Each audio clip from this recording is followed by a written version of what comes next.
हरे कृष्ण माता जी।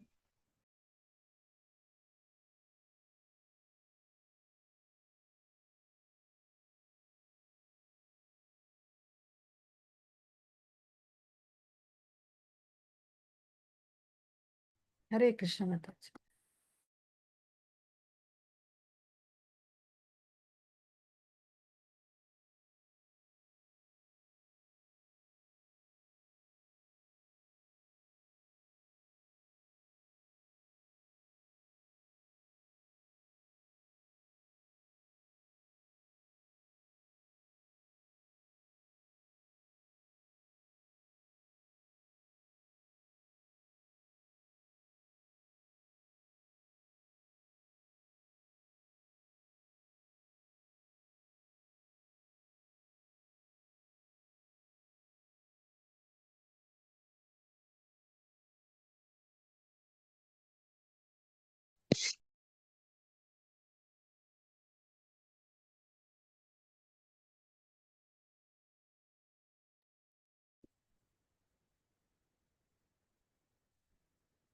हरे कृष्ण।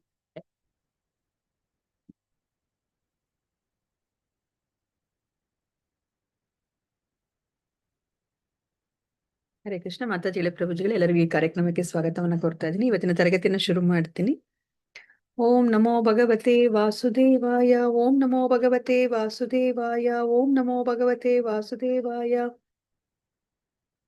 ಇಸ್ಕಾನ್ ಮಂಗಳೂರು ಶ್ರೀ ಶ್ರೀ ರಾಧಾ ಗೋವಿಂದ ದೇವಸ್ಥಾನದ ವತಿಯಿಂದ ನಡೆಸಿಕೊಡುತ್ತಿರುವ 3ನೇ ಹಂತದ ತರಗತಿಗೆ ನಿಮ್ಮೆಲ್ಲರಿಗೂ ಸ್ವಾಗತವನ್ನ ಕೋರುತ್ತಾ ಇದ್ದೇನೆ. ಶ್ರೀ ಶ್ರೀ ರಾಧಾ ಗೋವಿಂದ ಅವರ ಚರಣಾರವಿಂದಗಳಲ್ಲಿ ನನ್ನ ನಮಸ್ಕಾರಗಳನ್ನು ಸಲ್ಲಿಸುತ್ತಾ, ಈ ಕೃಷ್ಣ ಪ್ರಜ್ಞೆಯನ್ನು ಪ್ರಪಂಚದಾದ್ಯಂತ ಹರಡಿರುವ ಇಸ್ಕಾನ್ ಸಂಸ್ಥೆಯ ಸಂಸ್ಥಾಪಕ ಆಚಾರ್ಯರಾದ ಎಸಿ ಭಕ್ತಿವೇದಾಂತ ಸ್ವಾಮಿ ಶ್ರೀಲ ಪ್ರಭುಪಾದ ಅವರಿಗೂ ನನ್ನ ನಮನಗಳನ್ನು ಸಲ್ಲಿಸುತ್ತಾ, ಈ ದೇವಸ್ಥಾನದ ಮುಖ್ಯಸ್ಥರು, ಈ ಕಾರ್ಯಕ್ರಮದ ಕಾರ್ಯಕರ್ತರುಗಳು ಮತ್ತು ನನ್ನ ಗುರುಗಳಾದ ಪೂಜ್ಯ ನಾಮಿಶದಾಸ್ ಪ್ರಭುಜಿಯವರಿಗೂ ನನ್ನ ನಮಸ್ಕಾರಗಳನ್ನು ಸಲ್ಲಿಸುತ್ತಾ ಗುರು ಪ್ರಣಾಮದೊಂದಿಗೆ ಇವತ್ತಿನ ತರಗತಿಯನ್ನ ಶುರು ಮಾಡುತ್ತಾ ಇದ್ದೇನೆ. ಓಂ ಅಜ್ಞಾನ ತಿಮಿರಾಂಧಸ್ಯ ಜ್ಞಾನಾಂಜನ ಶಲಾಕಯ ಚಕ್ಷುರುನ್ಮೀಲಿತಂ ಯೇನ ತಸ್ಮೈ ಶ್ರೀ ಗುರವೇ ನಮಃ. ಶ್ರೀ ಚೈತನ್ಯ ಮನೋಭೀಷ್ಟಂ ಸ್ಥಾಪಿತಂ ಯೇನ ಭೂತಲೆ ಸ್ವಯಂ ರೂಪಃ ಕದಾ ಮಹ್ಯಂ ದದಾತಿ ಸ್ವಪದಾಂತಿಕಂ. ವಂದೇಹಂ ಶ್ರೀ ಗುರೋಃ ಶ್ರೀಯುತ ಪದಕಮಲಂ ಶ್ರೀ ಗುರುನ್ ವೈಷ್ಣವಾಂಶ್ಚ ಶ್ರೀರೂಪಂ ಸಾಗ್ರಜಾತಂ ಸಹಗಣ ರಘುನಾಥಾನ್ವಿತಂ ತಂ ಸಜೀವಂ ಸಾದ್ವೈತಂ ಸಾವಧೂತಂ ಪರಿಜನ ಸಹಿತಂ ಕೃಷ್ಣ ಚೈತನ್ಯ ದೇವಂ ಶ್ರೀ ರಾಧಾ ಕೃಷ್ಣ ಪಾದಾನ್ ಸಹಗಣ ಲಲಿತಾ ಶ್ರೀ ವಿಶಾಖಾನ್ವಿತಾಂಶ್ಚ. ಹೇ ಕೃಷ್ಣ ಕರುಣಾ ಸಿಂಧೋ ದೀನಬಂಧೋ ಜಗತ್ಪತೆ ಗೋಪೇಶ ಗೋಪಿಕಾ ಕಾಂತ ರಾಧಾ ಕಾಂತ ನಮೋಸ್ತುತೆ. ತಪ್ತ ಕಾಂಚನ ಗೌರಾಂಗಿ ರಾಧೆ ವೃಂದಾವನೇಶ್ವರಿ ವೃಷಭಾನುಸುತೆ ದೇವಿ ಪ್ರಣಮಾಮಿ ಹರಿಪ್ರಿಯೆ. ವಾಂಚಾ ಕಲ್ಪತರುಭ್ಯಶ್ಚ ಕೃಪಾ ಸಿಂಧುಭ್ಯ ಏವ ಚ ಪತಿತಾನಾಂ ಪಾವನೇಭ್ಯೋ ವೈಷ್ಣವೇಭ್ಯೋ ನಮೋ ನಮಃ. ನಮೋ ಓಂ ವಿಷ್ಣುಪದಾಯ ಕೃಷ್ಣ ಪ್ರೇಷ್ಠಾಯ ಭೂತಲೆ ಶ್ರೀಮತೆ ಭಕ್ತಿ ವೇದಾಂತ ಸ್ವಾಮಿನ್ ಇತಿ ನಾಮಿನೇ. ನಾಮಸ್ತೆ ಸರಸ್ವತೆ ದೇವೆ ಗೌರವಾಣಿ ಪ್ರಚಾರಿಣೆ ನಿರ್ವಿಶೇಷ ಶೂನ್ಯವಾದಿ ಪಾಶ್ಚಾತ್ಯ ದೇಶತಾರಿಣೆ. ಜಯ ಶ್ರೀ ಕೃಷ್ಣ ಚೈತನ್ಯ ಪ್ರಭು ನಿತ್ಯಾನಂದ ಶ್ರೀ ಅದ್ವೈತ ಗದಾಧರ ಶ್ರೀವಾಸಾದಿ ಗೌರ ಭಕ್ತವೃಂದ. ಹರೆ ಕೃಷ್ಣ ಕೃಷ್ಣ ಕೃಷ್ಣ ಹರೆ ಹರೆ, ಹರೆ ರಾಮ ರಾಮ ರಾಮ ಹರೆ ಹರೆ. ಹರೆ ಕೃಷ್ಣ ಕೃಷ್ಣ ಕೃಷ್ಣ ಹರೆ ಹರೆ, ಹರೆ ರಾಮ ರಾಮ ರಾಮ ಹರೆ ಹರೆ. ಹರೆ ಕೃಷ್ಣ ಕೃಷ್ಣ ಕೃಷ್ಣ ಹರೆ ಹರೆ, ಹರೆ ರಾಮ ರಾಮ ರಾಮ ಹರೆ ಹರೆ.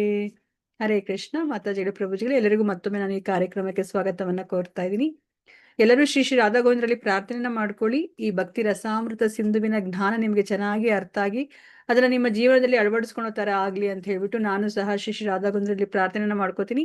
ಈ ಜ್ಞಾನವನ್ನ ನಿಮ್ಗೆ ಅರ್ಥ ಮಾಡಿಸುವಂತಹ ಶಕ್ತಿಯನ್ನ ನನಗೆ ಈ ಗುರು ಪರಂಪರೆಯ ಕೃಪೆಯಿಂದ ನನಗೆ ದೊರಕಲಿ ಅಂತ ಹೇಳ್ಬಿಟ್ಟು ಹರೇ ಕೃಷ್ಣ ಕೃಷ್ಣ ಕೃಷ್ಣ ಹರೇ ಹರೇ ಹರೇ ರಾಮ ರಾಮ ರಾಮ ಹರೇ ಹರೇ ಕೃಷ್ಣ.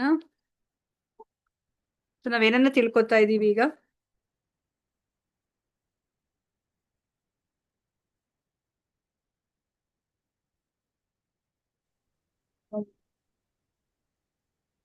ಎಲ್ಲ ಮೋಕ್ಷವನ್ನ ಮೀರಿಸಬಲ್ಲ ಭಕ್ತಿ ಸೇವೆಯ ಬಗ್ಗೆ ಮಾತಾಜಿ. ಮೊನ್ನೆ ಪೃಥುರಾಜನು ಹೇಗೆ ಭಗವಂತನನ್ನ ಅರ್ಥ ಮಾಡಿಕೊಳ್ಳಲು ಏನೇನ್ ಬೇಕು ಅಂತೆಲ್ಲ ಕೇಳ್ತಾರೆ. ಅದೇ ಕೋಟಿ ಕೋಟಿ ಕಿವಿಗಳು, ನಾಲಿಗೆ ಅದೆಲ್ಲ ಬೇಕು ಅಂತ ಹೇಳ್ತಾರೆ. ಇವೆಲ್ಲ ಮೋಕ್ಷ ಬೇಡ ಅಂತ ಅದ್ರ ಬಗ್ಗೆ ಹೇಳಿದ್ರಿ ಮಾತಾಜಿ. ಅಂದ್ರೆ ಇಲ್ಲಿ ಹಲವಾರು ಎಕ್ಸಾಂಪಲ್ಸ್ ಅನ್ನ ಕೊಡ್ತಾ ಹೋಗ್ತಾ ಇದಾರೆ ಅಲ್ವಾ ಭಾಗವತದಲ್ಲಿರುವಂತಹ ಆ ಒಂದು ದೃಷ್ಟಾಂತಗಳನ್ನ ಹೇಳ್ತಾ ಹೇಳ್ತಾ ನೋಡಿ, ಇಲ್ಲಿ ಯಾರನ್ನು ಸಹ ಮೋಕ್ಷ ಬೇಕು ಅಂತ ಕೇಳ್ತಾ ಇಲ್ಲ.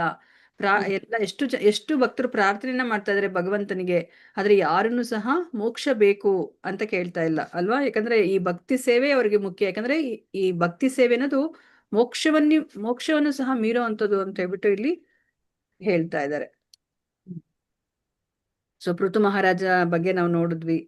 ಸೊ ಅದಾದ್ಮೇಲೆ ಭರತ ಮಹಾರಾಜ ಎಲ್ಲವನ್ನ ಅವರು ತ್ಯಾಗ ಮಾಡಿ ಅವರು ಕಾಡಿಗೆ ಅವರು ಹೋಗ್ತಾರೆ ಅಲ್ವಾ. ಸೊ ಅಂದ್ರೆ ಏನರ್ಥ ಅಂದ್ರೆ ಆ ಭಕ್ತಿ ಸೇವೆ ಅನ್ನೋದು ಆ ಒಂದು ಐಹಿಕವಾದಂತ ಐಹಿಕ ಭೋಗ ಜೀವನಕ್ಕಿಂತ ತುಂಬಾ ಉನ್ನತವಾದದ್ದು ಅಂತ ಹೇಳ್ಬಿಟ್ಟು ನಮ್ಗೆ ಇಲ್ಲಿ ಹೇಳ್ತಾ ಇದ್ದಾರೆ. ಅದಾದ್ಮೇಲೆ ರುದ್ರಾಸುರ ಅವನು ಸಹ ಪ್ರಾರ್ಥನೆ ಮಾಡ್ತಾ ಇದ್ದಾನೆ, ನನಗೆ ಯಾವ ಒಂದು ಲೋಕನೂ ನನಗೆ ಬೇಡ, ಯಾವ ಲೋಕಕ್ಕೆ ಒಡೆಯನಾಗೋದು ನನಗೆ ಬೇಡ, ಧ್ರುವ ಲೋಕವೂ ಸಹ ಬೇಡ, ಅದು ಶಾಶ್ವತ ಲೋಕ ಈ ಭೌತಿಕ ಪ್ರಪಂಚದಲ್ಲಿ ಇರುವಂತದ್ದು, ಅದು ಸಹ ನನಗೆ ಬೇಡ.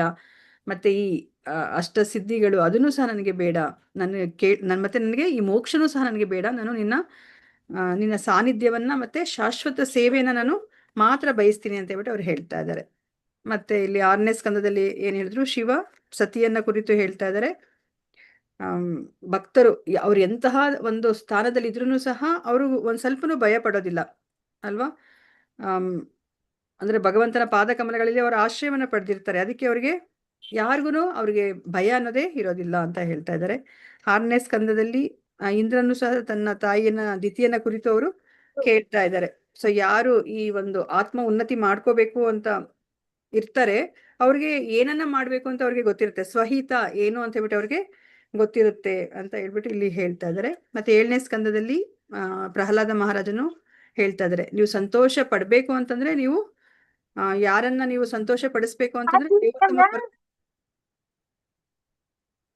ಭಗವಂತನನ್ನು ದೇವೋತ್ತಮ ಪರಮ ಪುರುಷನನ್ನ ನೀವು ಸಂತೋಷ ಪಡಿಸ್ಬೇಕು ಅಂತ ಹೇಳ್ಬಿಟ್ಟು ಇಲ್ಲಿ ಹೇಳ್ತಾ ಇದ್ದಾರೆ.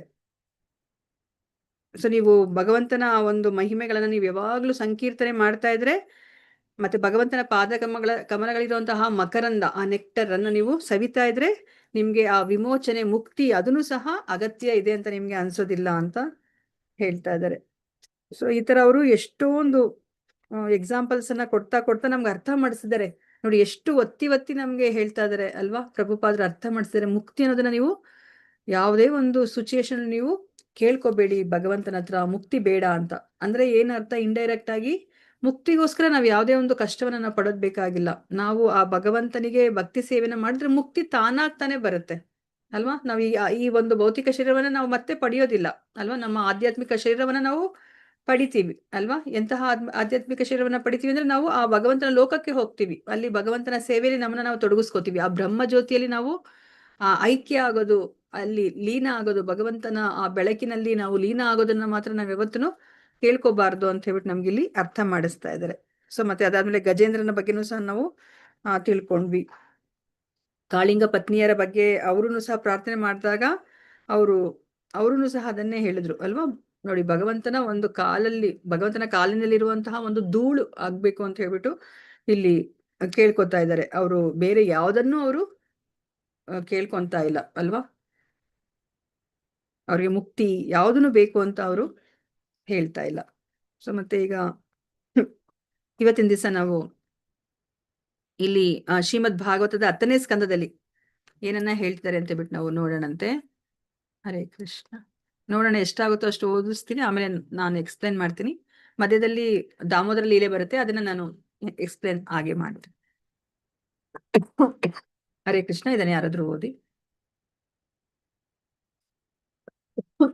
ಮಾತಾಜಿ ಹರೇ ಕೃಷ್ಣ ಮಾತಾಜಿ. ಶ್ರೀಮದ್ ಭಾಗವತ ಅಲ್ಲಿಂದ ಮಾತಾಜಿ. ಶ್ರೀಮದ್ ಭಾಗವತ 10ನೇ ಸ್ಕಂದದಲ್ಲಿ. ಶ್ರೀಮದ್ ಭಾಗವತದ 10ನೇ ಸ್ಕಂದದಲ್ಲಿ 87ನೇ ಅಧ್ಯಾಯದ ಶ್ಲೋಕ 21 ಬರುವ ಒಂದು ಪ್ರಸಕ್ತಿ ಹೀಗಿದೆ. ಅದರಲ್ಲಿ ಶ್ರುತಿಗಳು ಸಾಕಾರ ವೇದಗಳು ಭಗವಂತನನ್ನು ಕುರಿತು ಪ್ರಿಯ ಪ್ರಭುವೆ ಆಧ್ಯಾತ್ಮಿಕ ಜ್ಞಾನವನ್ನು ಅರ್ಥೈಸಿಕೊಳ್ಳುವುದು ದುಸ್ತರ. ನಿನ್ನ ಯಥಾರೂಪದಲ್ಲಿ ಆಗಿರುವ ಈಗಿನ ನಿನ್ನ ಆವಿರ್ಭಾವವು ಕಠಿಣ ವಸ್ತುವಾದ ಆತ್ಮಜ್ಞಾನದ ತಿಳಿವನ್ನು ನೀಡುವುದಕ್ಕಾಗಿಯೇ ಉಂಟಾಗಿದೆ.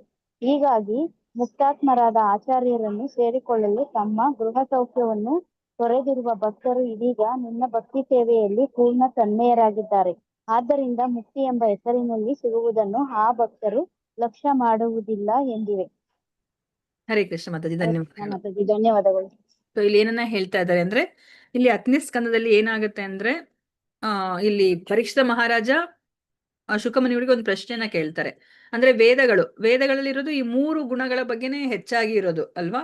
ಆದ್ರೆ ಅದನ್ನ ನಾವು ಭಗವಂತನಿಗೆ ನಾವು ಹೋಲಿಸ್ತೀವಿ ಅಲ್ವಾ, ಪರಮ ಸತ್ಯನಿಗೆ ನಾವು ಅದನ್ನ ಈಕ್ವಲ್ ಮಾಡ್ತೀವಿ. ಸೊ ಅದಕ್ಕೋಸ್ಕರ ಅವರು ಕೇಳ್ತಾ ಇದ್ದಾರೆ, ಅಂದ್ರೆ ಹೇಗೆ ನೀವು ಇದನ್ನ ಹೇಳಿಕೆ ಸಾಧ್ಯ, ದೇವೋತ್ತಮ ಪರಮ ಪುರುಷನನ್ನ ನೀವು ಈ ವೇದಗಳಿಗೆ ಹೋಲಿಸ್ಲಿಕ್ಕೆ ಹೇಗೆ ಸಾಧ್ಯ ಆಗುತ್ತೆ? ಯಾಕಂದ್ರೆ ಅದ್ರಲ್ಲಿ ಬರೀ 3 ಗುಣಗಳಿದೆ, ಆದ್ರೆ ದೇವೋತ್ತಮ ಪರಮ ಪುರುಷ ಈ 3 ಗುಣಗಳನ್ನ ಮೀರಿ ಇದ್ದವರು ಅನ್ನೋ ಒಂದು ಪ್ರಶ್ನೆಯನ್ನ ಕೇಳ್ತಾರೆ. ಸೊ ಇದೇ ಪ್ರಶ್ನೆಯನ್ನ ನಾರದರು ಅವರು ಆ ನಾರಾಯಣ ಋಷಿಯನ್ನ ಆ ಬದರಿಕಾಶ್ರಮದಲ್ಲಿ ಭೇಟಿಯಾದಾಗ ಅವರು ಕೇಳ್ತಾರೆ. ಆಗ ನಾರಾಯಣ ಋಷಿ ಇದನ್ನ ಅವರು ನಾರದರಿಗೆ ಇದನ್ನ ವಿವರಣೆ ಕೊಡೋದಕ್ಕಿಂತ ಮುಂಚೆ ಅವರು ಏನ್ ಹೇಳ್ತಾರೆ ಅಂದ್ರೆ, ನಾನು ಇದನ್ನ ಯಾವ ಒಂದು ದೃಷ್ಟಾಂತದ ಮುಖಾಂತರ ನಾನು ನಿನಗೆ ವಿವರಿಸ್ತೀನಿ ಅಂತ ಹೇಳ್ಬಿಟ್ಟು ಅವರು ಏನು ಸನಂದನ ಋಷಿ ಇದಾರಲ್ಲ, ಸನತ್ ಕುಮಾರರಲ್ಲಿ ಸನಕ ಸನಾತನ ಸನಂದ ಸನತ್ ಕುಮಾರ ಇದಾರಲ್ಲ, ಆ ಸನಂದನ ಋಷಿ ಅವರು ಆ ಜನಲೋಕದಲ್ಲಿ ಇರುವಂತಹ ಋಷಿ ಮುನಿಗಳ ಜೊತೆ ಈ ವಿಷಯವಾಗಿ ಅವರು ಚರ್ಚೆ ಮಾಡ್ತಾ ಇದ್ದಾಗ, ಆಗ ಆ ವೇದಗಳು ಏನು ಆ ಭಗವಂತನನ್ನ ಸ್ತುತಿ ಮಾಡ್ತಾರಲ್ವಾ ಅದ್ರ ಬಗ್ಗೆ ವಿವರಣೆಯನ್ನ ಕೊಡ್ತಾ ಅವರು ಈ ಒಂದು ಜ್ಞಾನವನ್ನ ಅವ್ರು ಸರಿಯಾಗಿ ಅರ್ಥ ಮಾಡಿಸ್ತಾರೆ. ಸೊ ಅಂದ್ರೆ ಇಲ್ಲಿ ವೇದಗಳಿಗೆ ಇವಾಗ ಒಂದು ಮೂರ್ತ ರೂಪವನ್ನ ಕೊಟ್ರೆ, ವೇದಗಳು ಇವಾಗ ಭಗವಂತ ಅವರು ಏನು ನಾರಾಯಣ ಅವರು ಸೃಷ್ಟಿ ಮಾಡ್ಲಿಕ್ಕಿನ ಮುಂಚೆನೆ ಇವಾಗ ಈ ವೇದಗಳು ಅದನ್ನು ಸಹ ಜನಿಸುತ್ತೆ. ಸೊ ವೇದಗಳು ಅದು ಹುಟ್ಟಿದ ತಕ್ಷಣನೇ ಆ ದೇವೋತ್ತಮ ಪರಮ ಪುರುಷನನ್ನ ಕುರಿತಾಗಿ ಅಲ್ಲಿ ಗ್ಲೋರಿಫೈ ಮಾಡುತ್ತೆ, ಅಂದ್ರೆ ಹೊಗಳಿಕೆ ಶುರು ಮಾಡುತ್ತೆ. ಸೊ ಆ ವೇದಗಳು ಏನ್ ಪ್ರಾರ್ಥನೆ ಮಾಡ್ಕೊಳುತ್ತೆ ಅನ್ನೋದನ್ನ ಇಲ್ಲಿ ನಮ್ಗೆ ಹೇಳ್ತಾ ಇದ್ದಾರೆ. ಸೊ ವೇದಗಳು ನೋಡಿ, ಭಗವಂತನ ಕುರಿತು ಪ್ರಿಯ ಪ್ರಭುವೆ ಆಧ್ಯಾತ್ಮಿಕ ಜ್ಞಾನವನ್ನ ಅರ್ಥೈಸಿಕೊಳ್ಳುವುದು ದುಸ್ತರ ಅಂತ ಹೇಳ್ತಾ ಇದ್ದಾರೆ. ತುಂಬಾ ಕಷ್ಟ ಅಂತ ಹೇಳ್ತಾ ಇದ್ದಾರೆ ಈ ಆಧ್ಯಾತ್ಮಿಕ ಜ್ಞಾನವನ್ನ ಅರ್ಥ ಮಾಡ್ಕೊಳೋದು. ನಿನ್ನ ರೂಪದಲ್ಲಿ ಆಗಿರುವ ಈಗಿನ ನಿನ್ನ ಆವಿರ್ಭಾವವು ಕಠಿಣ ವಸ್ತುವಾದ ಆತ್ಮಜ್ಞಾನದ ತಿಳುವಳಿಕೆಯನ್ನು ನೀಡುವುದಕ್ಕಾಗಿ ಉಂಟಾಗಿದೆ ಅಲ್ವಾ. ಸೊ ಭಗವಂತ ಅಷ್ಟೇ ನಮ್ಗೆ ಹೇಳಿದ್ರೆ ನಮ್ಗೆ ಅರ್ಥ ಆಗತ್ತೆ ಅಲ್ವಾ. ಅತ ಶ್ರೀಕೃಷ್ಣ ನಾಮಾದಿ ನಾಭವೇದ್ ಗ್ರಾಹ್ಯಮಿಂದ್ರಿಯೈಹಿ ಸೇವೋನ್ಮುಖೈಹಿ ಜಿಹ್ವಾದೋ ಸ್ವಯಂ ಏವ ಸ್ಫುರುತಿ ಅದ ಅಲ್ವಾ. ನಾನಿಲ್ಲಿ ರ್ಯಾಂಕ್ ಹೋಲ್ಡರ್ ಅಂದ್ರೂ ಸಹ ಈ ಆಧ್ಯಾತ್ಮಿಕ ಜ್ಞಾನವನ್ನ ನಾವು ಅರ್ಥ ಮಾಡ್ಕೊಳಿಕ್ಕಾಗಲ್ಲ. ನಾವು ಸೇವೆಯನ್ನ ನಾವು ಮಾಡ್ಬೇಕು. ಈ ನಾಲಿಗೆಯಿಂದ ನಾವು ಸೇವೆಯನ್ನ ನಾವು ಶುರು ಮಾಡ್ಬೇಕಾಗತ್ತೆ. ನಾಲಿಗೆ 2 ಕೆಲಸಗಳನ್ನ ಮಾಡುತ್ತೆ ಅಲ್ವಾ. ಸೊ ಹರೇ ಕೃಷ್ಣ ಮಹಾಮಂತ್ರವನ್ನ ಹೇಳ್ಕೊಳುತ್ತೆ ಮತ್ತೆ ಪ್ರಸಾದವನ್ನ ಸ್ವೀಕರಿಸುತ್ತೆ. ಸೊ ನಾವ್ ಯಾವಾಗ ಇದು ನಾಲಿಗೆಯಿಂದ ನಾವು ಈ ಸೇವೆಯನ್ನ ಭಗವಂತನ ಭಕ್ತಿ ಸೇವೆಯನ್ನ ಮಾಡ್ಲಿಕ್ಕೆ ನಾವು ಶುರು ಮಾಡ್ತೀವೋ, ಆಗ ಭಗವಂತನೇ ಅವರು ನಮ್ಗೆ ಅವ್ರನ್ನ ಅರ್ಥ ಮಾಡಿಸ್ತಾರೆ. ಇದನ್ನ ನಾವು ಅರ್ಥ ಮಾಡ್ಕೋಬೇಕಾಗಿರೋದು. ನಾವೆಷ್ಟೇ ಕಷ್ಟಪಟ್ರು ಭಗವಂತನ ನಾವು ಅರ್ಥ ಮಾಡ್ಕೊಳ್ಲಿಕ್ಕೆ ಸಾಧ್ಯ ಇಲ್ಲ. ನಾವು ಭಕ್ತಿ ಸೇವೆ ಮಾಡಿದ್ರೆ ಭಗವಂತನೇ ಅವ್ರನ್ನ ನಮ್ಗೆ ಅರ್ಥ ಮಾಡಿಸ್ತಾರೆ. ಅದನ್ನ ಇಲ್ಲಿ ನಾವು ಅರ್ಥ ಮಾಡ್ಕೋಬಹುದು. ಹೀಗಾಗಿ ಮುಕ್ತಾತ್ಮರಾದ ಆಚಾರ್ಯರನ್ನು ಸೇರಿಕೊಳ್ಳಲು ತಮ್ಮ ಗೃಹ ಸೌಖ್ಯವನ್ನು ತೊರೆದಿರುವ ಭಕ್ತರು ಇದೀಗ ನಿನ್ನ ಭಕ್ತಿ ಸೇವೆಯಲ್ಲಿ ಪೂರ್ಣ ತನ್ಮಯರಾಗಿದ್ದಾರೆ ಅಂತ ಹೇಳ್ಬಿಟ್ಟು ಹೇಳ್ತಾ ಇದ್ದಾರೆ. ಸೊ ಅಂದ್ರೆ ಈ ಗೃಹಸ್ಥರು ಅವರು ಅಂತಹ ಭಕ್ತರು ಏನ್ ಮಾಡಿದ್ದಾರೆ, ಅವರು ಮುಕ್ತಾತ್ಮರಾದ ಆಚಾರ್ಯರನ್ನ ಸೇರ್ಕೊಳ್ಲಿಕ್ಕೆ ಅವರು ಇವಾಗ ಭಕ್ತಿ ಸೇವೆಯಲ್ಲಿ ಅವರು ತನ್ಮಯರಾಗಿದ್ದಾರೆ. ಅವರು ಮುಕ್ತಿ ಅನ್ನೋ ಒಂದನ್ನು ಸಹ ಅವರು ಬಯಸ್ತಾ ಇಲ್ಲ ಅಂತ ಹೇಳ್ಬಿಟ್ಟು ನಿನ್ನ ಭಕ್ತರು ಈ ಮುಕ್ತಿಯನ್ನು ಸಹ ಬಯಸೋದಿಲ್ಲ ಅಂತ ಹೇಳ್ಬಿಟ್ಟು ಇಲ್ಲಿ ವೇದಗಳು ಹೇಳ್ತಾ ಇದೆ. ಅಂದ್ರೆ ನೋಡಿ, ಪ್ರತಿಯೊಂದು ನಾವು ಎಕ್ಸಾಂಪಲ್ ಸಹ ನಾವ್ ಏನನ್ನ ನೋಡ್ತಾ ಇದೀವಿ, ಮುಕ್ತಿ ಅನ್ನೋದನ್ನ ಯಾರು ಬಯಸ್ತಾ ಇಲ್ಲ, ಶುದ್ಧ ಭಕ್ತರು ಯಾರನ್ನು ಸಹ ಬಯಸ್ತಾ ಇಲ್ಲ ಅಂತ ಹೇಳ್ಬಿಟ್ಟು ಇಲ್ಲಿ ಹೇಳ್ತಾ ಇದ್ದಾರೆ.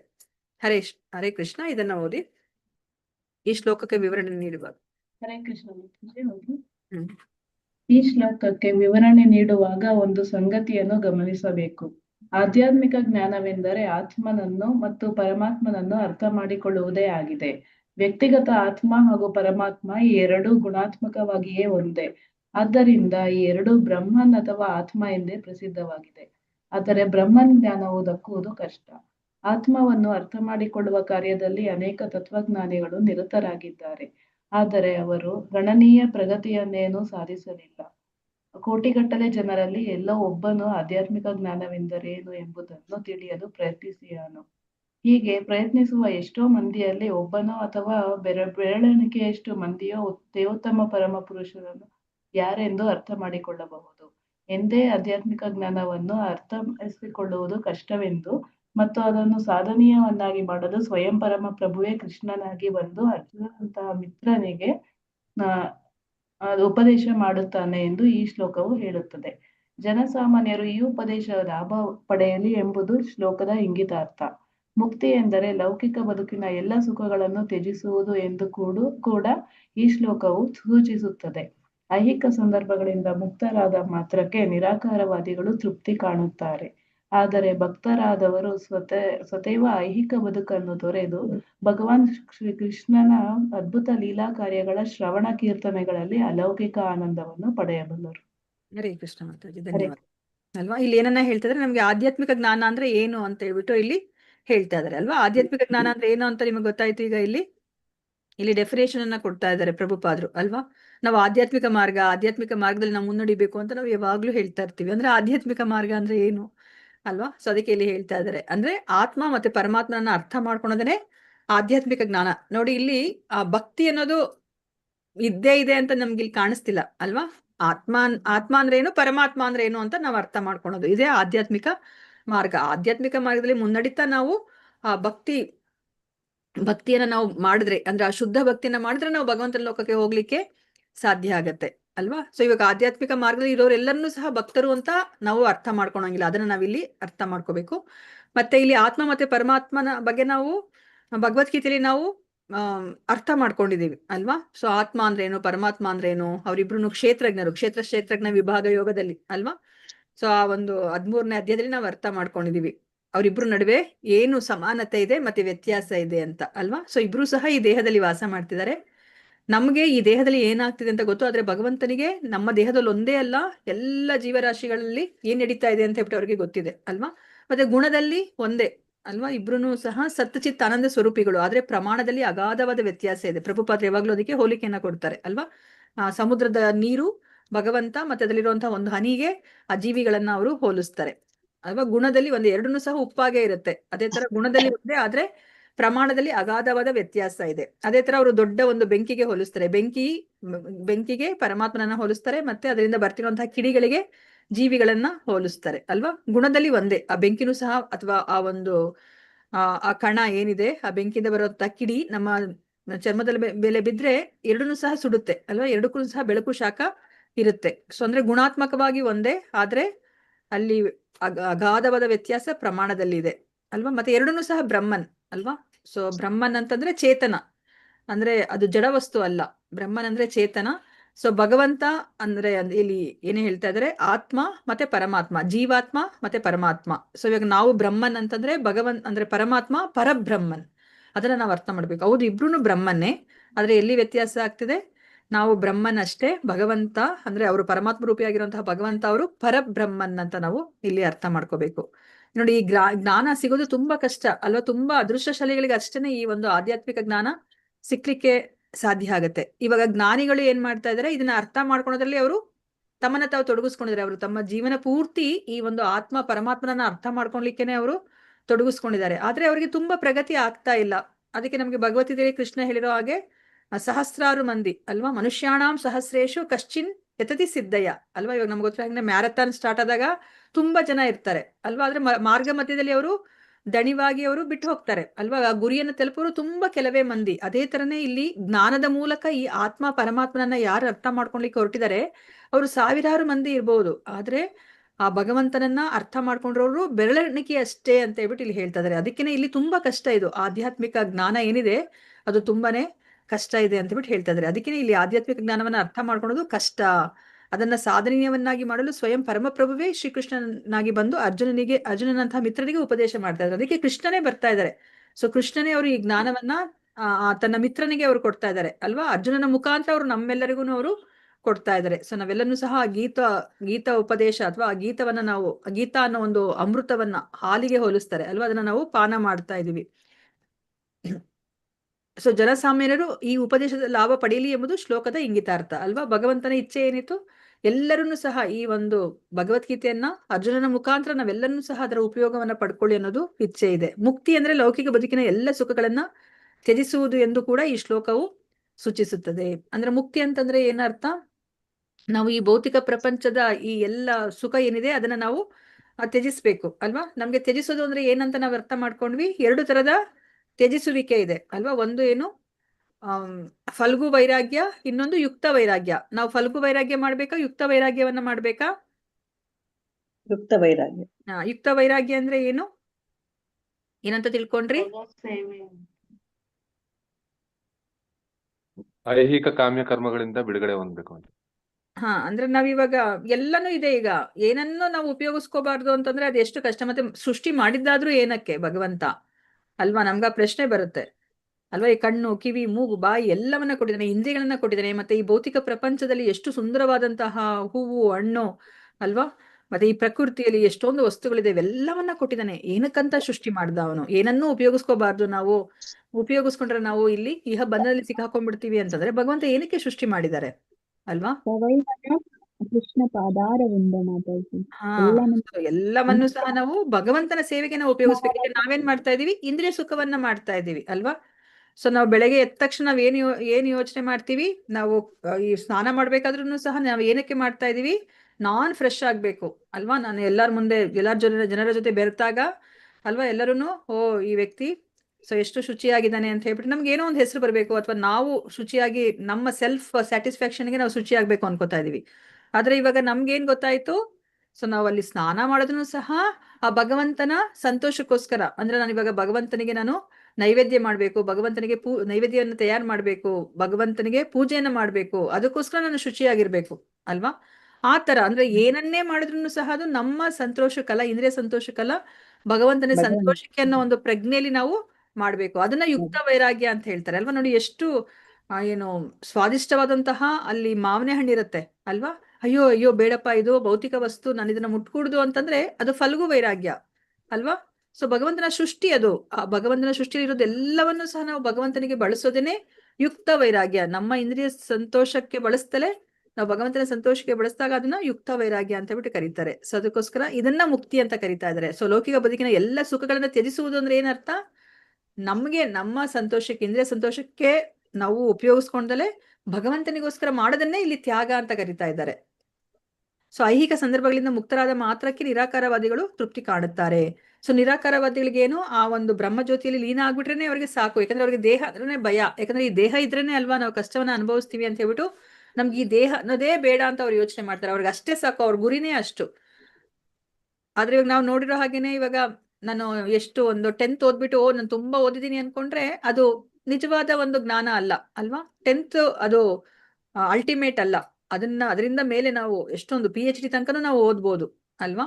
ಸೊ ಇವಾಗ ಭಗವಾನ್ ಹಂತಕ್ಕೆ ನಾವು ಬಂದಾಗ ಅಷ್ಟೇನೆ ನಾವು ಈ ಪರಮ ಸತ್ಯನ ನಾವು ಪರಿಪೂರ್ಣವಾಗಿ ಅರ್ಥ ಮಾಡ್ಕೊಂಡಿದೀವಿ ಅಂತ. ಆದ್ರೆ ಭಗವಂತನ ಭಕ್ತರಾದವರು ಅವ್ರೇನ್ ಮಾಡ್ತಾರೆ, ಈ ಐಹಿಕ ಬದುಕನ್ನ ತೊರೆದು ಭಗವಾನ್ ಕೃಷ್ಣನ ಅದ್ಭುತ ಲೀಲಾ ಕಾರ್ಯಗಳ ಶ್ರವಣ ಸಂಕೀರ್ತನೆಗಳಲ್ಲಿ ಅಲೌಕಿಕ ಆನಂದಗಳನ್ನ ಅವರು ಪಡೆಯಬಲ್ಲರು ಅಲ್ವಾ. ಅವ್ರು ಈ ಭೌತಿಕ ವಸ್ತುಗಳನ್ನ ಎಲ್ಲವನ್ನೂ ಸಹ ಅವರು ಭಗವಂತನಿಗೆ ಉಪಯೋಗಿಸಿ ಅವರು ತುಂಬಾ ಅಂದ್ರೆ ಆ ಅಲೌಕಿಕ ಆತ್ಮಾನಂದ ಅಂತ ನಾವೇನ್ ಹೇಳ್ತೀವಿ ಅದನ್ನ ಅವರು, ಅಥವಾ ಪ್ರೇಮಾನಂದ, ಕೃಷ್ಣನ ಆ ಒಂದು ಪ್ರೇಮವನ್ನ ಅವರು ಅನುಭವಿಸಬಹುದು. ಮತ್ತೆ ಇನ್ನೊಂದು ಎಕ್ಸಾಂಪಲ್ ಅನ್ನ ಇಲ್ಲಿ ಕೊಡ್ತಾ ಇದ್ದಾರೆ. ಏನಂತ ಕೊಡ್ತಾ ಇದಾರೆ ಅಂತ ಬಿಟ್ಟು ನೋಡೋಣ. ಇಲ್ಲಿ ಉದ್ದವನ ಜೊತೆ ಮತ್ತೆ 3 ಎಕ್ಸಾಂಪಲ್ಸ್ ಅನ್ನ ಈ ಒಂದು ಪ್ಯಾರಾಗ್ರಾಫ್ ಅಲ್ಲಿ ಕೊಡ್ತಾ ಇದ್ದಾರೆ. ಹರೇ ಕೃಷ್ಣ, ಯಾರಾದ್ರೂ ಓದಿ. ಓದ್ಲಾ ಮಾತಾಜಿ? ಹರೇ ಕೃಷ್ಣ ಮಾತಾಜಿ. ವಿದ್ಯಾ ಮಾತಾಜಿ ಓದ್ಲಿ ಪ್ರಭುಜಿ, ಅದಾದ್ಮೇಲೆ ನೀವು ನೆಕ್ಸ್ಟ್ ಪ್ಯಾರಾ ಓದಿ.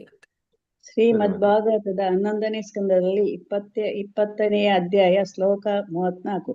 ಭಗವಾನ್ ಶ್ರೀಕೃಷ್ಣ ಉದ್ದವನನ್ನು ಕುರಿತು ಹೀಗೆನ್ನುತ್ತಾನೆ: ಪ್ರಿಯ ಉದ್ದವ, ಸಂಪೂರ್ಣವಾಗಿ ನನ್ನ ಸೇವೆಯನ್ನು ಆಶ್ರಯಿಸಿದವರು ಈ ಭಕ್ತರು ಭಕ್ತಿ ಸೇವೆಯಲ್ಲಿ ಎಷ್ಟು ದೃಢ ಮನಸ್ಕರೆಂದರೆ ಅವರಿಗೆ ಬೇರೊಂದು ಅಪೇಕ್ಷೆ ಇಲ್ಲ. 4 ಆಧ್ಯಾತ್ಮಿಕ ಸಿದ್ಧಿಗಳನ್ನು ಅವರಿಗೆ ನೀಡಲಾದಾಗಲೂ ಅವರು ಅದನ್ನು ನಿರಾಕರಿಸುತ್ತಾರೆ. ಎಂದ ಮೇಲೆ ಐಕ್ಯ ಜಗತ್ತಿನ ಎಲ್ಲವನ್ನು ನಿರಾಕರಿಸುತ್ತಾರೆಂದು ಬೇರೆಯಾಗಿ ಹೇಳಬೇಕೇನು? ಅದೇ ರೀತಿ ಭಾಗವತದ 11ನೇ ಸ್ಕಂದದಲ್ಲಿ 14ನೇ ಅಧ್ಯಾಯ ಶ್ಲೋಕ 14 ಭಗವಾನ್ ಶ್ರೀಕೃಷ್ಣನು ಉದ್ಧವನನ್ನು ಕುರಿತು ಹೀಗೆನ್ನುತ್ತಾನೆ: ಪ್ರಿಯ ಉದ್ಧವ, ಯಾರ ಮನಸ್ಸು ಹಾಗೂ ಕಾರ್ಯಗಳು ಸಂಪೂರ್ಣವಾಗಿ ನನ್ನನ್ನೇ ಚಿಂತಿಸುತ್ತದೆಯೋ ಅಂಥ ವ್ಯಕ್ತಿಯು ಬ್ರಹ್ಮನ ಸ್ಥಾನದಲ್ಲಾಗಲಿ, ಇಂದ್ರನ ಸ್ಥಾನವನ್ನಾಗಲಿ, ಗ್ರಹಲೋಕಗಳ ಒಡೆಯತನವನ್ನಾಗಲಿ, ಅಷ್ಟಸಿದ್ಧಿಗಳನ್ನಾಗಲಿ, ಕೊನೆಗೆ ಮುಕ್ತಿಯನ್ನಾಗಲಿ ಬಯಸೋದಿಲ್ಲ. ಶ್ರೀಮದ್ ಭಾಗವತದ 12ನೇ ಸ್ಕಂದದಲ್ಲಿ 10ನೇ ಅಧ್ಯಾಯ ಶ್ಲೋಕ 6 ಶಿವನು ಪಾರ್ವತೀ ದೇವಿಯನ್ನುದ್ದೇಶಿಸಿ, ದೇವಿ, ಮಹಾಬ್ರಾಹ್ಮಣನಾದ ಮಾರ್ಕಂಡೇಯನು ದೇವೋತ್ತಮ ಪುರುಷನಲ್ಲಿ ಅಚಲ ಶ್ರದ್ಧಾಭಕ್ತಿಗಳನ್ನು ಸಾಧಿಸಿದ್ದಾನೆ. ಹಾಗಾಗಿ ಅವನು ಬೇರಾವ ಆಶೀರ್ವಾದಗಳನ್ನು ಅಪೇಕ್ಷಿಸುವುದಿಲ್ಲ. ಐಕ್ಯ ಜಗತ್ತಿನ ಬದುಕಿನಿಂದ ಮುಕ್ತಿಯ ಕೊಡೆ ಅವನಿಗೆ ಬೇಡ ಎಂದಿದ್ದಾನೆ. ಹರೇ ಹರೇ ಕೃಷ್ಣ. ಕೃಷ್ಣ. ಅಲ್ವಾ, ಇಲ್ಲಿ 3 ಎಕ್ಸಾಂಪಲ್ಸ್ ಅನ್ನ ಕೊಡ್ತಾ ಇದ್ದಾರೆ ಶ್ರೀಮದ್ ಭಾಗವತದಿಂದ. ಸೊ ಒಂದನ್ನ ಏನ್ ಹೇಳ್ತಾ ಇದಾರೆ ಇಲ್ಲಿ, ಪ್ರಿಯ ಉದ್ಧವನ ಜೊತೆ ಇಲ್ಲಿ ಭಗವಂತನೇ ಮಾತಾಡ್ತಾ ಇದಾರೆ, ಕೃಷ್ಣನೇ ಮಾತಾಡ್ತಾ ಇದಾರೆ. ಅವ್ರು ಏನ್ ಹೇಳ್ತಾ ಇದಾರೆ, ಯಾರು ಭಗವಂತನ ಸೇವೆಯನ್ನ ಮಾಡ್ತಾರೆ, ಅವ್ರಿಗೆ ಎಷ್ಟು ಆ ಭಗವಂತನ ಸೇವೆಯಲ್ಲಿ ದೃಢ ಮನಸ್ಸಿದೆ ಅಂತಂದ್ರೆ ಅವ್ರಿಗೆ ಬೇರೆ ಇನ್ಯಾವುದೂ ಅಪೇಕ್ಷೆ ಇಲ್ಲ ಅಲ್ವಾ. ಅನ್ಯಾಭಿಲಾಷಿತ ಶೂನ್ಯ ದಾನ ಕರ್ಮಾದಿ ಅನಾವೃತಂ ಆನುಕೂಲ್ಯೇನ ಕೃಷ್ಣಾನುಶೀಲನಂ ಭಕ್ತಿರುತ್ತಮ. ಉತ್ತಮ ಭಕ್ತಿ ಅಂದ್ರೆ ಏನು? ಸೊ ಯಾವುದೇ ಒಂದು ಅಪೇಕ್ಷೆ ಇರೋದಿಲ್ಲ. ನಾವು ಗೋಪಿಕಾಸ್ತ್ರೀಯರನ್ನ ನೋಡಿದ್ವಿ ಅಲ್ವಾ. ಗೋಪಿಕಾಸ್ತ್ರೀಯರಿಗೆ ಏನು ಬೇಡ, ಅವ್ರು ನರಕಕ್ಕೆ ಹೋದ್ರೂ ಪರವಾಗಿಲ್ಲ. ಏನಕ್ಕೆ ನರಕಕ್ಕೆ ಹೋಗ್ಬೇಕು ಅನ್ಕೋತಿದ್ರೆ, ಕೃಷ್ಣ ಒಂದು ಕ್ಷಣ ಸಂತೋಷವಾಗಿದ್ರು ಪರವಾಗಿಲ್ಲ, ಅಂದ್ರೆ ಅಷ್ಟಕ್ಕೇನೆ ಸಾಕು. ಒಂದು ಕ್ಷಣ ಅವ್ರು ಸಂತೋಷವಾಗಿರ್ತಾರೆ ಅಂತ ಅಂದ್ರೆ ನಾವು ಬೇಕಾದ್ರೆ ಶಾಶ್ವತವಾಗಿ ನರಕದಲ್ಲಿ ಇರ್ತೀವಿ ಅನ್ನೋ ಒಂದು ಮನಸ್ಥಿತಿ. ಅಂದ್ರೆ ಕೃಷ್ಣನ ಸಂತೋಷವೇ ಅವರ ಸಂತೋಷ. ಅವರು ಆ ಒಂದು ಭಕ್ತಿಯನ್ನ ಮಾಡ್ತಿರೋದು, ಆ ಸೇವೆಯನ್ನ ಮಾಡ್ತಿರೋದು ಏನನ್ನೋ ಪಡ್ಕೋಬೇಕು ಅಂತ ಇಚ್ಛೆಯಿಂದ ಅಲ್ಲ ಅವರು. ಸೊ ಕೃಷ್ಣನ ಮೇಲೆ ಒಂದು ಸಹಜವಾದಂತ ಪ್ರೀತಿ ಇದೆ, ಯಾವುದೇ ಒಂದು ಕಾರಣ ಇಲ್ದಲೆ, ಅಭಿಲಾಷ, ಯಾವುದೇ ಒಂದು ಅಭಿಲಾಷೆ ಇಲ್ದಲೆ ಅವ್ರಿಗೆ ಆ ಒಂದು ಭಗವಂತನ ಮೇಲೆ ಪ್ರೀತಿ ಇದೆ. ಅದನ್ನೇ ಇಲ್ಲಿ ಹೇಳ್ತಾ ಇದಾರೆ ನೋಡಿ, ಅವ್ರಿಗೆ ಯಾವುದೇ ಒಂದು ಅಪೇಕ್ಷೆ ಇಲ್ಲ. ಮತ್ತೆ 4 ಆಧ್ಯಾತ್ಮಿಕ ಸಿದ್ಧಿಗಳು, ಯಾವ್ದಾದ್ರು 4 ಆಧ್ಯಾತ್ಮಿಕ ಸಿದ್ಧಿಗಳು ಇಲ್ಲಿ ಹೇಳ್ತಾ ಇದಾರೆ? ಆ ಮುಕ್ತಿಗಳು ಅಲ್ವಾ, ಭಗವಂತನ ರೂಪವನ್ನೇ ಪಡೆಯೋದು, ಸಾರೂಪ್ಯ ಮುಕ್ತಿ, ಸಾಲೋಕ್ಯ ಮುಕ್ತಿ, ಸಾಮೀಪ್ಯ ಮುಕ್ತಿ, ಸಾಷ್ಟಿ. ಈ 4 ಸಹ ಅವರು ನಿರಾಕರಿಸ್ತಾರೆ ಅಂತ ಹೇಳ್ಬಿಟ್ಟು ಹೇಳ್ತಿದ್ದಾರೆ. ಈ 4 ನಿರಾಕರಿಸ್ತಾರೆ ಅಂದ್ಮೇಲೆ ಇನ್ನ ಈ ಭೌತಿಕ ಪ್ರಪಂಚ ಇರುವಂತಹ ಈ ಒಂದು ಭೋಗ ಜೀವನವನ್ನ ಅವರು ಅಪೇಕ್ಷಿಸ್ತಾರೆ. ಹರೇ ಕೃಷ್ಣ, ಪ್ಲೀಸ್ ಮ್ಯೂಟ್ ಮಾಡಿ. ಹರೇ ಕೃಷ್ಣ. ಶ್ರೀಕಾಂತ್ ಪ್ರಭುಜಿ ಮ್ಯೂಟ್ ಮಾಡ್ಕೊಳ್ಳಿ.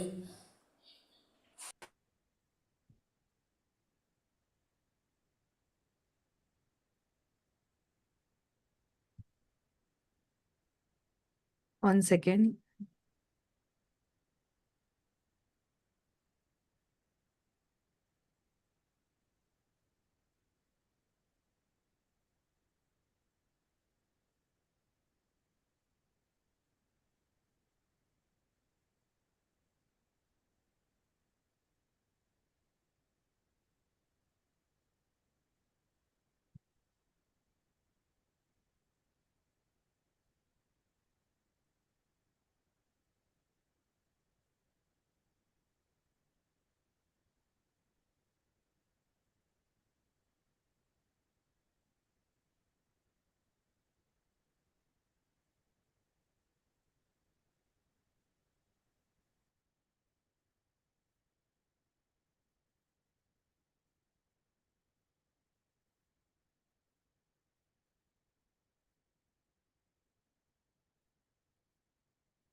Right, this unique ritual in Sri Rangam temple, it is one of the most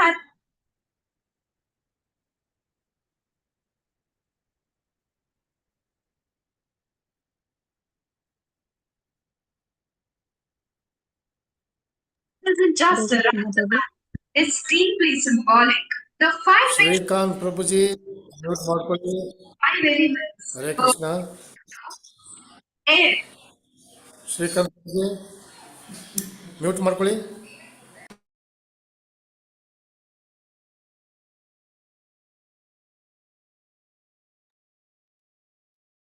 Hare Hare Krishna. Please ಎಲ್ಲರೂ ಮ್ಯೂಟ್ ಮಾಡ್ಕೊಳ್ಳಿ, ಇಲ್ಲಾಂದ್ರೆ ನನಗೆ ಮ್ಯೂಟ್ ಮಾಡಕ್ ಹೋದಾಗ ನೋಡಿ ಇದು ಸ್ಕ್ರೀನೇ ಹೊಟ್ಟೋಗ್ತಾ ಇದೆ ನನಗೆ. ಇದು ಮತ್ತೆ ಈ ಸಿಸ್ಟಮ್ ನನಗೆ ಆಪರೇಟ್ ಮಾಡೋಕ್ಕೂ ನನಗೆ ಗೊತ್ತಿಲ್ಲ ಆಕ್ಚುಲಿ.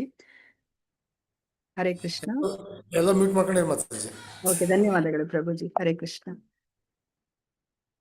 ಸೊ ಹಾ, ಸೊ ಇಲ್ಲಿ ಉದ್ದವನಿಗೆ ಅದನ್ನೇ ಇಲ್ಲಿ ಹೇಳ್ತಾ ಇದ್ದಾರೆ. ಇವಾಗ ನಾವೇನೆ ನಮ್ಗೆ ಕೇಳ್ಕೊಂಡ್ರೆ ಅಥವಾ ನಾನೇನಾದ್ರೂ ನಿಮ್ಗೆ ಪ್ರಶ್ನೆನ ಕೇಳಿದ್ರೆ, ಸೊ ನಿಮ್ಗೆ ಇವಾಗ ಇಲ್ಲಿ ಐಹಿಕ ಸಂಪತ್ತು ಬೇಕಾ ಅಂತಂದ್ರೆ ನೀವೇನ್ ಹೇಳ್ತೀರಾ? ಈಗ ಇಷ್ಟೆಲ್ಲ ಜ್ಞಾನವನ್ನ ತಿಳ್ಕೊಂಡ್ಮೇಲೆ ಬೇಡ ಮಾತಾಜಿ.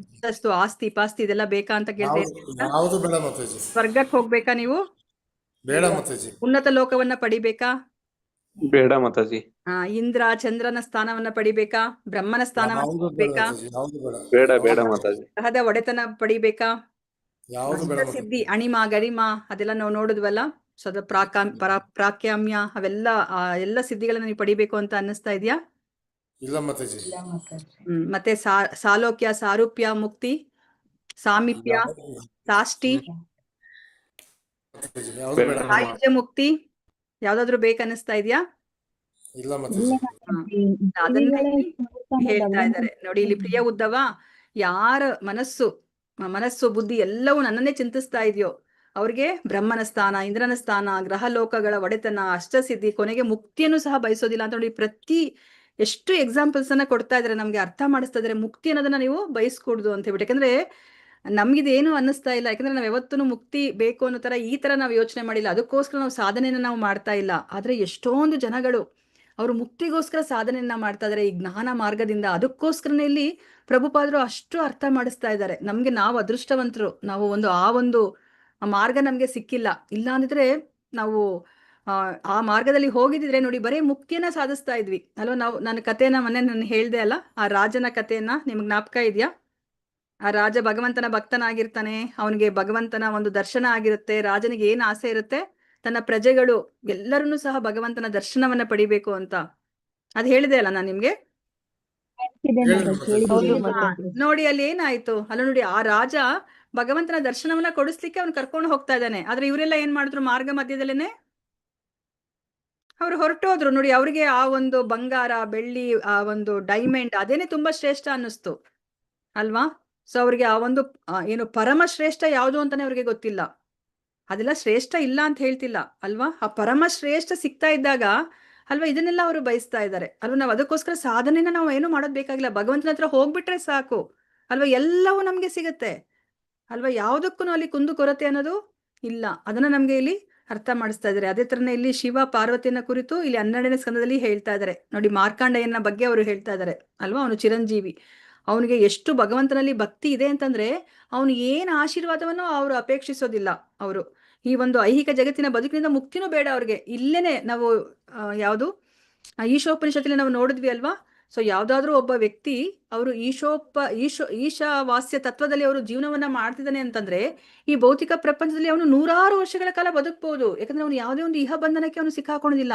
ಅವನಿಗೆ ಈ ಭೂಮಿ ಮೇಲೆ ಅಥವಾ ಈ ಐಹಿಕ ಪ್ರಪಂಚದಲ್ಲಿ ವಾಸ ಮಾಡೋದು ಒಂದೇ, ಅವನು ಆಧ್ಯಾತ್ಮಿಕ ಲೋಕದಲ್ಲಿ ವಾಸ ಮಾಡೋದು ಒಂದೇ. ಆಧ್ಯಾತ್ಮಿಕ ಲೋಕದಲ್ಲಿ ಅವನು ಯಾವ ಒಂದು ಮನಸ್ಥಿತಿಯಲ್ಲಿ ಅವನು ವಾಸ ಮಾಡ್ತಾನೋ ಅದೇ ಮನಸ್ಥಿತಿಯಲ್ಲಿ ಈ ಒಂದು ಭೌತಿಕ ಪ್ರಪಂಚದಲ್ಲಿ ಅವನು ವಾಸ ಮಾಡ್ತಾನೆ ನೋಡಿ ಅಲ್ವಾ. ಇದೇನೆ ಆ ಒಂದು ಕೃಷ್ಣ ಪ್ರಜ್ಞೆಯ ಆ ಒಂದು ಆ ಶ್ರೇಷ್ಠತೆ ಅಂತಂತಂದ್ರೆ ಇದೇನೇನೆ ಅಲ್ವಾ. ನಾವು ಯಾವಾಗ ಭಕ್ತಿ ಮಾರ್ಗಕ್ಕೆ ಬಂದ್ಬಿಡ್ತೀವೋ, ನಾವು ಈ ಐಹಿಕ ಶರೀರದಲ್ಲಿ ನಾವು ವಾಸ ಮಾಡ್ತಿದ್ರು ಸಹ ನಮ್ಗೆ ಈ ಒಂದು ಐಹಿಕ ಶರೀರ ನಮ್ಮನ್ನ ನಾವು ನೋಡಿದ್ವಲ್ಲ, ಅದು ಕಮಲ ಪತ್ರ ಏನೋ ಅದಕ್ಕೇನ್ ಹೇಳ್ತಾರೆ, ಪತ್ರ ವಿಮಾಂಬಸ ಅಂತ ನಾವು ತಿಳ್ಕೊಂಡಿದೀವಲ್ವಾ. ಸೊ ಆ ತರ ಅಲ್ವಾ, ಅದು ಕೆಸರಲ್ಲಿ ಕಮಲ ಇದ್ರೂ ಸಹ ಅದು ಹೇಗೆ ಅದರ ಜೊತೆ ಆ ಕೆಸರಿನ ಜೊತೆ ಅದು ಸ್ಪರ್ಶ ಆಗೋದಿಲ್ವೋ ಅದೇ ತರನೇ ನಾವು ಈ ಒಂದು ಐಹಿಕ ಶರೀರದಲ್ಲಿ ಇದ್ರೂ ಸಹ ನಾವು ಭಕ್ತಿ ಮಾಡಿದ ತಕ್ಷಣನೇ, ನಾವ್ ಯಾವಾಗ ಭಕ್ತಿ ಮಾರ್ಗಕ್ಕೆ ಬರ್ತೀವೋ ಆಗ ನಾವು ಈ ಒಂದು ದೇಹದಲ್ಲಿ ಇದ್ರೂ ವಾಸ ಮಾಡಿದ್ರು ಸಹ ಸೊ ನಾವು ಏನ್ ಹೇಳ್ತೀವಿ ಆ ಒಂದು ಆಧ್ಯಾತ್ಮಿಕವಾಗಿ ನಾವು ಉಳ್ಕೋತೀವಿ. ಅದನ್ನ ನಾವಿಲ್ಲಿ ಅರ್ಥ ಮಾಡ್ಕೋಬೇಕಾಗಿರೋದು. ಸೊ ಈಗ ನಮ್ಗೆ ಮತ್ತೆ ತುಂಬಾ ಚೆನ್ನಾಗಿರೋ ಒಂದು ಎಕ್ಸಾಂಪಲ್ ನಮ್ಗೆ ಇಲ್ಲಿ ಹೇಳ್ತಾ ಇದ್ದಾರೆ. ಸೊ ಈಗ ನಮ್ಗೆ ಮುಂದೆ ಇನ್ನ ಕಾರ್ತಿಕ ಮಾಸ ಬರುತ್ತೆ ಅಲ್ವಾ. ಆಗ ನಾವು ದಾಮೋದರ ಮಾಸ ಅಂತ ಹೇಳ್ಬಿಟ್ಟು ಅದನ್ನ ನಾವು ಕರಿತೀವಿ. ಪ್ರತಿದಿನ ನಾವು ದಾಮೋದರನಿಗೆ ನಾವು ಆರತಿಯನ್ನ ಮಾಡ್ತೀವಿ. ಸೊ ದಾಮೋದರ ಅಂದ್ರೆ ಯಾರು ಅಂತಂದ್ರೆ ಧಾಮ ಮತ್ತೆ ಉದರ. ಸೊ ಧಾಮ ಅಂತಂದ್ರೆ ಹಗ್ಗ, ಉದರ ಅಂತಂದ್ರೆ ಹೊಟ್ಟೆ ನೋಡಿ. ದೇವೋತ್ತಮ ಪರಮ ಪುರುಷ ಆ ಕೃಷ್ಣನನ್ನ ಯಶೋಧ ಮಾತೆ ಅವರು ಹಗ್ಗದಿಂದ ಕಟ್ ಹಾಕಿದ್ದಾರೆ ಅಲ್ವಾ? ಭಗವಂತನನ್ನ ನಾವು ಹಗ್ಗದಿಂದ ಕಟ್ ಹಾಕ್ಲಿಕ್ಕೆ ಸಾಧ್ಯನಾ? ಇಲ್ಲ ಮಾತಾಜಿ. ಅಲ್ವಾ? ನಮ್ಗಿದು ನೋಡಿ ಎಷ್ಟು ಶ್ರೇಷ್ಠ ಲೀಲೆ ಅಂತಂದ್ರೆ ನಾವ್ ಇದನ್ನ ಅರ್ಥ ಮಾಡ್ಕೋಬೇಕು. ನೋಡಿ ಭಗವಂತ ಕಟ್ಟಾಕಿಸ್ಕೊತಾ ಇದ್ದಾರೆ ಅಲ್ವಾ? ಸೊ ಇದನ್ನ ನೋಡಿದ್ರೆ ದೇವಾನ್ ದೇವತೆಗಳೆಲ್ಲ ಆಶ್ಚರ್ಯ ಪಡ್ತಾ ಇದ್ದಾರೆ ಅಲ್ವಾ? ಯಾರನ್ನ ಕಟ್ಟಾಕ್ತಾ ಇದಾರೆ, ಯಶೋಧ ಮಾತೆ ಮಾಡ್ತಿರೋದಾದ್ರೂ ಏನು ಅಂತ ಅಲ್ವಾ? ಸೊ ಅಂದ್ರೆ ಭಗವಂತ ಅವನು ಕಟ್ಟಾಕ್ಸ್ಕೊಂಡಿದ್ದಾನೆ ಅಂತಂದ್ರೆ ಅವನು ಒಪ್ಪಿಗೆ ಇರ್ಬೇಕು ಅಲ್ವಾ? ಸೊ ಅವನು ಏನಕ್ಕೆ ಕಟ್ಟಾಕಿಸ್ಕೊತಾನೆ? ಅವನು ಆ ಭಕ್ತಿ ಅನ್ನೋ ಒಂದು ಹಗ್ಗದಿಂದ ಅವನು ಕಟ್ಟಾಕಿಸ್ಕೊತಾನೆ ಅಲ್ವಾ? ಭಗವಂತನನ್ನ ಯಾರು ಕಟ್ಟಾಕ್ಲಿಕ್ಕೆ ಸಾಧ್ಯ ಇಲ್ಲ ಅಲ್ವಾ? ಆ ಭಕ್ತಿ ಅನ್ನೋ ಒಂದು ಅಂಶವೇ ಆ ಭಗವಂತನ ನಾವು ಕಟ್ಟಾಕ್ಲಿಕ್ಕೆ ಸಾಧ್ಯ ಆಗುತ್ತೆ ಅಲ್ವಾ? ಯಶೋಧ ಮಾತೆಗೆ ಮಾತಾಜಿ ಏನಕ್ಕೆ ಕಟ್ಟಾಕಿರ್ತಾರೆ ಮಾತಾಜಿ? ಮಾತಾಜಿ ಅದೇ ಬರುತ್ತೆ ಈಗ ಅದು. ಸೊ ಅದನ್ನ ಇಲ್ಲಿ ಹೇಳ್ತೀನಿ ನಾನು ನಿಮ್ಗೆ. ಸೊ ಇಲ್ಲಿ ಏನನ್ನ ನಾನು ನಿಮ್ಗೆ ಅರ್ಥ ಮಾಡಿಸ್ತಾ ಇದ್ದೀನಿ ಅಂತಂದ್ರೆ ಈ ಒಂದು ಲೀಲೆ ಎಷ್ಟು ಶ್ರೇಷ್ಠ ಅನ್ನೋದನ್ನ ನಾವು ಅರ್ಥ ಮಾಡ್ಕೋಬೇಕು. ಯಾಕಂದ್ರೆ ಮುಂದಿನ ಅಂದ್ರೆ ಕಾರ್ತಿಕ ಮಾಸ ಬರೋ ಆ ಪೂರ್ತಿ ತಿಂಗಳು ನಾವು ಈ ದಾಮೋದರ ಅಷ್ಟಕ ಅಂತ ಬರುತ್ತೆ, ಅದನ್ನ ನಿಮ್ಗೆ ಮಾತಾಜಿ ಹೇಳ್ಕೊಡ್ತಾರೆ. ದಾಮೋದರ ಅಷ್ಟಕವನ್ನ ಹೇಳ್ತಾ ನಾವು ಆ ತುಪ್ಪದ ದೀಪವನ್ನ ನಾವು ಭಗವಂತನಿಗೆ ಬೆಳಗ್ಬೇಕು ಆ ದಾಮೋದರ ಮಾಸದಲ್ಲಿ. ನೋಡಿ ಅಷ್ಟು ಶ್ರೇಷ್ಠ. ಕಾರ್ತಿಕ ಮಾಸ ಬರೋದ್ರೊಳಗೆ ನೋಡ್ದೇನೆ ಕಲಿಬೇಕು ಅಂತ ದಿನ ಪ್ರಾಕ್ಟೀಸ್ ಮಾಡ್ತಾ ಇದೀವಿ ಮಾತಾಜಿ. ಆಲ್ರೆಡಿ ಪ್ರಾಕ್ಟೀಸ್ ಮಾಡ್ತಿದ್ರ ಮಾತಾಜಿ? ಹರಿಬೋಲ್. ಓಕೆ ಮಾತಾಜಿ. ಸೊ ಇವಾಗ ಇಲ್ಲಿ ಇದನ್ನ ನಾವು ಓದೋಣಂತೆ. ಸೊ ಇದರಲ್ಲಿ ನಮ್ಗೆ ಯಾಕೆ ಭಗವಂತನನ್ನ ಕಟ್ ಹಾಕ್ತಾಳೆ ಯಶೋಧ ಮಾತೆ ಅಂತ ನೋಡೋಣಂತೆ. ಇಲ್ಲಿ ತುಂಬಾ ಬ್ರೀಫ್ ಆಗಿ ಕೊಟ್ಟಿದ್ದಾರೆ. ಸೊ ನಿಮ್ಗೆ ಅದು ಡೀಟೇಲ್ ಆಗಿ ಅಂತಂದ್ರೆ ನಿಮಗೆ ಗೊತ್ತಿರೋ ಹಾಗೆ ಕೃಷ್ಣ ಅವನು ಎಲ್ಲರ ಮನೆಗೂ ಹೋಗಿ ಬೆಣ್ಣೆ ಕದೀತಾ ಇರ್ತಾನೆ ಅಲ್ವಾ? ಎಲ್ಲರೂ ಬಂದು ಕಂಪ್ಲೇಂಟು ಮಾಡ್ತಾ ಇರ್ತಾರೆ, ಕೃಷ್ಣ ಈ ತರ ಮಾಡ್ತಿದ್ದಾನೆ ಅಂತ ಹೇಳ್ಬಿಟ್ಟು. ಸೊ ಆದ್ರೆ ಯಶೋಧ ಮಾತೆ ಆಮೇಲೆ ಕೃಷ್ಣನನ್ನು ನೋಡಿ ಅವ್ರಿಗೆ ಏನು ಶಿಕ್ಷೆ ಕೊಡ್ಬೇಕು ಅಂತ ಅನ್ಸೋದಿಲ್ಲ. ಆದ್ರೆ ಒಂದ್ಸತಿ ಏನಾಗುತ್ತೆ, ಕೃಷ್ಣ ಮಲ್ಕೊಂಡಿರ್ತಾನೆ, ಅದಾದ್ಮೇಲೆ ಎದ್ದು ಬಂದ್ಬಿಟ್ಟು ಆ ಯಶೋಧ ಮಾತೆ ಅವಳು ಬೆಣ್ಣೆ ಕಡಿತಾ ಇರ್ತಾಳೆ. ಶ್ರೇಷ್ಠವಾದ ಆ ಒಂದು ಹಸುವಿನ ಹಾಲಿನಿಂದ ಮಾಡಿರುವಂತಹ ಆ ಒಂದು ಬೆಣ್ಣೆಯನ್ನ ಕೃಷ್ಣನಿಗೋಸ್ಕರ ಅವರು ತಯಾರು ಮಾಡ್ತಿರ್ತಾರೆ. ಸೊ ಕೃಷ್ಣ ಏನ್ ಮಾಡ್ತಾರೆ, ಬಂದು ಅಮ್ಮನನ್ನ ಕೇಳ್ತಾರೆ ಅಲ್ವಾ, ನನಗೆ ಹೊಟ್ಟೆ ಹಸಿತಾ ಇದೆ, ಹಾಲು ಬೇಕು ಅಂತ ಹೇಳ್ಬಿಟ್ಟು ಕೇಳ್ತಾರೆ. ಸೊ ಅವಾಗ ಯಶೋಧ ಮಾತೆ ಏನ್ ಮಾಡ್ತಾರೆ, ಅವನ್ಗೆ ಎದೆ ಹಾಲನ್ನ ಕೊಡ್ತಾ ಇದ್ದಾಗ ಅವಳಿಗೆ ಜ್ಞಾಪಕ ಬಂದ್ಬಿಡ್ತದೆ. ತಕ್ಷಣ ಜ್ಞಾಪಕ ಬರುತ್ತೆ, ಅವಳು ಒಲೆ ಮೇಲೆ ಅವಳು ಆ ಪದ್ಮಗಂಧ ಹಸುವಿನ ಹಾಲನ್ನ ಇಟ್ಟಿರ್ತಾಳೆ. ಅದನ್ನು ತುಂಬಾ ಶ್ರೇಷ್ಠವಾದ ಅದು ಆಚಾರ್ಯರು ವರ್ಣನೆ ಮಾಡ್ತಾರೆ ಅದನ್ನ ಹೇಗೆ ಆ ಹಾಲನ್ನ ತಯಾರು ಮಾಡಿರ್ತಾರೆ ಅಂತ ಹೇಳಿ. ಆ ಹಸುವಿನ ಹೇಗೆ ನೋಡ್ಕೊಂಡು ಆ ಹಸುವಿನ ಹಾಲನ್ನ ಅದನ್ನ ಕರೀತಾರೆ. ಯಶೋಧ ಮಾತನೆ ಸ್ವತಃ ಅದನ್ನೆಲ್ಲವನ್ನ ಕೃಷ್ಣನಿಗೋಸ್ಕರ ಮಾಡ್ತಾ ಇದ್ದಾರೆ. ನೋಡಿ ಯಶೋಧ ಮಾತೆ ಮಾಡೋದೇನೂ ಬೇಕಾಗಿಲ್ಲ ಅಲ್ಲ, ಅವ್ರ ಮನೇಲಿ ಅಷ್ಟೊಂದು ಆಳು ಕಾಳು ಇದ್ದಾರೆ, ಆದ್ರೂ ಸಹ ಅವರು ನೋಡಿ ಸೇವೆ ಅನ್ನೋದು ತುಂಬಾ ಮುಖ್ಯ ಅನ್ನೋದನ್ನ ನಮಗೆ ಇಲ್ಲಿ ಅರ್ಥ ಮಾಡಿಸ್ತಾ ಇದ್ದಾರೆ. ಸೊ ಆ ಕೃಷ್ಣನಿಗೋಸ್ಕರ ಅವರು ಈ ಹಾಲನ್ನ ಅವರು ತಯಾರು ಮಾಡ್ತಾ ಇದ್ದಾರೆ. ಅದಕ್ಕೋಸ್ಕರ ಅವರು ಅದನ್ನ ಕಾಯಿಸ್ಲಿಕ್ಕೆ ಅಡಿಗೆ ಮನೇಲಿ ಇಟ್ಟಿದ್ದಾರೆ. ಸೊ ಆದ್ರೆ ಇಲ್ಲಿ ಕೃಷ್ಣ ಹಾಲನ್ನ ಕುಡಿತಾ ಇದ್ದಾರೆ. ಆಗ ಜ್ಞಾಪಕ ಬಂದ್ಬಿಡುತ್ತೆ, ಅಯ್ಯೋ ನಾನು ಅದನ್ನ ಹಾಲನ್ನ ಒಲೆ ಮೇಲೆ ಇಟ್ಟಿದ್ನಲ್ಲ ಅಂತ ಹೇಳ್ಬಿಟ್ಟು ಅವ್ರೇನ್ ಮಾಡ್ತಾರೆ, ಅದನ್ನ ಇಳಿಸ್ಬೇಕಲ್ಲ ಅಂತ ಹೇಳ್ಬಿಟ್ಟು ಇಲ್ಲಿ ಹಾಲು ಕುಡಿತಾ ಇರುವಂತಹ ಕೃಷ್ಣನನ್ನ ಅರ್ಧದಲ್ಲೇ ನಿಲ್ಲಿಸ್ಬಿಟ್ಟು ಅವ್ರು ಕೆಳಗಡೆ ಕೃಷ್ಣನನ್ನ ಅಂದ್ರೆ ಕೂಡಿಸ್ಬಿಟ್ಟು ಅವ್ರೇನ್ ಮಾಡ್ತಾರೆ, ಅಡಿಗೆ ಮನೆಗೆ ಹೋಗ್ತಾರೆ ಅಲ್ವಾ? ಸೊ ನೋಡಿ ಇವಾಗ ಅದನ್ನಂತೂ ಆಚಾರ್ಯರು ತುಂಬಾ ಚೆನ್ನಾಗಿ ಅವರು ಅರ್ಥ ಮಾಡಿಸ್ತಾರೆ ಈ ಸಿಚುಯೇಷನ್ ಅನ್ನ. ಅಲ್ಲಿ ಆ ಹಾಲು ತುಂಬಾ ಬೇಜಾರು ಮಾಡ್ಕೋತಾ ಇದೆಯಂತೆ. ಇಲ್ಲಿ ಕೃಷ್ಣ ಅಮ್ಮನ ಎದೆ ಹಾಲನ್ನ ಕುಡಿತಾ ಇದ್ದಾಗ, ಅಯ್ಯೋ ನನ್ನ ಜೀವನ ಇನ್ನೇನಕ್ಕೆ ಅಲ್ವಾ, ಕೃಷ್ಣನಿಗೆ ಇವಾಗ ನಾನು ಬೇಡ, ಅವನಿಗೆ ಹೊಟ್ಟೆ ತುಂಬ್ತಾ ಇದೆ ಅಲ್ವಾ, ನಾನಿದ್ದು ಏನ್ ಪ್ರಯೋಜನ ಅಂತ ಹೇಳ್ಬಿಟ್ಟು ಹಾಲು ಹುಕ್ಕಿ ಆ ಬೆಂಕಿ ಒಳಗಡೆ ಆತ್ಮಹತ್ಯೆ ಮಾಡ್ಕೊಳ್ಲಿಕ್ಕೆ ಹೋಗ್ತಾ ಇದೆ ಅಂತ ಹೇಳ್ಬಿಟ್ಟು ಅರ್ಥ ಮಾಡಿಸ್ತಾರೆ ಆಚಾರ್ಯರು. ಅಂದ್ರೆ ಭಗವಂತನ ಸೇವೆಗೆ ನಮ್ಮನ್ನ ನಾವು ಉಪಯೋಗಿಸ್ಕೊಂಡಿಲ್ಲ ಅಂದ್ರೆ ನಾವಿದ್ದು ಏನು ಪ್ರಯೋಜನ ಇಲ್ಲ ಅಂತ ಹೇಳ್ಬಿಟ್ಟು ಅರ್ಥ ಅಲ್ವಾ? ಮತ್ತೆ ನೋಡಿ ಇಲ್ಲಿ ಯಶೋಧ ಮಾತೆಗೆ ತನ್ನ ಮಡಿಲಲ್ಲೇನೆ ಭಗವಂತ ಇದ್ದಾರೆ. ಎಲ್ಲರೂ ಋಷಿ ಮುನಿಗಳು, ಸಾಧು ಸಂತರು, ಸತ್ಪುರುಷರೆಲ್ಲ ಏನಕ್ಕೆ ಪ್ರಯತ್ನ ಪಡ್ತಾ ಇದ್ದಾರೆ, ಏನನ್ನ ಯಾಕೆ ಇಷ್ಟೆಲ್ಲ ಸಾಧನೆಯನ್ನ ಮಾಡ್ತಿದ್ದಾರೆ? ಆ ಭಗವಂತನ ಸಾನ್ನಿಧ್ಯ ಬೇಕು, ಅವನ ಪಾದ ಕಮಲದಲ್ಲಿ ಒಂದು ಧೂಳಾಗಿರ್ಬೇಕು ಅಂತ ಹೇಳ್ಬಿಟ್ಟು ಎಲ್ಲರೂ ಇಚ್ಛೆ ಪಡ್ತಾ ಇದ್ದಾರೆ. ಆದ್ರೆ ಇಲ್ಲಿ ಸ್ವತಃ ದೇವೋತ್ತಮ ಪರಮಪುರುಷನೇ ಯಶೋಧ ಮಾತೆಯ ಮಡಿಲಲ್ಲಿ ಮಲ್ಕೊಂಡಿದ್ದಾನೆ ಅಲ್ವಾ, ಸ್ತನಪಾನ ಮಾಡ್ತಿದ್ದಾನೆ. ಅಂತಹ ಕೃಷ್ಣನನ್ನ ತೊರೆದು ಆ ಒಂದು ಹಾಲಿನ ಹತ್ರ ಹೋಗ್ತಾ ಇದ್ದಾರೆ ಅವರು ಅಲ್ವಾ? ಅಂದ್ರೆ ನಮ್ಗೆ ಆಚಾರ್ಯರು ಹಲವಾರು ರೀತಿಯಲ್ಲಿ ಅರ್ಥ ಮಾಡಿಸ್ತಾರೆ. ಒಂದ್ ರೀತಿಯಲ್ಲಿ ಅರ್ಥ ಮಾಡ್ಕೋಬೇಕಂದ್ರೆ ಕೃಷ್ಣನಿಗೆ ಸೇವೆ ಮಾಡೋದು ತುಂಬಾ ಮುಖ್ಯ. ಕೃಷ್ಣನ ಸಾನ್ನಿಧ್ಯಕ್ಕಿನ್ನ ಆ ಕೃಷ್ಣನ ಸೇವೆ ಅನ್ನೋದು ತುಂಬಾ ಮುಖ್ಯ ಅಂತ ಹೇಳ್ಬಿಟ್ಟು ನಮ್ಗೆ ಅಲ್ಲಿ ಆಚಾರ್ಯರು ಅರ್ಥ ಮಾಡಿಸ್ತಾರೆ. ಸೊ ಅದಕ್ಕೆ ಕೃಷ್ಣನಿಗೆ ಏನನ್ಸುತ್ತೆ, ನನ್ನನ್ನ ಪಡ್ಕೋಬೇಕು ಅಂತ ಹೇಳ್ಬಿಟ್ಟು ಎಂತೆಲ್ಲ ಋಷಿ ಮುನಿಗಳೆಲ್ಲ ಅಷ್ಟು ಸಾಧನೆಯನ್ನ ಮಾಡ್ತಾ ಇದಾರೆ, ಇದರಲ್ಲಿ ಅಮ್ಮ ಏನ್ ಮಾಡಿದಾಳೆ, ನನ್ನನ್ನ ಬಿಟ್ಟು ಅಲ್ಲಿ ಹಾಲಿಗೋಸ್ಕರ ಹೋಗಿದ್ದಾಳೆ ಅಂತ ಹೇಳ್ಬಿಟ್ಟು ಕೃಷ್ಣನಿಗೆ ಕೋಪ ಬಂದು ಅವ್ರೇನ್ ಮಾಡ್ತಾರೆ, ಅಲ್ಲೇ ಇದ್ದಂತಹ ಒಂದು ಕಲ್ಲನ್ನ ತಗೊಂಡ್ಬಿಟ್ಟು ಅವ್ರೇನ್ ಮಾಡ್ತಾರೆ, ಅಲ್ಲಿ ಅಮ್ಮ ಕಡಿತಾ ಇರ್ತಾಳಲ್ವಾ ಆ ಒಂದು ಮಡಿಕೆಗೆ ಅವನು ಕೃಷ್ಣ ಹೊಡಿತಾನೆ. ಹೊಡೆದ ತಕ್ಷಣ ಆ ಮಡಿಕೆಯಿಂದ ಬೆಣ್ಣೆ ಎಲ್ಲಾನು ಕೆಳಗಡೆ ಹರೇ ಕೃಷ್ಣ ಪ್ರಭುಜಿ. ಮಾತಾಜಿ ಇನ್ನೊಮ್ಮೆ ಹೇಳಿ ಮಾತಾಜಿ, ನನಗೆ ಅರ್ಥ ಆಗಿರೋದು ಸ್ತನಪಾನ ಕೃಷ್ಣ ಯಾರಿಗೆ ಮಾಡೋದು ಮಾತಾಜಿ? ಅಲ್ಲ, ಯಶೋಧ ಮಾತೆ ಕೃಷ್ಣ ಚಿಕ್ಕ ಮಗು ಅವ್ರಿನ್ನ, ಅವಾಗ ಅವರು ಹಾಲನ್ನ ಕುಡಿಸ್ತಾ ಇರ್ತಾರೆ ಯಶೋಧ ಮಾತೆ ಕೃಷ್ಣನಿಗೆ ಹಾಲನ್ನ ಕುಡಿಸ್ತಾ ಇರ್ತಾರೆ. ಅಲ್ಲ ಯಶೋದೆ ಸ್ತನಪಾನ ಮಾಡ್ತಾರೆ. ಹಾ ಹಾಲನ್ನು ಕುಡಿಸೋದ ಅಥವಾ ಎದೆ ಹಾಲು ಕುಡಿಸೋದ? ಎದೆ ಹಾಲು ಕುಡಿಸ್ತಾ ಇರ್ತಾರೆ. ಕೃಷ್ಣನಿಗೆ ಎದೆ ಹಾಲು ಕೃಷ್ಣನಿಗೆ ಕೃಷ್ಣನಿಗೆ ಕುಡಿಸ್ತಾ ಇರ್ತಾರೆ. ಯಶೋದ ಮಾತೆ ಕೃಷ್ಣನಿಗೆ ಕುಡಿಸಿದಾರ ಮಾತಾಜಿ? ಹೌದು ಪ್ರಭುಜಿ, ಹೌದು. ಹಾ, ಸೊ ಸರಿ, ಯಶೋದ ಮಾತೆ, ಗೊತ್ತಿರ್ಲಿಲ್ಲ ಮಾತಾಜಿ. ಪ್ರಭುಜಿ, ಯಶೋದ ಮಾತೆಗೆ ಆಕ್ಚುಲಿ ಅವಳಿ ಜವಳಿ ಮಕ್ಳು ಹುಟ್ಟಿರ್ತಾರೆ. ಅದರಿಂದ ನೀವು ಮುಂದೆ ಹೋದಾಗ ಇದನ್ನ ತಿಳ್ಕೊಬೇಕಾಗಿರೋದು. ಬಟ್ ನೀವು ಕೇಳಿದಕ್ಕೆ ನಾನೀಗ ಬ್ರೀಫ್ ಆಗಿ ಹೇಳ್ತಾ ಇದ್ದೀನಿ. ಸೊ ಯಶೋದ ಮಾತೆಗೆ ಇಬ್ರು ಮಕ್ಳು ಹುಟ್ತಾರೆ, ಒಂದು ಹೆಣ್ಣು ಮಗು, ಒಂದು ಗಂಡು ಮಗು. ಸೊ ಅದು ಯಶೋದ ಕೃಷ್ಣ ಮತ್ತೆ ದುರ್ಗಾ ಮಾತೆ ಅವರಿಬ್ರು ಹುಡ್ತಾರೆ. ಮತ್ತೆ ಅಲ್ಲಿ ನಮಗ್ ಗೊತ್ತಿರೋ ಹಾಗೇನೆ ವಸುದೇವ ಮತ್ತೆ ದೇವಕಿಗೆ ಅಲ್ಲಿ ವಸುದೇವ ಕೃಷ್ಣ ಹುಡ್ತಾರೆ. ಸೊ ಇಲ್ಲಿ ವಾಸುದೇವ ಕೃಷ್ಣ ಅವರು ಅಂದ್ರೆ ಏನ್ ಹೇಳ್ತಾರೆ, ವಸುದೇವನಿಗೆ ಹುಟ್ಟಿರೋರು ವಾಸುದೇವ ಕೃಷ್ಣ. ಆ ವಾಸುದೇವ ಕೃಷ್ಣನನ್ನ ಅವರು ಗೋಕುಲ ಕರ್ಕೊಂಡ್ ಬರ್ತಾರೆ ಅಲ್ವಾ. ಸೊ ಗೋಕುಲ ಕರ್ಕೊಂಡ್ ಬಂದಾಗ ಅವ್ರು ಹೆಣ್ಣು ಮಗುವನ್ನ ಕರ್ಕೊಂಡ್ ಹೋಗ್ತಾರೆ ಅಲ್ವಾ. ಸೊ ಇಲ್ಲೇನಾಯ್ತು, ಯಶೋದ ಮಾತೆ ಹತ್ರ 2 ಮಕ್ಕಳಾಯ್ತು ಈಗ. ಯಾವುದು ವಾಸುದೇವ ಕೃಷ್ಣ ಮತ್ತೆ ಯಶೋಧ ಕೃಷ್ಣ. ಅದಾದ್ಮೇಲೆ ಅವ್ರಿಬ್ರು ಸಹ ಒಂದಾಗ್ತಾರೆ ಪ್ರಭುಜಿ. ಮಾತಾಜಿ ಯಶೋದ ಮಾತೆಗೆ ಒಬ್ಳೆ ಅಲ್ವಾ ಮಗಳು ಹುಟ್ಟೋದು? ಆ ಮಗಳು ಮತ್ತೆ ಇದನ್ನು ಹೇಳ್ತಾರೆ ಪ್ರಭುಜಿ. ಅದಕ್ಕೆ ಅದನ್ನ ಹೇಳಿದ್ ನಿಮ್ಗೆ, ಅದು ಮುಂದೆ ಹೇಳ್ತಾರೆ ನಮ್ಗೆ ಆಚಾರ್ಯರು ಅದೆಲ್ಲವನ್ನ ಹೇಳ್ತಾರೆ. ಅಂತ ಎಲ್ಲೂ ಇದು ಆಗಿಲ್ವಲ್ಲ ಅಂತ ಹೇಳ್ತಾರಲ್ಲ ಟ್ವಿನ್ಸ್ ಅವಳಿ ಜವಳಿ ಹುಟ್ಟಿರಲ್ಲ. ನಮ್ಮ ಆಚಾರ್ಯರನ್ನೇ ಹೇಳೋದು ಪ್ರಭುಜಿ ಅದನ್ನ. ಹೌದಾ ಮಾತಾಜಿ? ಕೃಷ್ಣ ಬುಕ್ ಅಲ್ಲಿ ಆತರ ಬಂದಿಲ್ಲ ಮಾತಾಜಿ? ಕೃಷ್ಣ ಬುಕ್ ಅಲ್ಲಿ ಹೇಳಲ್ಲ, ಅದೆಲ್ಲ ಇನ್ನ ಡೀಪ್ ಸ್ಟಡಿ ಪ್ರಭುಜಿ. ಸೊ ಅದಕ್ಕೇನೆ ಇವಾಗ ಈ ಕೃಷ್ಣ ದ್ವಾರಕೆಗೆ ಹೋಗ್ತಾರಲ್ವಾ, ಆ ದ್ವಾರಕೆಗೆ ಹೋಗೋ ಕೃಷ್ಣ ಅವರು ವಾಸುದೇವ ಕೃಷ್ಣ. ಅದಕ್ಕೇನೆ ಈ ಯಶೋಧ ಕೃಷ್ಣ ಏನಿದ್ದಾರೆ, ನಮ್ಮ ಕೃಷ್ಣ ಅಂದ್ರೆ ಶ್ಯಾಮ ಸುಂದರ ಕೃಷ್ಣ, ಅವರು ಒಂದು ಪಾದವನ್ನು ಸಹ ಅವರು ವೃಂದಾವನದಿಂದ ಅವರು ಹೊರಗಡೆ ಇಡೋದಿಲ್ಲ ಪ್ರಭುಜಿ. ಓಕೆ. ಸೊ ಅವ್ರು ಏಕಪಾದಂ, ಅದು ಒಂದು ಪಾದವನ್ನು ಸಹ ಅವರು ವೃಂದಾವನವನ್ನ ಬಿಟ್ಟು ಅವರು ಹೋಗೋದಿಲ್ಲ ಅವರು. ಸೊ ಅವ್ರು ಇಲ್ಲೇನೆ ಅವರು ಇರ್ತಾರೆ, ವೃಂದಾವನದಲ್ಲೇ ಅವ್ರು ಯಾವಾಗ್ಲೂ ಇರ್ತಾರೆ. ಸೊ ಅವ್ರು ಅದಕ್ಕೇನೆ ಅವರು ವೃಂದಾವನದಲ್ಲಿ ಇವಾಗ ಯಶೋಧ ಕೃಷ್ಣ ಅವರು ವೃಂದಾವನದಲ್ಲಿ ಉಳ್ಕೋತಾರೆ. ವಾಸುದೇವ ಕೃಷ್ಣ ಮಾತ್ರನೇ ಅವರು ವೃಂದಾವನದಿಂದ ಬಿಟ್ಟು ಅವರು ಹೊರಗಡೆ ಹೋಗೋದು ಅವರು.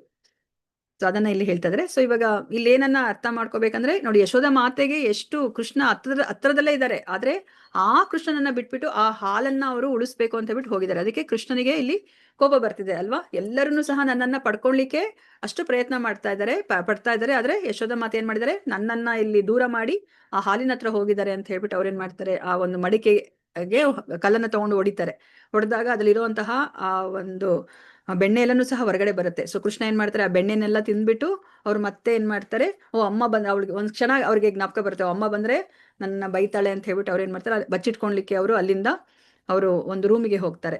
ಸೊ ಅವರು ಆ ಬೆಣ್ಣೆ ಮೇಲೆ ಎಲ್ಲ ಕಾಲಿಟ್ಕೊಂಡು ಹೋಗಿರ್ತಾರೆ. ಆ ರೂಮಿಗೆ ಹೋಗ್ತಾರೆ. ರೂಮಲ್ಲಿ ಏನ್ ಮಾಡ್ತಾರೆ, ಆಲ್ರೆಡಿ ಅಮ್ಮ ಮಾಡಿಟ್ಟಿರೋ ಬೆಣ್ಣೆ ಎಲ್ಲ ಇದೆ, ಅದನ್ನೆಲ್ಲ ಎತ್ಕೊಂಡು ಅವರು ತಿಂತಾರೆ. ಮತ್ತೆ ಕೃಷ್ಣ ಯಾವಾಗ್ಲೂ ಬೆಣ್ಣೆ ತಿನ್ಬೇಕಾದ್ರೆ ಅವರು ಕೋತಿಗಳಿಗೆ ಕೊಡ್ತಾರೆ ಅಲ್ವಾ, ಆ ಕೋತಿಗಳಿಗೆಲ್ಲ ತಿನ್ನಿಸ್ತಾರೆ. ಸೊ ಇದಾದ್ಮೇಲೆ ಯಶೋಧ ಮತ್ತೆ ಏನ್ ಮಾಡ್ತಾರೆ, ಹಾಲನ್ನ ಕೆಳಗಡೆ ಇಳಿಸ್ಬಿಟ್ಟು ಅವರು ಹೊರಗಡೆ ಬರ್ತಾರೆ. ಹೊರಗಡೆ ಬಂದು ನೋಡಿದ್ರೆ ಅಲ್ಲಿ ಕೃಷ್ಣ ಇಲ್ಲ ಅಲ್ವಾ, ಆದ್ರೆ ಅವರ ಹೆಜ್ಜೆ ಗುರ್ತಿದೆ, ಎಲ್ಲಿ ಹೋಗಿದ್ದಾರೆ ಕೃಷ್ಣ ಅಂತ ಅವ್ರಿಗೆ ಗೊತ್ತಾಗ್ತಿದೆ. ಅಲ್ಲಿಗೆ ಬಂದು ಇವರು ಕೋಣೆಗೆ ಬಂದು ನೋಡ್ತಾರೆ, ಎಲ್ಲವನ್ನ ಶೇಖರಿಸಿ ಇಡ್ತಾರಲ್ಲ, ಆ ಸ್ಟೋರ್ ರೂಮ್ ಅಂತೀವಲ್ಲ, ಅಲ್ಲಿಗೆ ಬಂದು ನೋಡ್ತಾರೆ. ಬಂದಾಗ ಅಲ್ಲಿ ಸೊ ಕೃಷ್ಣ ಏನ್ ಮಾಡ್ತಿದ್ದಾರೆ, ಇಲ್ಲಿ ತಪ್ಪು ಮಾಡಿದ್ದಾರೆ, ಮತ್ತೆ ಅಲ್ಲೂ ಸಹ ಅವರು ಆಲ್ರೆಡಿ ಶೇಖರಿಸಿ ಇಟ್ಟಿರುವಂತಹ ಆ ಬೆಣ್ಣೆಯನ್ನು ಸಹ ತಾನ್ ತಿನ್ನೋದಲ್ದಲೆ ಅವರು ಈ ಕೋತಿಗಳಿಗೆಲ್ಲ ಕೊಡ್ತಾ ಇದ್ದಾರೆ. ಸೊ ಅದಕ್ಕೋಸ್ಕರ ಯಶೋಧ ಮಾತೆ ಅನ್ಕೋತಾರೆ, ಇವತ್ತು ನಾನು ಶಿಕ್ಷೆಯನ್ನ ಕೊಡ್ಲೇಬೇಕು ಕೃಷ್ಣನಿಗೆ ಅಂತ ಹೇಳ್ಬಿಟ್ಟು ಅವ್ರೇನ್ ಮಾಡ್ತಾರೆ, ಕೃಷ್ಣನನ್ನ ಆ ಒರಳಿಗೆ ಅವರು ಕಟ್ ಹಾಕ್ಬೇಕು ಅಂತ ಹೇಳ್ಬಿಟ್ಟು ಅವ್ರೇನ್ ಮಾಡ್ತಾರೆ, ಹಗ್ಗ ತಗೊಂಡು ಆ ಒರಳಿಗೆ ಕಟ್ ಹಾಕಿದಾಗ ಅವ್ರಿಗೆ ಕಟ್ ಹಾಕ್ಲಿಕ್ಕೆ ಆಗೋದಿಲ್ಲ. ನೋಡಿ, ಕೃಷ್ಣನಿಗೆ ಅವರು ಯಾವಾಗ್ಲೂ ಡಾಬು ಅದೆಲ್ಲ ಹಾಕ್ತಾ ಇರ್ತಾರೆ, ಚಿಕ್ಕದೊಂದು ಅವ್ರದ್ದು ಹೊಟ್ಟೆ ಅಲ್ವಾ ಅಥವಾ ಸೊಂಟ, ಪ್ರತಿ ದಿವಸನೂ ಅವರು ಒಂದು ಡಾಬನ್ನ ಹಾಕ್ಲಿಕ್ಕೆ ಆಗ್ತಿದೆ. ಆದ್ರೆ ಇವತ್ತವರು ಒಂದು ಅಲ್ಲಿ ಇರುವಂತಹ ಹಗ್ಗವನ್ನ ತಗೊಂಡು ಕಟ್ಲಿಕ್ಕೆ ಹೋದ್ರೆ ಅವ್ರಿಗೆ ಆಗ್ತಾನೆ ಇಲ್ಲ. ಸೊ ಅವ್ರೇನ್ ಮಾಡ್ತಾರೆ, ಇವಾಗ ಒಂದ್ ಸ್ವಲ್ಪ ಹಗ್ಗವನ್ನ ಉದ್ದ ಮಾಡೋಣ ಅಂತ ಹೇಳ್ಬಿಟ್ಟು ಅವರು ಇನ್ನೊಂದು ಹಗ್ಗ ತಗೊಂಡ್ ಬಂದ್ಬಿಟ್ಟು ಆ ಮೊದಲಿನ ಹಗ್ಗದ ಉದ್ದವನ್ನ ಅವರು ಜಾಸ್ತಿ ಮಾಡ್ತಾ ಇದ್ದಾರೆ. ಮತ್ತೆ ಅವರು ಕಟ್ ಹಾಕ್ಲಿಕ್ಕೆ ಹೋಗ್ತಾ ಇದಾರೆ. ಕಟ್ ಹಾಕ್ದಾಗ 2 ಇಂಚು ಕಡಿಮೆ ಬರ್ತಾ ಇದೆ ಅವ್ರಿಗೆ ಆಶ್ಚರ್ಯ ಆಗ್ತಿದೆ, ಇದೇನಿದು ಅಂತ ಹೇಳ್ಬಿಟ್ಟು ಅವ್ರಿಗೆ ಅರ್ಥನೇ ಮಾಡ್ಕೊಳ್ಲಿಕ್ಕೆ ಆಗ್ತಿಲ್ಲ. ಅವ್ರೇನ್ ಮಾಡ್ತಾರೆ, ಎಲ್ಲ ಹಗ್ಗವನ್ನ ತಗೊಂಡ್ ಬರ್ತಾರೆ, ಎಷ್ಟೊಂದು ಹಗ್ಗಗಳನ್ನ ತಗೊಂಡ್ಬಂದು ಅದ್ರ ಉದ್ದವನ್ನ ಜಾಸ್ತಿ ಮಾಡ್ಕೊಂಡು ಹೋಗ್ತಾರೆ. ಅವ್ರ ಮನೇಲಿರೋ ಹಗ್ಗ ಎಲ್ಲನೂ ಸಹ ಮುಗಿಯುತ್ತೆ. ಆಮೇಲೆ ಅಕ್ಕಪಕ್ಕದವ್ರ ಹತ್ರನೂ ಇಸ್ಕೋತಾರೆ. ಆದ್ರೂ ಸಹ ಅವ್ರಿಗೆ ಕೃಷ್ಣನನ್ನ ಕಟ್ ಹಾಕ್ಲಿಕ್ಕೆ ಆಗೋದಿಲ್ಲ. ಪ್ರತಿ ಸತಿ ಹಗ್ಗ ಉದ್ದ ಮಾಡಿ ಕಟ್ಲಿಕ್ಕೆ ಹೋದಾಗ ಪ್ರತಿ ಸತಿ 2 ಇಂಚು ಕಡಿಮೆ ಬರ್ತಾ ಇದೆ. ಸೊ ಕೊನೆಗೆ ಅವ್ರಿಗೆ ಸುಸ್ತಾಗಿ ಹೋಗ್ಬಿಡುತ್ತೆ. ಅಮ್ಮನನ್ನ ನೋಡ್ತಾರೆ ಇಲ್ಲಿ ಕೃಷ್ಣ, ಅಮ್ಮ ಇಷ್ಟೊಂದು ಸುಸ್ತಾಗ್ತಿದಾಳಲ್ಲ ಅಂತ ಹೇಳ್ಬಿಟ್ಟು ಅವ್ರೇನ್ ಮಾಡ್ತಾರೆ, ಅಮ್ಮ ನೀನ್ ನನ್ನನ್ನ ಕಟ್ ಹಾಕ್ಲೇಬೇಕಾ ಅಂತ ಹೇಳ್ಬಿಟ್ಟು ಕೇಳ್ತಾರೆ. ಹೌದು, ನಾನು ನಿನ್ನ ಕಟ್ ಹಾಕ್ಬೇಕು ಅಂತ ನನ್ಗೆ ಅನ್ನಿಸ್ತಿದೆ, ಆದ್ರೆ ನನ್ಗೆ ಅರ್ಥ ಆಗ್ತಿಲ್ಲ ಯಾಕೆ ನಿನ್ನ ಕಟ್ ಹಾಕ್ಲಿಕ್ಕೆ ಆಗ್ತಿಲ್ಲ ಅಂತ ಹೇಳ್ಬಿಟ್ಟು. ಆಗ ಕೃಷ್ಣ ಏನ್ ಮಾಡ್ತಾರೆ, ಸರಿ ಆಯ್ತು, ನೀನ್ ನನ್ನ ಕಟ್ ಹಾಕ್ಬೇಕು ಅಂತ ನಿನ್ಗೆ ಅನ್ನಿಸ್ತಿದೆ ಅಂದ್ರೆ ಕಟ್ ಹಾಕು ಅಂತ ಹೇಳ್ಬಿಟ್ಟು ಅವ್ರೇನ್ ಮಾಡ್ತಾರೆ, ಆ ಒಂದು ಹಗ್ಗದ 2 ತುದಿಗಳನ್ನ ಕೊಟ್ಬಿಟ್ಟು ಅಮ್ಮನ ಕೈ ಕೊಟ್ಬಿಟ್ಟು ಕಟ್ಟ ಹಾಕಿಸ್ಕೊತಾರೆ. ಅಂದ್ರೆ ಏನರ್ಥ, ಕೃಷ್ಣನನ್ನ ಯಾರು ಕಟ್ಟ ಹಾಕ್ಲಿಕ್ಕೆ ಆಗೋದಿಲ್ಲ ಅಲ್ವಾ, ಅವರು ಒಪ್ಪಿಗೆ ಕೊಡ್ಬೇಕು, ಅಂದ್ರೆ ನನ್ನನ್ನ ಕಟ್ಟ ಹಾಕು ಅಂತ ಹೇಳ್ಬಿಟ್ಟು. ಆಗ ಯಶೋಧ ಮಾತೆ ಕಟ್ಟ ಹಾಕ್ತಾಳೆ. ನೋಡಿ, ಪ್ರತಿ ಸತಿ ಅವರು ಹಗ್ಗವನ್ನ ಉದ್ದ ಮಾಡ್ತಾ ಇದ್ದಾಗ 2 ಇಂಚು ಕಡಿಮೆ ಬರುತ್ತಲ್ಲ, ಅದು ಏನನ್ನ ಸೂಚಿಸುತ್ತದೆ ಅಂತಂದ್ರೆ ನಮ್ಮ ಪ್ರಯತ್ನವನ್ನ ಸೂಚಿಸುತ್ತದೆ. 1 ಇಂಚು ನಮ್ಮ ಪ್ರಯತ್ನವನ್ನ ಸೂಚಿಸುತ್ತೆ, ಇನ್ನೊಂದು ಇಂಚು ಏನು ಅಂತಂದ್ರೆ ಭಗವಂತನ ಕೃಪೆ. ಈ 2 ಇರ್ಲೇಬೇಕು. ಯಾವ್ದಾದ್ರೂ ಒಂದು ಕಾರ್ಯ ಸಾಧನೆ ಆಗ್ಬೇಕು ಅಂತಂದ್ರೆ ನಮ್ಮ ಪ್ರಯತ್ನ ಇರಬೇಕು, ಮತ್ತೆ ಭಗವಂತನ ಕೃಪೆ ಇರಬೇಕು, ಅವಾಗಷ್ಟೇ ಅಲ್ಲಿ ಕಾರ್ಯ ಸಾಧನೆ ಆಗತ್ತೆ. ಸೊ ಅದಕ್ಕೆ ಅದು 2 ಇಂಚು ಕಡಿಮೆ ಆಗ್ತಿದೆಯಲ್ಲ, ಅದು ಇದನ್ನ ಸೂಚಿಸುತ್ತೆ ಅಂತ ಹೇಳ್ಬಿಟ್ಟು ನಮ್ಮ ಆಚಾರ್ಯರು ಹೇಳ್ತಾರೆ. ಸೊ ಕೊನೆಗೆ ಯಶೋಧ ಮಾತೆ ಕೃಷ್ಣನನ್ನ ಕಟ್ಟ ಹಾಕ್ತಾರೆ. ಅದಾದ್ಮೇಲೆ ನನ್ನ ಕೆಲ್ಸಕ್ಕೆ ಅವಳು ಒಳಗಡೆ ಕೆಲ್ಸಕ್ಕೆ ಹೋಗ್ತಾಳೆ. ನಾನು ಇನ್ನೂ ಒಂದು ಪಾರ್ಟ್ ಹೇಳಿಲ್ಲ ನಾನು. ಸೊ ಕೃಷ್ಣನನ್ನ ಕಟ್ಟ ಹಾಕ್ಲಿಕ್ಕೆ ಕೃಷ್ಣ ಅಷ್ಟು ಬೇಗ ಸಿಗೋದಿಲ್ಲ ಅಲ್ವಾ, ಅವ್ರು ಕೋಲ್ ಇಟ್ಕೊಂಡ್ಬಿಟ್ಟು ಕೃಷ್ಣನನ್ನ ಅವರು ದಂಡಿಸ್ಬೇಕು ಅಂತ ಹೇಳ್ಬಿಟ್ಟು ಕೃಷ್ಣನನ್ನ ಅವರು ಅಟ್ಟಿಸ್ಕೊಂಡು ಹೋಗ್ತಾರೆ. ಕೃಷ್ಣ ಏನ್ ಮಾಡ್ತಾರೆ, ಯಶೋಧ ಮಾತೆ ಕೈಗೆ ಸಿಗೋದಿಲ್ಲ, ಅವರು ಓಡ್ತಾರೆ. ಸೊ ಓಡ್ತಾರೆ. ಅವ್ರ ಹಿಂದೆ ಯಾರು ಬರ್ತಾ ಇದಾರೆ ಈಗ, ಯಶೋಧ ಮಾತೆ ಕೋಲ್ ಇಟ್ಕೊಂಡು ಬರ್ತಿದ್ದಾರೆ. ಇದನ್ನೆಲ್ಲ ದೇವಾಂದೇವತೆಗಳು ನೋಡ್ತಾ ಇದ್ದಾರೆ, ಏನ್ ನಡೀತಾ ಇದೆ ಇಲ್ಲಿ, ಯಶೋಧ ಮಾತೆ ಏನನ್ನ ಮಾಡ್ಲಿಕ್ಕೆ ಹೊರಟಿದ್ದಾರೆ, ಆ ಜಗದೋದ್ಧಾರಕನನ್ನ ಅವರು ದಂಡಿಸ್ಲಿಕ್ಕೆ ಹೋಗ್ತಿದಾರಲ್ವಾ, ಏನ್ ನಡೀತಿದೆ ಅಂತ ಹೇಳ್ಬಿಟ್ಟು ಎಲ್ಲರನ್ನು ಸಹ ವಿಷ್ಣು ನಗಾಡ್ತಾ ಇರ್ತಾನ ಮಾತಾಜಿ, ವಿಷ್ಣು ಕೂಡ ನಗಾಡ್ತಾ ಇರ್ತಾನ ಮಾತಾಜಿ. ಹೌದು, ಎಲ್ಲರೂ ವಿಸ್ಮಯರಾಗಿ ನೋಡ್ತಾ ಇದ್ದಾರೆ ಈ ದೃಶ್ಯವನ್ನ. ಸೊ ಕೊನೆಗೆ ಆ ಅಮ್ಮನಿಗೆ ಸುಸ್ತು ಮಾಡೋದ್ ಬೇಡ ಅಂತ ಹೇಳ್ಬಿಟ್ಟು ಕೃಷ್ಣ ಏನ್ ಮಾಡ್ತಾರೆ, ಸಿಕ್ಕಾಕೋತಾರೆ ಅಲ್ವಾ, ಸಿಕ್ಕಾಕೊಂಡು ಅವರು ಕಟ್ಟಿಸ್ಕೊಂಡ್ಲಿಕ್ಕೆ ಅವರು ಇದ್ ಮಾಡ್ತಾರೆ. ಈ ಒಂದು ದೃಶ್ಯವನ್ನ ಯಾರು ಅವರು ಸತ್ಯವ್ರತ ಮುನಿ ಅವರು ಒಂದು ಅಷ್ಟಕ ಬರ್ದಿದ್ದಾರೆ, ಅದೇನೆ ದಾಮೋದರ ಅಷ್ಟಕ. ಇದನ್ನ ಸುಂದರವಾಗಿ ಅವರು ವರ್ಣಿಸಿದ್ದಾರೆ. ಆ ದಾಮೋದರ ಅಷ್ಟಕದಲ್ಲಿ ಅವರು ಏನನ್ನ ಕೇಳ್ತಿದ್ದಾರೆ ಅಂತಂದ್ರೆ, ನೀನು ನನಗೆ ವರವನ್ನ ಕೊಡ್ಬೋದು ಅಲ್ವಾ, ನೀನು ನನಗೆ ವರವನ್ನ ಕೊಡ್ಬೋದು, ಆದ್ರೆ ನನಗೆ ಯಾವ ವರನೂ ಬೇಡ. ನಾನು ಏನನ್ನ ಕೇಳ್ಕೊತೀನಿ ಅಂತಂದ್ರೆ, ನಿನ್ನ ಈ ಒಂದು ದಾಮೋದರ ರೂಪ ಇದೆಯಲ್ಲ, ಅದು ಯಾವಾಗ್ಲೂ ಸ್ಥಿರವಾಗಿ ನನ್ನ ಹೃದಯದಲ್ಲಿ ನೆಲೆಸೋ ತರ ಆಗ್ಲಿ ಅಂತ ಹೇಳ್ಬಿಟ್ಟು ಅವ್ರು ಕೇಳ್ಕೊತಾ ಇದ್ದಾರೆ. ನೋಡಿ, ನನಗೆ ಮೋಕ್ಷನೂ ಬೇಡ ಅಂತ ಹೇಳ್ತಾ ಇದಾರೆ. ನೀನ್ ವರ ಕೊಟ್ರೆ ನನಗೆ ಮೋಕ್ಷನೂ ಸಹ ನನಗೆ ಬೇಡ ಅಂತ ಹೇಳ್ಬಿಟ್ಟು ಅವ್ರು ಹೇಳ್ತಿದ್ದಾರೆ. ಅದಕ್ಕೋಸ್ಕರ ಇಲ್ಲಿ ನಮ್ಗೆ ಅರ್ಥ ಮಾಡಿಸ್ತಾ ಇದ್ದಾರೆ ಎಷ್ಟು ಮುಖ್ಯ ಅಂತ ಹೇಳ್ಬಿಟ್ಟು. ನೋಡಿ, ಅವ್ರು ಏನ್ ಕೇಳ್ಕೊತಾ ಇದಾರೆ, ಅವರು ಯಾವುದೇ ಒಂದು ಐಹಿಕ ಸುಖವನ್ನ ಕೇಳ್ಕೊತಾ ಇಲ್ಲ ಅಲ್ವಾ, ಈ ಒಂದು ರೂಪವನ್ನ ತನ್ನ ಹೃದಯದಲ್ಲಿ ನಾನು ಇಟ್ಕೋಬೇಕು, ಶಾಶ್ವತವಾಗಿ ನಾನು ಇಟ್ಕೋಬೇಕು ಈ ಒಂದು ದಾಮೋದರ ರೂಪವನ್ನ ಅಂತ. ನೋಡಿ, ನಮ್ಗೆ ಅದರದ್ದು ಗ್ರೇಟ್ ಅನ್ಸೋದಿಲ್ಲ ಅಲ್ವಾ, ಅದರ ಅರ್ಥ ಯಾರಿಗೆ ಗೊತ್ತಿದೆಯೋ ಅವ್ರಿಗೆ ಗ್ರೇಟ್ ಅನ್ಸುತ್ತೆ. ಆ ಭಗವಂತನನ್ನ ಕಟ್ಟ ಹಾಕಿರೋದಿದೆ. ಇದು ಒಬ್ಬ ತಾಯಿ ಒಂದು ಮಗು ಏನಾದ್ರೂ ಒಂದು ತಪ್ಪು ಮಾಡಿದಾಗ ದಂಡಿಸಿದಾಗ ಕಟ್ಟ ಹಾಕ್ತಾಳೆ. ಇದ್ರಲ್ಲಿ ಏನೋ ಒಂದು ದೊಡ್ಡ ಶ್ರೇಷ್ಠವಾದದ್ದು ಏನಿದೆ ಅಂತ ನಮ್ಗೆ ಅನ್ಸುತ್ತೆ, ಇದನ್ನ ಹಾಡಿ ಹೊಗಳ್ಬೇಕಾ ಅಂತ ಅನ್ಸುತ್ತೆ ಅಲ್ವಾ. ಅವ್ರು ಯಾರು ಕಟ್ಟ ಹಾಕಿಸ್ಕೊಂಡ್ರವ್ರು, ಯಾರು ಸಾಮಾನ್ಯರಾದವ್ರಲ್ಲ ಅಲ್ವಾ, ದೇವೋತ್ತಮ ಪರಮಪುರುಷ. ಅವ್ರನ್ನ ಕಟ್ಟಾಕೋರು ಸಹ ಯಾವ ತರ, ಅವರು ಸಾಮಾನ್ಯರಾದವ್ರಲ್ಲ. ಅವ್ರಿಗೆ ಇನ್ನೆಷ್ಟು ಭಕ್ತಿ ಇರ್ಬೇಕು, ಭಗವಂತ ಅವ್ರ ಹತ್ರ ಕಟ್ಟ ಹಾಕಿಸ್ಕೋಬೇಕು ಅಂತಂದ್ರೆ ಅಲ್ವಾ. ಅದಕ್ಕೆ ನಮ್ಗೆ ಆಚಾರ್ಯರು ಹೇಳೋದು, ಭಗವಂತನನ್ನ ಕಟ್ಟ ಹಾಕ್ಬೇಕು ಅಂತಂದ್ರೆ ಸಾಮಾನ್ಯ ಹಗ್ಗದಿಂದ ನಾವು ಕಟ್ಟ ಹಾಕ್ಲಿಕ್ಕೆ ಆಗೋದಿಲ್ಲ. ಭಕ್ತಿ ಅನ್ನೋ ಒಂದು ಭಕ್ತಿ ಅಥವಾ ಪ್ರೀತಿ ಅನ್ನೋ ಒಂದು ಹಗ್ಗದಿಂದ ಅಷ್ಟೇ ನಾವು ಕಟ್ಟ ಹಾಕ್ಲಿಕ್ಕೆ ಸಾಧ್ಯ ಅಲ್ವಾ. ಯಶೋಧ ಮಾತೆ ಅದಕ್ಕೆ ಅಷ್ಟು ಗ್ರೇಟ್ ಅವರು ಅಲ್ವಾ, ಭಗವಂತನನ್ನೇ ಅವರು ಕಟ್ಟ ಹಾಕಿದ್ದಾರೆ. ಸೊ ಅದನ್ನ ನಮ್ಗೆ ಇಲ್ಲಿ ಅರ್ಥ ಮಾಡಿಸ್ತಾ ಇದ್ದಾರೆ. ಆ ಮೋಕ್ಷ ಅನ್ನೋದು ಬೇಡ ಅಂತ ಹೇಳ್ಬಿಟ್ಟು ಸತ್ಯವ್ರತ ಮುನಿ ಅವರು ಆ ದಾಮೋದರ ಅಷ್ಟಕದಲ್ಲಿ ಅವ್ರು ಹೇಳ್ತಾ ಇದ್ದಾರೆ. ಸೊ ಅದಾದ್ಮೇಲೆ ಅವರು ಇನ್ನ ಏನು ಹೇಳ್ತಾರೆ ಅಂತಂದ್ರೆ, ಕುಬೇರ ನಮಗ್ ಗೊತ್ತಲ್ಲ, ಆ ಒಂದು ಎಲ್ಲ ಸಂಪತ್ತಿನ ಒಡೆಯನಾಗಿರುವಂತಹ ಕುಬೇರ, ಅವನಿಗೆ 2 ಮಕ್ಳಿರ್ತಾರೆ, ನಳಕುವರ ಮತ್ತೆ ಮಣಿಗ್ರೀವ ಅಂತ ಹೇಳ್ಬಿಟ್ಟು. ಅವ್ರಿಬ್ರು ಸಹ ಅಷ್ಟು ಅವ್ರಿಗೆ ಸಂಪತ್ತಿದೆಯಲ್ಲ, ಆ ಒಂದು ಭೋಗದಲ್ಲಿ ಅವ್ರು ತಮ್ಮನ್ನ ತಾವು ತೊಡಗಿಸ್ಕೊಂಡ್ಬಿಟ್ಟಿರ್ತಾರೆ. ಸೊ ಒಂದ್ಸತಿ ಅವರು ಒಂದು ಸರೋವರದಲ್ಲಿ ಸ್ನಾನ ಮಾಡ್ತಿದ್ದಾಗ ನಗ್ನರಾಗಿ ಸ್ನಾನ ಮಾಡ್ತಿರ್ತಾರೆ. ಅವ್ರ ಜೊತೆ ಬೇರೆ ಸುಂದರಿಯರನ್ನು ಇರ್ತಾರೆ, ಅವರು ಸಹ ನಗ್ನರಾಗಿರ್ತಾರೆ. ಅವರು ಅಲ್ಲಿ ತುಂಬಾ ಮೋಜು ಮಸ್ತಿ ಮಾಡ್ಕೊಂಡು ಅವರು ಎಂಜಾಯ್ ಮಾಡ್ತಾ ಇರ್ತಾರೆ ಆ ಸರೋವರದಲ್ಲಿ. ಆ ಸರೋವರದ ಮೂಲಕ ನಾರದರು ನಡ್ಕೊಂಡು ಬರ್ತಾರೆ. ನಾರದರ ಬರುವಿಕೆಯನ್ನು ನೋಡ್ಬಿಟ್ಟು ಆ ಹೆಣ್ಮಕ್ಳು ಏನ್ ಮಾಡ್ತಾರೆ, ಅವರೆಲ್ಲರೂ ಸಹ ವಸ್ತ್ರವನ್ನ ಧರಿಸ್ಕೊತಾರೆ. ಆದ್ರೆ ಈ ನಳಕುವರ ಮತ್ತೆ ಮಣಿಗ್ರೀವ ಮಾತ್ರ ಅವರು ಯಾರನ್ನು ಅವರು ನಾರದ್ರನ್ನು ಸಹ ಅವರು ಲಕ್ಷಿಸೋದಿಲ್ಲ. ಅವರು ತಮ್ಮ ಪಾಡಿಗೆ ತಾವು ಅವರು ತಲ್ಲೀನರಾಗ್ಬಿಟ್ಟಿರ್ತಾರೆ ಆ ಮೋಜು ಮಸ್ತಿ ಮಾಡೋದ್ರಲ್ಲಿ, ಎಂಜಾಯ್ ಮಾಡೋದ್ರಲ್ಲಿ. ಸೊ ಅವಾಗ ನಾರದರಿಗೆ ತುಂಬಾನೇ ಅವ್ರಿಗೆ ಬೇಜಾರಾಗತ್ತೆ. ಸೊ ಅದಕ್ಕೋಸ್ಕರ ಅವರು ಶಾಪವನ್ನ ಕೊಡ್ತಾರೆ ನಳಕುಬೇರ ಮತ್ತೆ ಮಣಿಗ್ರೀವರಿಗೆ, ನೀವಿಬ್ರು ಸಹ ಮರಗಳಾಗಿ ಹುಟ್ಟಿ ಅಂತ. ಯಾಕಂದ್ರೆ ನಗ್ನರಾಗಿದ್ದೀರಾ ಅಲ್ವಾ, ನೀವು ಈ ತರ ಜೀವನವನ್ನ ಮಾಡ್ತಾ ಇದ್ದೀರಾ ಅಂದ್ರೆ, ಸೊ ನಿಮ್ಗೆ ಎಂತಹ ಒಂದು ದೇಹದವನ್ನ ಪಡ್ಕೊಳ್ಳುವಂತಹ ಅರ್ಹತೆ ಇದೆ ಅಂತಂದ್ರೆ, ಒಂದು ಮರವಾಗಿ ಹುಟ್ಟಬೇಕು. ಯಾಕಂದ್ರೆ ಮರಕ್ಕೆ ಯಾರು ಬಟ್ಟೆ ಹಾಕೊಳ್ಳಿ ಅಂತ ಹೇಳೋದಿಲ್ಲ ಅಲ್ವಾ, ಮರ ಹಾಗೆ ನಿಂತ್ಕೊಂಡಿದ್ರು ಸಹ ಯಾರು ಅದನ್ನ ತೂಚಿ ಅಂತ ಹೇಳೋದಿಲ್ಲ ಅಲ್ವಾ. ಸೊ ಅದಕ್ಕೋಸ್ಕರ ನೀವು ಮರಗಳಾಗಿ ಹುಟ್ಟಿ ಅಂತ ಹೇಳ್ಬಿಟ್ಟು ಅವ್ರಿಗೆ ಶಾಪವನ್ನ ಕೊಡ್ತಾರೆ. ಆಗ ಅವ್ರಿಬ್ರಿಗೂ ಆಗ ಅವ್ರಿಗೆ ಕಾನ್ಶಿಯಸ್ಗೆ ಬರ್ತಾರೆ, ನಾವೇನ್ ತಪ್ಪು ಮಾಡಿದ್ವಿ ಅಂತ ಅವ್ರಿಗೆ ಅರಿವಾಗತ್ತೆ. ಅವರು ಕ್ಷಮೆಯನ್ನ ಯಾಚಿಸ್ತಾರೆ. ಆಗ ನಾರದ, ಹರೇ ಕೃಷ್ಣ. ಸೊ ಇವಾಗ ನಾರದರು ಏನೇ ಒಂದು ಶಾಪವನ್ನ ಕೊಟ್ರು, ಆ ಶುದ್ಧ ಭಕ್ತರು ಏನೇ ಒಂದು ಶಾಪ ಕೊಟ್ಟರು ಅದು ಯಾವಾಗ್ಲೂ ವರವಾಗಿ ಪರಿಣಮಿಸುತ್ತೆ. ಸೊ ಇವಾಗ ಅವರಿಬ್ಬರಿಗೆ ಏನ್ ಹೇಳ್ತಾರೆ ಅಂದ್ರೆ, ನೀವಿಬ್ರು ಸಹ ಆ ನಂದ ಮಹಾರಾಜನ ಆ ಒಂದು ಅಂಗಳದಲ್ಲಿ ನೀವು ಯಮಳಾರ್ಜುನ ಅಂದ್ರೆ 2 ಅರ್ಜುನ ಮರಗಳಾಗಿ ನೀವು ಇರಿ. ಸೊ ಆಗ ನೀವು ಕೃಷ್ಣನೇ ನಿಮ್ಮನ್ನ ಏನು ಮುಕ್ತರನ್ನಾಗಿ ಮಾಡ್ತಾರೆ ಈ ಒಂದು ಮರದ ದೇಹದಿಂದ ಅಂತ ಹೇಳ್ಬಿಟ್ಟು ಹೇಳ್ತಾರೆ. ಸೊ ಅದಕ್ಕೋಸ್ಕರ ಕೃಷ್ಣ ಏನ್ ಮಾಡ್ತಾರೆ, ತನ್ನ ಶುದ್ಧ ಭಕ್ತ ಏನೇ ಮಾತನ್ನ ಕೊಟ್ರು ಸಹ ಅವ್ರು ಅದನ್ನ ಯಾವಾಗ್ಲೂ ಸಹ ನೆರವೇರಿಸ್ತಾರೆ ಅಲ್ವಾ. ನಾವು ನೋಡಿದ್ವಿ ಈಗ ನರಸಿಂಹನನ್ನ ಅಲ್ವಾ, ಬ್ರಹ್ಮದೇವ ಈಗ ಹಿರಣ್ಯಕಶ್ಯಪವನ್ನ ಅಮರನನ್ನಾಗಿ ಮಾಡ್ಬೇಕು ಅಂತ ಹೇಳಿದಾಗ ನನಗೆ ಆಗೋದಿಲ್ಲ ಅಂತ ಹೇಳಿದಾಗ ಅವ್ರೇನ್ ಮಾಡ್ತಾರೆ, ತುಂಬಾ ಬುದ್ಧಿವಂತಿಕೆಯಿಂದ ಯಾವ ರೀತಿಯಿಂದನೂ ನನಗೆ ಸಾವು ಬರಬಾರ್ದು ಅಂತ ಒಂದು ವರವನ್ನ ಪಡ್ಕೋತಾರೆ ಅಲ್ವಾ. ಅದಕ್ಕೋಸ್ಕರ ಇವರು ಬ್ರಹ್ಮ ತಥಾಸ್ತು ಅಂತ ಹೇಳ್ತಾರೆ. ಅದಕ್ಕೆ ಬ್ರಹ್ಮನ ಮಾತನ್ನ ಉಳಿಸ್ಲಿಕ್ಕೆ, ಬ್ರಹ್ಮ ಶುದ್ಧ ಭಕ್ತ, ಭಗವಂತನ ಶುದ್ಧ ಭಕ್ತ, ಅದಕ್ಕೆ ತನ್ನ ಶುದ್ಧ ಭಕ್ತನ ಮಾತನ್ನ ಉಳಿಸ್ಲಿಕ್ಕೆ ಅವರು ನರಸಿಂಹನಾಗಿ ಬರ್ತಾರೆ ಅಲ್ವಾ. ಯಾವುದೇ ಒಂದು ಆಯುಧ ಇಲ್ದಲೆ ಅವರು ಆ ಒಂದು ನರಸಿಂಹನನ್ನ ಅವರು ಏನೆಲ್ಲ ಅವರು ವರ ಕೇಳ್ಕೊಂಡಿದ್ದಾರೋ ಅದು ಯಾವ್ದನ್ನು ಮೀರ್ದಲೇ ಇರೋ ತರ ನೋಡ್ಕೊಂಡು ಅವರು ಅವನನ್ನ ಸಂಹಾರ ಮಾಡ್ತಾರೆ ಅಲ್ವಾ. ಅದೇ ತರನೇ ಇಲ್ಲಿ ನಾರದರು ಇಲ್ಲಿ ಅವ್ರಿಗೆ ಒಂದು ಶಾಪವನ್ನ ಕೊಟ್ಟಿದ್ದಾರೆ, ಅದನ್ನ ವಿಮೋಚನಾ ಮಾರ್ಗವನ್ನು ಅವರು ಹೇಳಿದ್ದಾರೆ ಅಲ್ವಾ. ಅದಕ್ಕೋಸ್ಕರ ಇಲ್ಲಿ ಕಟ್ಟಾಕಿಸ್ಕೊಂಡಿರ್ತಾರಲ್ವಾ ಕೃಷ್ಣ, ಅವ್ರೇನ್ ಮಾಡ್ತಾರೆ, ಆ ಒಂದು ಹೊರಳಿಗೆ ಕಟ್ಟಾಕಿಸ್ಕೊಂಡಿದ್ದಾರೆ. ಈಗ ಯಶೋಧ ಮಾತೆ ಅಡಿಗೆ ಕೆಲ್ಸಲಿಕ್ಕೆ ಅವಳು ತನ್ನ ಕೆಲ್ಸಕ್ಕೆ ತನ್ನ ಕೆಲಸ ಮಾಡ್ಕೊಳ್ಲಿಕ್ಕೆ ಅವಳು ಒಳಗಡೆ ಹೋಗಿದ್ದಾಳೆ. ಈಗ ಕೃಷ್ಣ ಒಬ್ನೇ ಇದ್ದಾನೆ. ಅವನ್ ಇವಾಗ ಏನ್ ಮಾಡ್ತಾ ಇದ್ದಾನೆ, ಈಗ ಅವನ್ ಕೆಲಸ ಏನು, ಈಗ ಯಮಳಾರ್ಜುನ ವೃಕ್ಷಗಳನ್ನ ಈಗ ಉದ್ಧಾರ ಮಾಡ್ಬೇಕು. ಅದಕ್ಕೋಸ್ಕರ ಅವನ್ ಏನ್ ಮಾಡ್ತಾ ಇದ್ದಾನೆ, ಆ ಒಂದು ಹೊರಳನ್ನ ಅವನು ಕೆಳಗಡೆ ಬೀಳೋ ತರ ಮಾಡ್ಬಿಟ್ಟು ಅದನ್ನ ಒಂದು ಇವಾಗ ಏನಾಗತ್ತೆ, ಅದು ರಾಟೆ ತರ ಆಗತ್ತೆ ಅಲ್ವಾ. ಸೊ ಅದನ್ನ ಅವನು ತಳ್ಕೊಂಡು ಅವನೇನ್ ಮಾಡ್ತಾ ಇದ್ದಾನೆ, ಆ ಯಮಳಾರ್ಜುನ ಮರಗಳಿರುವಂತಹ ಜಾಗಕ್ಕೆ ಹೋಗ್ತಾ ಇದ್ದಾನೆ. ಅವೆರಡರ ಮಧ್ಯೆ ಒಂದ್ ಸ್ವಲ್ಪ ಜಾಗ ಇದೆ. ಸೊ ಕೃಷ್ಣ ಅವರು ನುಸುಲ್ಕೊಂಡು ಹೋಗ್ಬಿಡ್ತಾರೆ. ಅವ್ರಿಂದ ಚಿಕ್ಕ ಕೃಷ್ಣ ಅಲ್ವಾ, ಅವರು ನುಸುಲ್ಕೊಂಡು ಹೋಗುವಷ್ಟು ಜಾಗ ಇದೆ, ಅವ್ರು ಹೊರಟೋಗ್ತಾರೆ. ಆದ್ರೆ ಈ ಒಂದು ಹೊರಳು ಅದು ತುಂಬಾ ದೊಡ್ಡದಿದೆ. ಅದಿವಾಗ ಆ ಮರದ ಮಧ್ಯದಲ್ಲಿ ಇರುವಂತಹ ಜಾಗದಿಂದ ಅದು ಹೊರಗಡೆ ಬರ್ಲಿಕ್ಕೆ ಆಗ್ತಿಲ್ಲ. ಕೃಷ್ಣ ಏನ್ ಮಾಡ್ತಾರೆ, ಆ ಕಡೆ ಆ ಮರದ ಆ ಕಡೆಗೆ ಹೋಗ್ಬಿಟ್ಟು ಅವ್ರೇನ್ ಮಾಡ್ತಾ ಇದ್ದಾರೆ, ಇವಾಗ ಜಗ್ತಾ ಇದ್ದಾರೆ. ಸೊ ಜಗ್ಗಿದ ತಕ್ಷಣ ಏನಾಯ್ತು, 2 ಮರಗಳು ಸಹ ದೊಡ್ಡ ಶಬ್ದ ಮಾಡ್ಕೊಂಡು ಬಿದ್ದೋಗ್ಬಿಡುತ್ತೆ. ಬಿದ್ದೋದಾಗ ಏನಾಗುತ್ತೆ, ಆ 2 ಮರಗಳಿಂದ ಈಗ ನಳಕುಬೇರ ಮತ್ತೆ ಮಣಿಗ್ರೀವ ಅವರಿಬ್ರು ಸಹ ಅಲ್ಲಿಂದ ಇವಾಗ ಕಾಣಿಸ್ಕೊಂಡು ಅವರು ಕೃಷ್ಣನನ್ನ ಅವರು ಸ್ತುತಿ ಮಾಡ್ತಾರೆ ಅಲ್ವಾ. ಸೊ ಇವಾಗ ನನಗೆ ನಿಮ್ಮ ದರ್ಶನ ಆಯ್ತು, ಸೊ ಇವಾಗ ಅಂದ್ರೆ ನಾವೆಷ್ಟು ಪುಣ್ಯ ಮಾಡಿದೀವಿ ನಿಮ್ಮ ದರ್ಶನವನ್ನ ನಾವು ಪಡ್ಕೊಳ್ಲಿಕ್ಕೆ ಅಂತ ಹೇಳ್ಬಿಟ್ಟು ಆ ಕೃಷ್ಣನಿಗೆ ಸ್ತುತಿಯನ್ನ ಮಾಡ್ಬಿಟ್ಟು ಅವ್ರು ಇವಾಗ ಅವರು ಮುಕ್ತಿಯನ್ನ ಪಡ್ಕೋತಾರೆ ಭಗವಂತನಿಂದನೇ. ಅವರು ಇವಾಗ ಏನಾಗುತ್ತೆ, ಅವ್ರಿಗೆ ಆ ಒಂದು ಭಗವಂತನ ಲೋಕಕ್ಕೆ ಹೋಗೋ ತರ ಅವ್ರಿಗೆ ಆ ಒಂದು ಅವಕಾಶ ಸಿಗುತ್ತೆ, ಅಂದ್ರೆ ನಾರದ ಮುನಿಯ ಅನುಗ್ರಹದಿಂದ.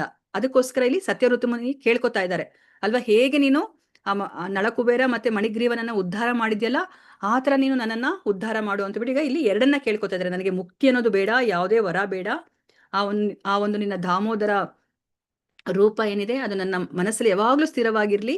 ಮತ್ತೆ ಈಗ ನಳಕುಬೇರ ಮತ್ತೆ ಮಣಿಗ್ರೀವನನ್ನ ನೀನು ಹೇಗೆ ಉದ್ಧಾರ ಮಾಡಿದ್ಯೋ ಅದೇ ತರ ನನ್ನನ್ನು ಉದ್ಧಾರ ಮಾಡು ಅಂತ ಹೇಳ್ಬಿಟ್ಟು ಅವರು ಕೇಳ್ಕೊತಾ ಇದ್ದಾರೆ. ಅಂದ್ರೆ ಮೋಕ್ಷ ಅನ್ನೋದು ಬೇಡ ಅಂತ ಹೇಳ್ಬಿಟ್ಟು ಇಲ್ಲಿ ನಮ್ಗೆ ಮತ್ತೆ ಅರ್ಥ ಮಾಡಿಸ್ತಾ ಇದ್ದಾರೆ. ಸೊ ಇದನ್ನ ಓದಿ ಪ್ರಭುಜಿ ಯಾರಾದ್ರೂ. ಹರೇ ಕೃಷ್ಣ ಮಾತಾಜಿ. ಅದೇ ರೀತಿ ಕಾರ್ತಿಕ ಮಾಸದಲ್ಲಿ ಅಕ್ಟೋಬರ್ ನವೆಂಬರ್ ಆಚರಿಸಲಾಗುವ ಧಾರ್ಮಿಕ ವಿಧಿಯನ್ನು ಕುರಿತಂತೆ ಪದ್ಮಪುರಾಣದಲ್ಲಿ ವರ್ಣನೆ ಇದೆ. ಕಾರ್ತಿಕದಲ್ಲಿ ದಿನಂಪ್ರತಿ ಕೃಷ್ಣನನ್ನು ಅವನ ದಾಮೋದರ ರೂಪದಲ್ಲಿ ಪೂಜಿಸುವುದು ವೃಂದಾವನದಲ್ಲಿ ವಾಡಿಕೆ. ಕೃಷ್ಣನ ಬಾಲ್ಯದಲ್ಲಿ ಅವನನ್ನು ಅವನ ತಾಯಿ ಯಶೋದೆಯು ಹಗ್ಗದಿಂದ ಬಿಗಿದು ಕಟ್ಟಿ ಹಾಕಿದುದನ್ನು ಅವನ ದಾಮೋದರ ರೂಪವು ಸೂಚಿಸುತ್ತದೆ. ದಾಮ ಎಂದರೆ ಹಗ್ಗಗಳು ಹಾಗೂ ಉದರ ಎಂದರೆ ಹೊಟ್ಟೆ. ತಾಯಿ ಯಶೋದೆಯು ತನ್ನ ತುಂಟ ಮಗನ ಚೇಷ್ಟೆಗಳಿಂದ ಕೋಪಗೊಂಡು ಕೃಷ್ಣನ ಹೊಟ್ಟೆಗೆ ಹಗ್ಗ ಬಿಗಿದು ಕಟ್ಟಿ ಹಾಕಿದಳು. ಈ ಕಾರಣ ಕೃಷ್ಣನಿಗೆ ದಾಮೋದರ ಎಂದು ಹೆಸರು ಬಂದಿದೆ. ಕಾರ್ತಿಕ ಮಾಸದಲ್ಲಿ ದಾಮೋದರನನ್ನು ಕುರಿತು ಹೀಗೆ ಎಂದು ಪ್ರಾರ್ಥಿಸಲಾಗುತ್ತದೆ. ಪ್ರಿಯ ಪ್ರಭುವೆ, ನೀನು ಸಕಲಕ್ಕೆಲ್ಲಕ್ಕೂ ಒಡೆಯ, ಸಕಲ ವರಪ್ರದಾಯಕ, ಅವರವರ ಭಕ್ತರಿಗೆ ಆಗಾಗ ವರಗಳನ್ನು ದಯಪಾಲಿಸುವ ಬ್ರಹ್ಮ ಹಾಗೂ ಶಿವನಂತಹ ಅನೇಕ ದೇವತೆಗಳಿದ್ದಾರೆ. ಉದಾಹರಣೆಗೆ ರಾವಣನಿಗೆ ಶಿವನು ಅನೇಕ ವರಗಳನ್ನು ದಯಪಾಲಿಸಿದ. ಹಿರಣ್ಯಕಶಿಪುವಿಗೆ ಬ್ರಹ್ಮನ ಆಶೀರ್ವಾದವಿತ್ತು. ಆದರೆ ಬ್ರಹ್ಮ ಹಾಗೂ ಶಿವನು ಭಗವಾನ್ ಕೃಷ್ಣನು ನೀಡುವ ವರಗಳನ್ನು ಅವಲಂಬಿಸಿಕೊಂಡಿದ್ದಾರೆ. ಆದ್ದರಿಂದ ಕೃಷ್ಣನನ್ನು ಎಲ್ಲ ಪರೋಪಕಾರಿಗಳ ಪ್ರಭು ಎಂದು ಸಂಬೋಧಿಸಲಾಗುತ್ತದೆ. ಹೀಗಾಗಿ ಭಗವಾನ್ ಕೃಷ್ಣನು ಅವನ ಭಕ್ತರಿಗೆ ಬೇಕಾದ್ದೆಲ್ಲವನ್ನು ನೀಡಬಲ್ಲ. ಹೀಗಿದ್ದು ಭಕ್ತನ ಪ್ರಾರ್ಥನೆಯಂತೂ ಮುಂದುವರಿದೇ ಇರುತ್ತದೆ. ನಾನು ಮುಕ್ತಿಯನ್ನಾಗಲಿ ಅಥವಾ ಮುಕ್ತಿಯವರೆಗೆ ಐಹಿಕ ಸೌಲಭ್ಯಗಳನ್ನಾಗಲಿ ಬೇಡುವುದಿಲ್ಲ. ನಾನು ನಿಜವಾಗಿ ಬಯಸುವುದೇನೆಂದರೆ ನಾನು ನಿನ್ನನ್ನು ಈಗಿನ ದಾಮೋದರ ರೂಪದಲ್ಲಿ ಸದಾ ಕಾಣುತ್ತಿರಬೇಕು. ನೀನು ಎಷ್ಟು ಸುಂದರನೂ ಮನಮೋಹಕನೂ ಆಗಿದ್ದೀಯೆಂದರೆ ಈ ನಿನ್ನ ಅದ್ಭುತಂ ದಾಮೋದರ ರೂಪವೊಂದರ ಹೊರತು ಬೇರೊಂದು ನನಗೆ ಬೇಡ. ಇದೇ ಪ್ರಾರ್ಥನೆಯಲ್ಲಿ ಇನ್ನೂ ಒಂದು ಪರಿಚಯವಿದ್ದು ಅದು ಹೀಗಿದೆ. ಪ್ರಭು ದಾಮೋದರನೇ, ಒಮ್ಮೆ ನೀನು ನಂದ ಮಹಾರಾಜನ ಮನೆಯಲ್ಲಿ ತುಂಟಾಟ ಆಡುತ್ತಿದ್ದಾಗ ಮೊಸರು ತುಂಬಿದ ಗಡಿಗೆಯನ್ನು ಒಡೆದು ಹಾಕಿಬಿಟ್ಟೆ. ಆ ಕಾರಣ ಮಾತೆ ಯಶೋದೆಯು ನಿನ್ನನ್ನು ತಪ್ಪಿತಸ್ಥನೆಂದು ಎಣಿಸಿ ಹಗ್ಗಗಳಿಂದ ಬಿಗಿದು ಹೊರಳಿಗೆ ಕಟ್ಟಿ ಹಾಕಿದಳು. ಆ ಹೊತ್ತಿನಲ್ಲಿ ಕುಬೇರನ ಇಬ್ಬರು ಪುತ್ರರಾದ ನಲಕುವರ ಹಾಗೂ ಮಣಿಗ್ರೀವ ಎಂಬುವರು ನಂದ ಮಹಾರಾಜನ ಅರಮನೆಯ ಅಂಗಳದಲ್ಲಿ ಅರ್ಜುನ ವೃಕ್ಷಗಳಾಗಿ ನಿಂತಿದ್ದರು. ನೀನವರನ್ನು ಉದ್ಧರಿಸಿದೆ. ಹೀಗೆ ನಿನ್ನ ಕರುಣಾಪೂರಿತ ಲೀಲೆಗಳಿಂದ ಆ ಸಹೋದರರನ್ನು ಉದ್ಧರಿಸಿದಂತೆ ನನ್ನನ್ನು ಉದ್ಧರಿಸು ಎಂಬುದೇ ನನ್ನ ಭಿನ್ನಹ. ಹರೇ ಕೃಷ್ಣ ಪ್ರಭುಜಿ. ಸೊ ಇದು ಗೊತ್ತಾಯ್ತಲ್ಲ, ನಾನು ಇದನ್ನ ಎಕ್ಸ್ಪ್ಲೈನ್ ಮಾಡಿದ್ದೀನಿ, ಇದು ಅರ್ಥ ಆಯ್ತಲ್ಲ ನಿಮ್ಗೆ? ಸೊ ಅಲ್ಲಿ ಮಾತಾಜಿ, ನನ್ನನ್ನು ಉದ್ಧರಿಸು ಅಂತಂದ್ರಲ್ಲಿ ಯಾರು ಮಾತಾಜಿ ಹೇಳ್ತಾರೆ ಇದನ್ನ? ಅದನ್ನ ಇದು ಸತ್ಯವ್ರತ ಮುನಿ ಹೇಳ್ತಾ ಇದ್ದಾರೆ ಪ್ರಭುಜಿ. ಸರಿ ಮಾತಾಜಿ. ಸತ್ಯವ್ರತ ಮುನಿ ಅವ್ರು ಹೇಳ್ತಾ ಇದ್ದಾರೆ ನೋಡಿ, ಅವ್ರು ಏನು ಬೇಡ, ನನಗೆ ಯಾವುದು ಏನು ಬೇಡ ಅಂತ ಹೇಳ್ತಿದ್ದಾರೆ. ನನಗೆ ಯಾವುದೇ ಒಂದು ಸೌಲಭ್ಯ ಬೇಡ, ಐಹಿಕ ಮುಕ್ತಿನೂ ಸಹ ನನಗೆ ಮುಕ್ತಿನೂ ಬೇಡ, ಐಹಿಕ ಸೌಲಭ್ಯನೂ ಬೇಡ. ನಾನು ಏನ್ ಬಯಸ್ತಾ ಇದ್ದೀನಿ, ಒಂದೇ ಒಂದು ಏನದು, ದಾಮದ ರೂಪದಲ್ಲಿ ನನಗೆ ಸದಾ ಆ ಒಂದು ನಿನ್ನ ರೂಪ ನನಗೆ ಕಾಣಿಸ್ತಾ ಇರ್ಬೇಕು ಅಂತ ಹೇಳ್ತಾ ಇದ್ದಾರೆ. ಮತ್ತೆ ಎರಡನೇದು ಏನ್ ಕೇಳ್ತಾ ಇದ್ದಾರೆ, ಸೊ ಯಮಳಾರ್ಜುನ ವೃಕ್ಷಗಳಾಗಿ ನಿಂತಿರುವಂತಹ ಆ ನಳಕುಬೇರ ಮತ್ತೆ ಮಣಿಗ್ರೀವನನ್ನ ನೀನು ಉದ್ಧರಿಸಿದ್ಯಾ, ಅದೇ ತರ ನೀನು ಅವ್ರನ್ನ ಉದ್ಧರಿಸಿರೋ ತರ ನನ್ನನ್ನು ಉದ್ಧರಿಸು ಅನ್ನೋದೇ ನನ್ನ ಭಿನ್ನಹ ಅಂತ ಹೇಳ್ತಿದ್ದಾರೆ ಅಲ್ವಾ? ಇದೇ ತರ ನಾವು ನೋಡಿದ್ವಿ ಅಲ್ವಾ? ಸೊ ಅವರು ಯಾರವರು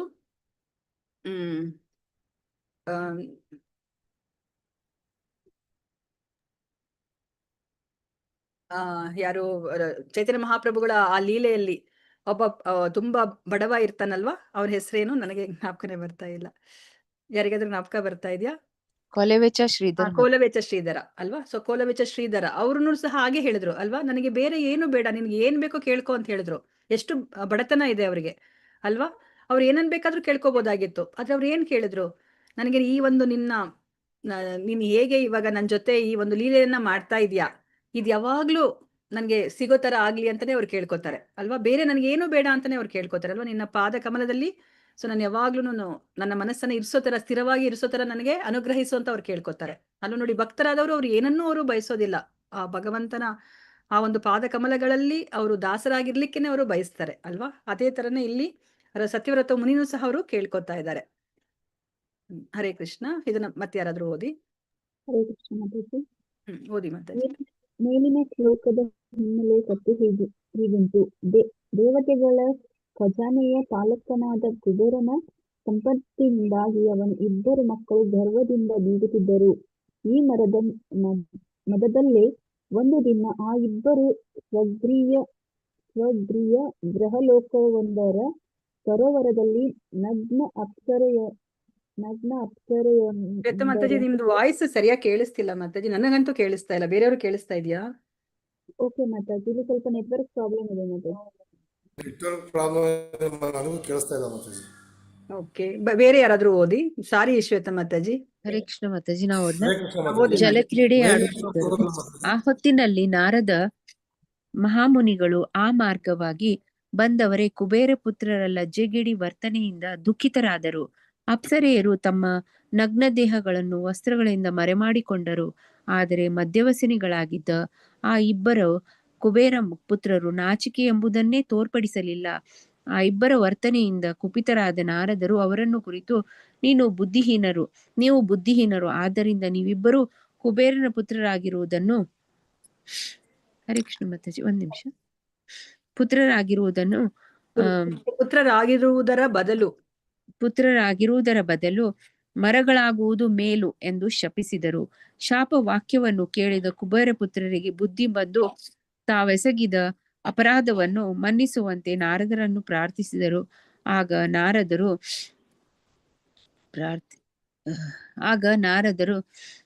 ಎಲ್ಲಿದೆ ಮಾತಾಜಿ? ನೀವಿಬ್ಬರು ಅರ್ಜುನ ವೃಕ್ಷಗಳಾಗಿ ನಂದ ಮಹಾರಾಜನ ಅರಮನೆಯ ಅಂಗಳದಲ್ಲಿ ನಿಂತಿರುತ್ತೀರಿ. ಮುಂದೆ ಸ್ವಯಂ ಕೃಷ್ಣನೇ ನಂದ ಮಹಾರಾಜನ ಸಾಕು ಮಗನಾಗಿ ಅವತರಿಸಿ ಬಂದು ನಿಮ್ಮನ್ನು ಉದ್ಧರಿಸುತ್ತಾನೆ ಎಂದರು.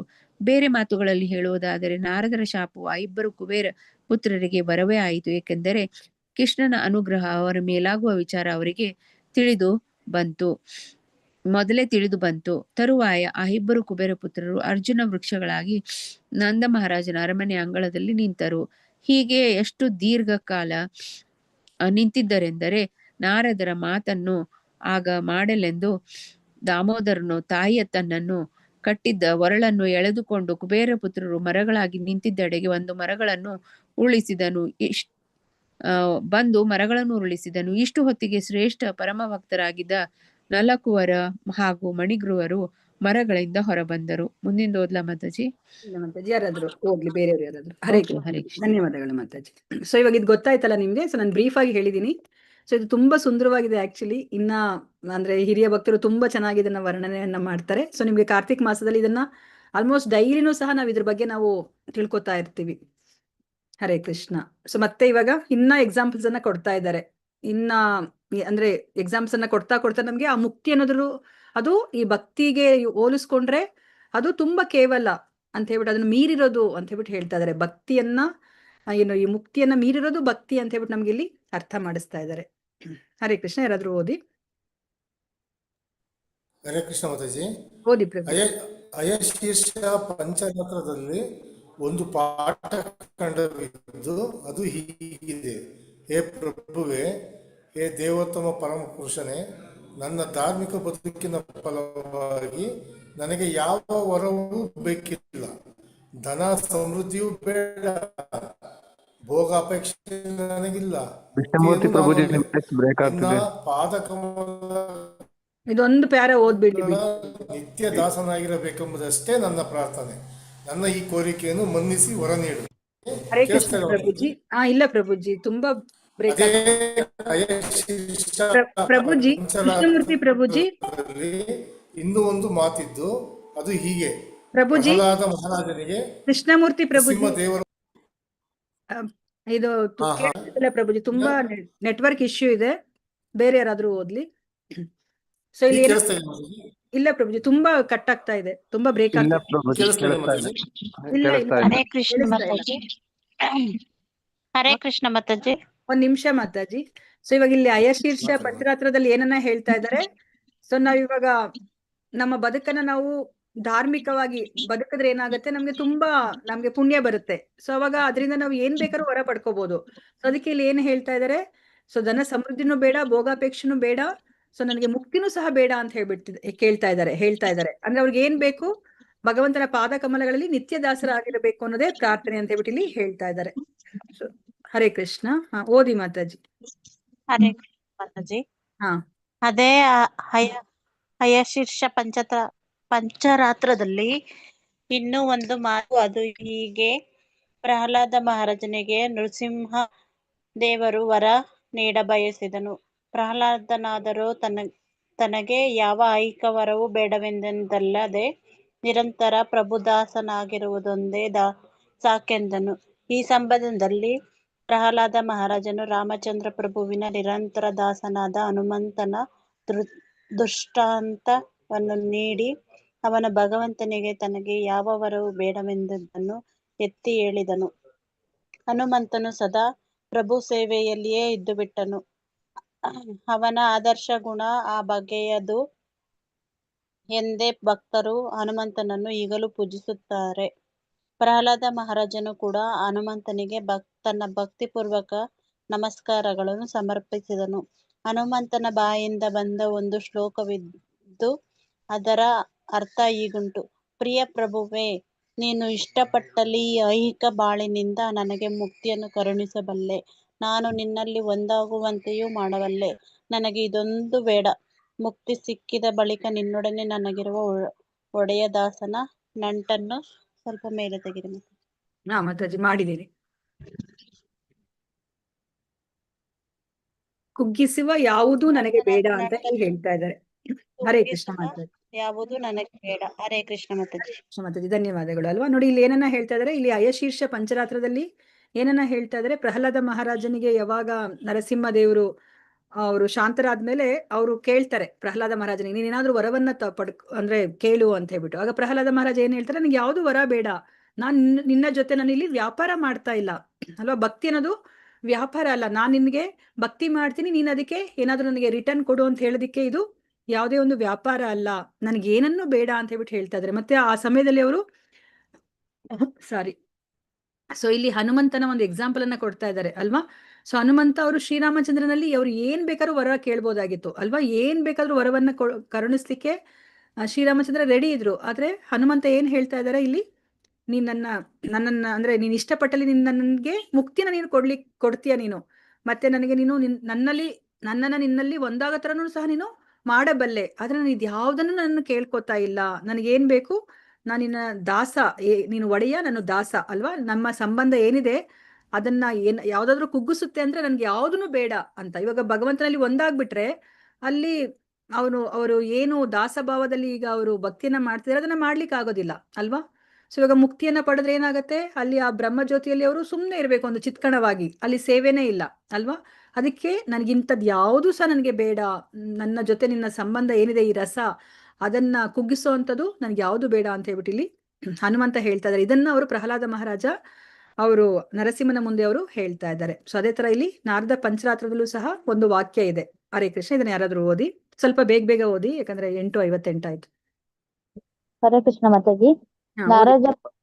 ನಾರದ ಪಂಚರಾತ್ರದಲ್ಲಿಯೂ ಇಂತಹದೇ ಒಂದು ವಾಕ್ಯ ಉಂಟು. ಅದು ಹೀಗಿದೆ: ಪ್ರಿಯ ಪ್ರಭುವೆ, ಕರ್ಮಕಾಂಡೀಯ ತಪೋಯಜ್ಞಗಳನ್ನು ಆಚರಿಸಿ ಸಿದ್ಧಿಗಳಿಸುವುದನ್ನು ನಾನು ಅಲ್ಲೇ. ಧನ, ಸಂಪತ್ತು, ಇಂದ್ರಿಯ ತೃಷ್ಟಿ ಹಾಗೂ ಮುಕ್ತಿ ಇವು ಕೂಡ ನನಗೆ ಬೇಡ. ನಾನು ಸದಾ ನಿನ್ನ ಪದಾಂಬುಜಗಳಡಿ ಇರುವಂತೆ ಅನುಗ್ರಹಿಸು.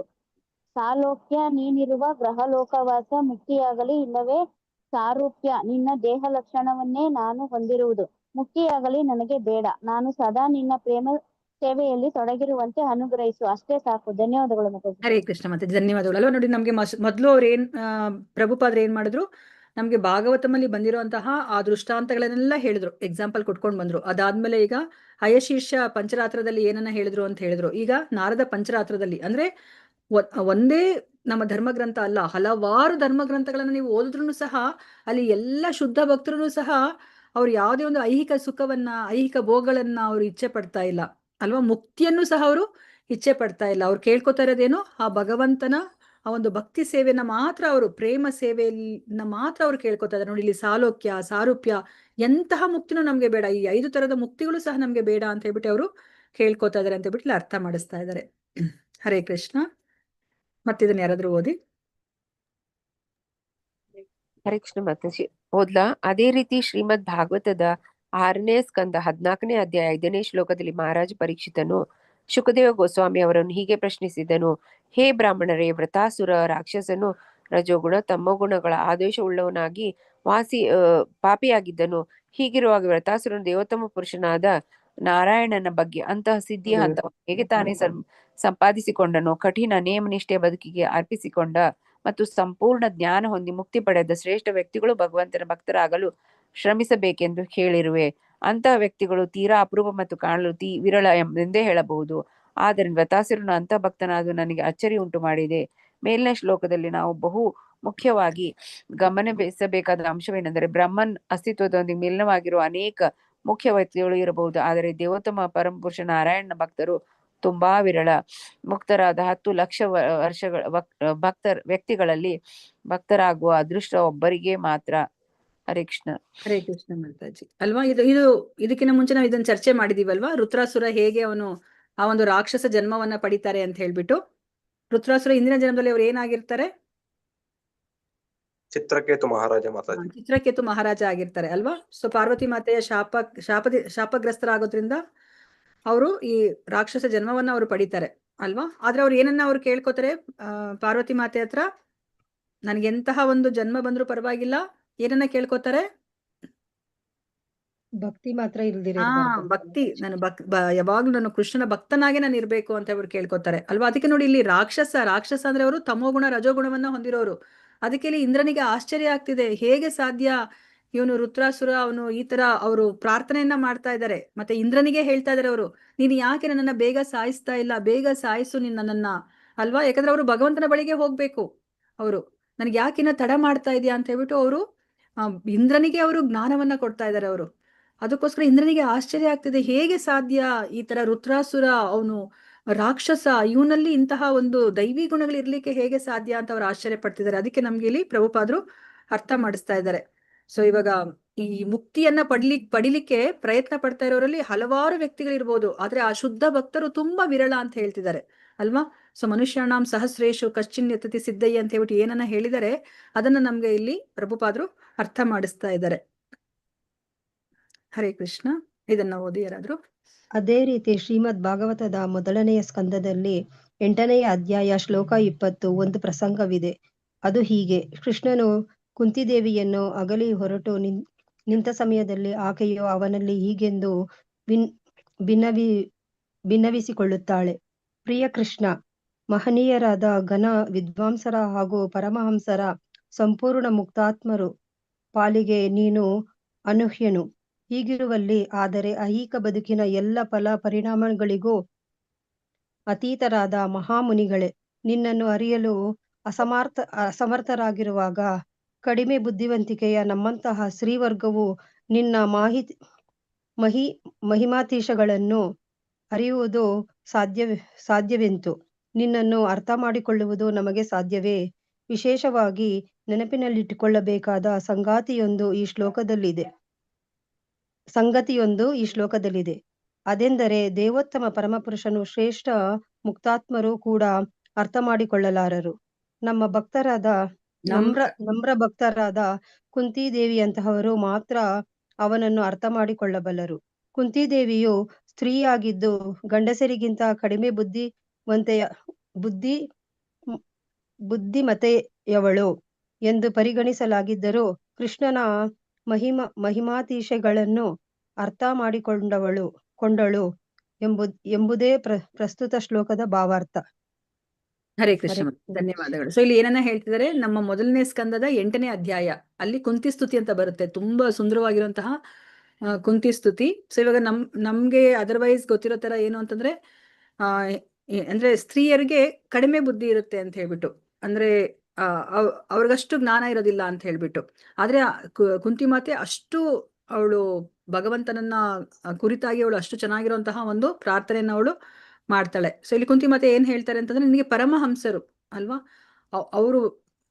ಅವ್ರಿಗೆ ನಿನ್ನನ್ನ ಅರ್ಥ ಮಾಡ್ಕೊಳ್ಲಿಕ್ಕೆ ಆಗೋದಿಲ್ಲ, ನೀನು ಅನೂಹ್ಯ ಅಂತ ಹೇಳ್ತಾ ಇದ್ರೆ ನಿನ್ನನ್ನ ಅವ್ರಿಗೆ ಅರ್ಥ ಮಾಡ್ಕೊಳ್ಲಿಕ್ಕೆ ಆಗಲ್ಲ ಅಂದ್ಮೇಲೆ ನನ್ನಂತವಳಿಗೆ ಏನ್ ಅರ್ಥ ಮಾಡ್ಕೊಳ್ಲಿಕ್ಕೆ ಸಾಧ್ಯ ಅಂತ ಹೇಳ್ಬಿಟ್ಟು ಅವಳು ಪ್ರಾರ್ಥನೆಯನ್ನ ಮಾಡ್ತಾಳೆ ಕುಂತಿ ಮಾತೆ ಕೃಷ್ಣನನ್ನ. ಸೊ ಇವಾಗ ನಮಗ್ ಗೊತ್ತಿರೋ ಹಾಗೆ ಕೃಷ್ಣ ಅವರು ಏನು ಕುರುಕ್ಷೇತ್ರ ಯುದ್ಧ ಎಲ್ಲ ಆದ್ಮೇಲೆ ಆ ಭೀಷ್ಮರು ಸಹ ಅವರು ತಮ್ಮ ದೇಹವನ್ನ ತ್ಯಾಗ ಮಾಡಿದ್ಮೇಲೆ ಅದಾದ್ಮೇಲೆ ಪಟ್ಟಾಭಿಷೇಕನೂ ಆಗತ್ತೆ.